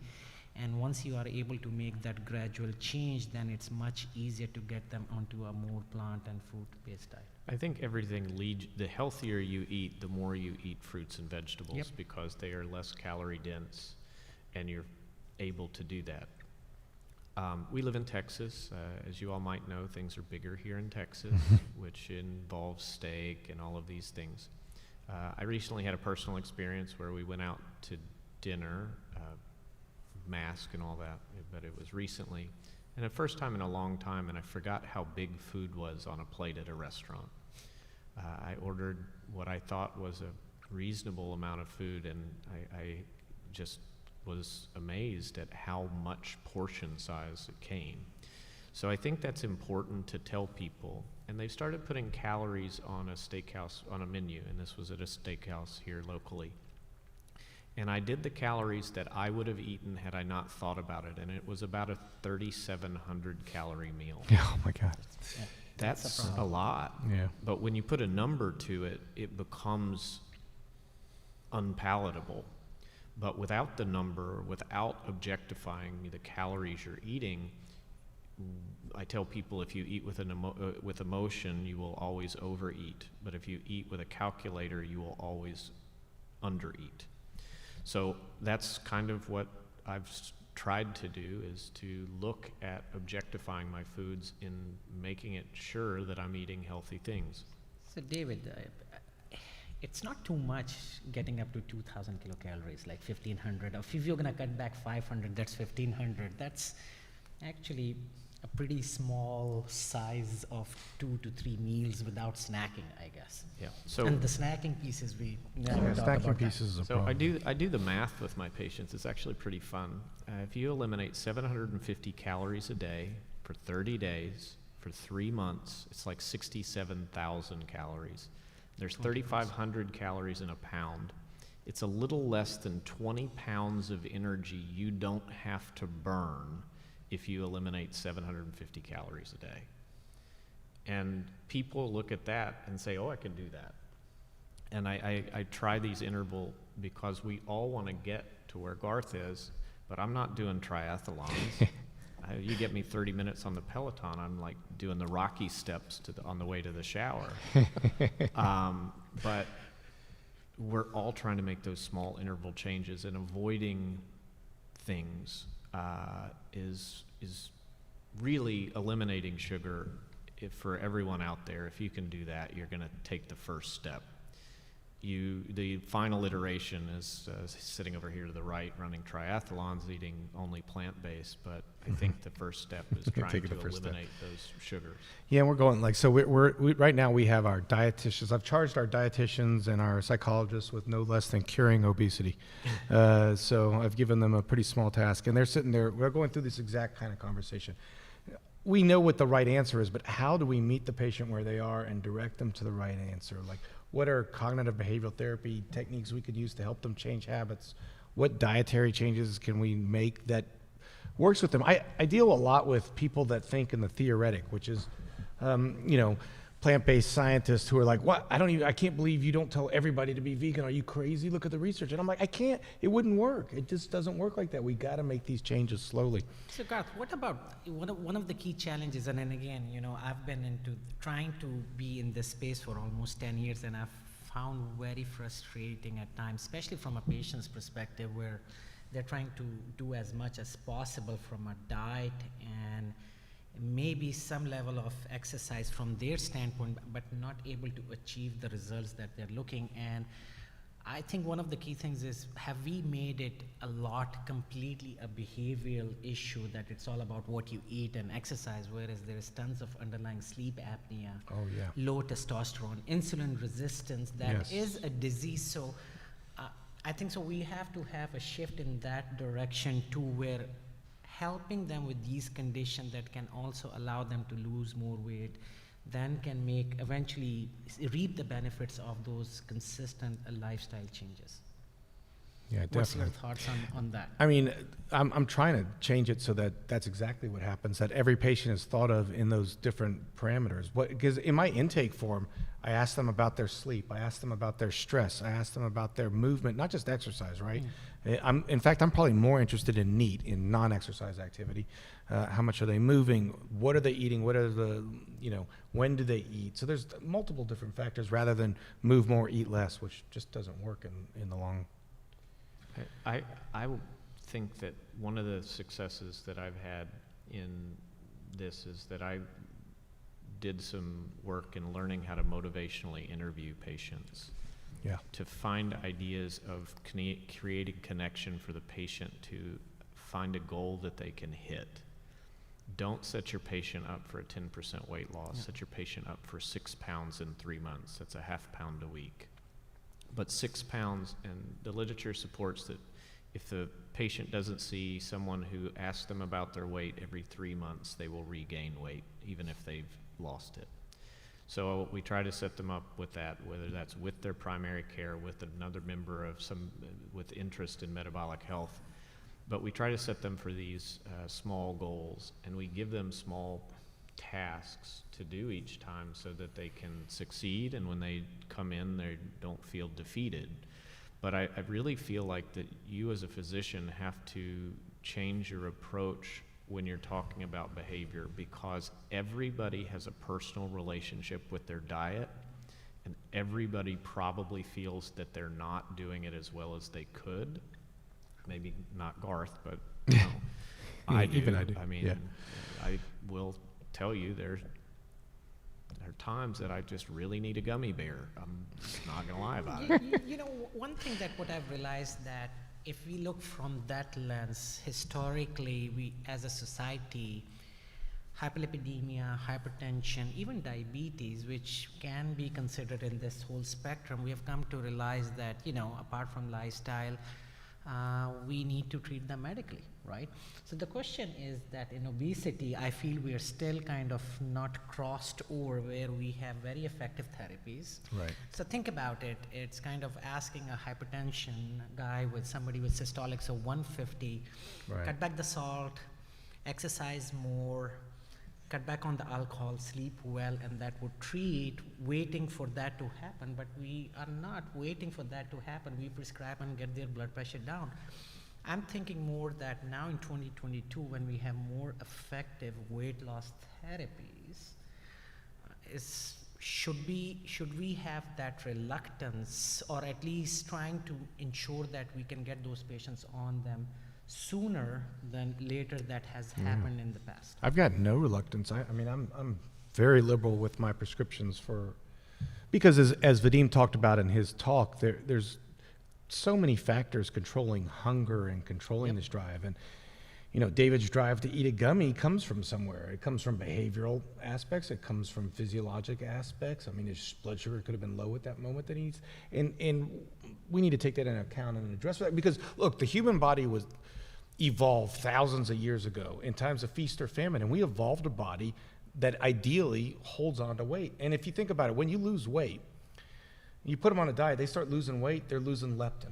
As that leptin level drops, the hypothalamus says, oh my God, we're starving, I need more. And it's gonna drive you to try to eat. So we need to be able to counteract that and give our patients that kind of need when they need that for sure.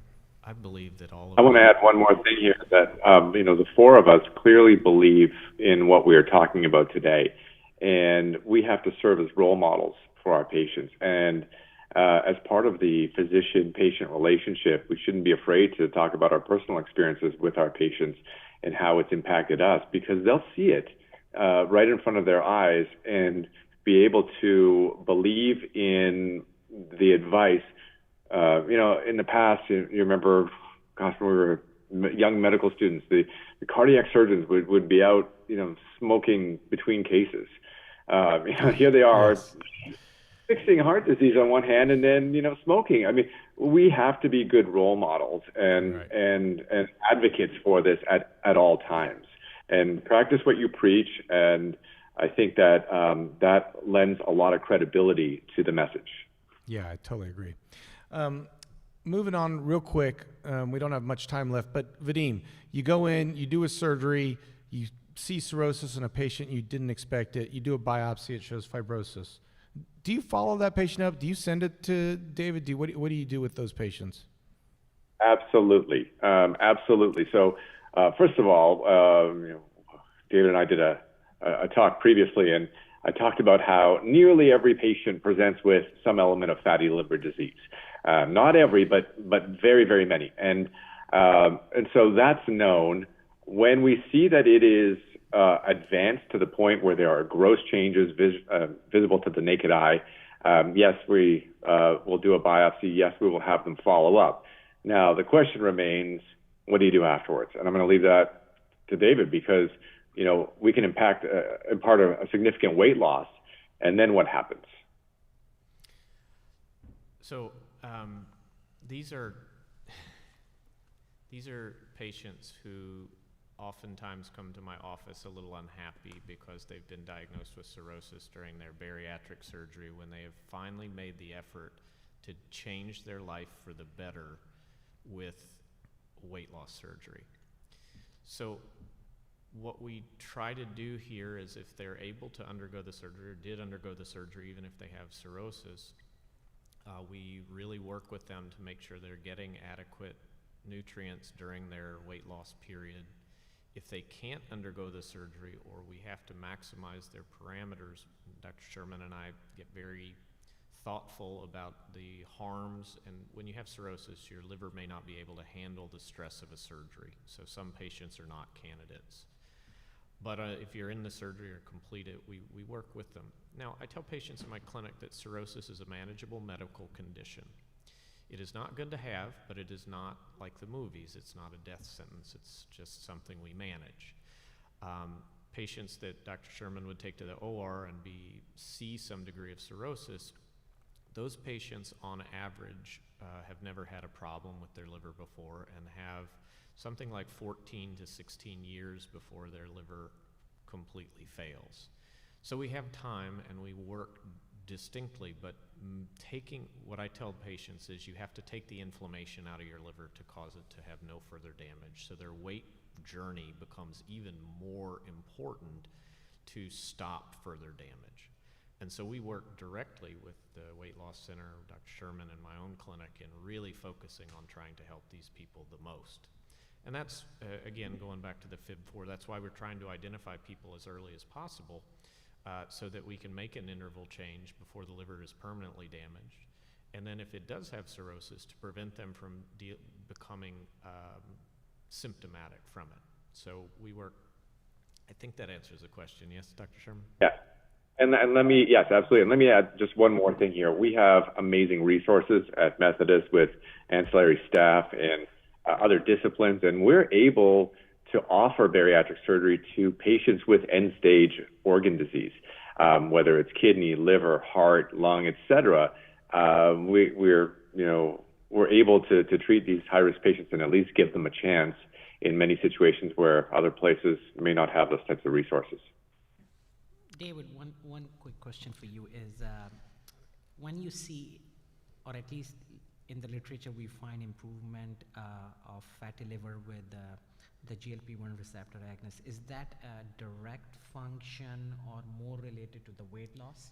So ironically, this is well debated in our liver groups because some people believe that the GLP-1 changes have intrinsic improvement in hepatic adiposity and deposition, whereas other people say that it's a more macro, that it's just weight loss causing it. So I'm not sure if it's chicken or egg. We don't have a physiologic answer for you at this point, but we are doing studies at this moment to treat patients without diabetes who have fatty liver and Nash with these medicines to see if it improves.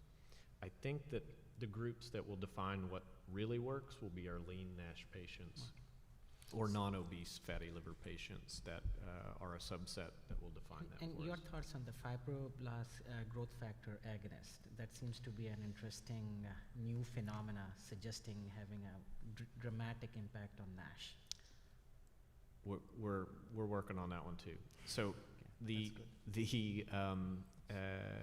combination of therapy, and I truly believe this, that what we're talking about here today is absolutely imperative to any intervention of metabolic health.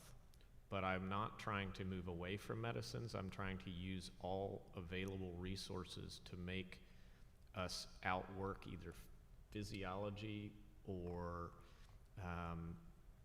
to accentuate, to prevent problems for each individual. So I individualize therapy for Nash, just like I'm sure we all do. But having everybody say the same thing, that weight loss and diet is imperative, is fantastic for me, because I think it's a growing move toward a holistic approach. And if every doctor is saying the same thing to the patient, I'm hopeful that they will get a consistent message that, well, this diet, that diet, but lose weight, avoid sugar, is I think where we all should start.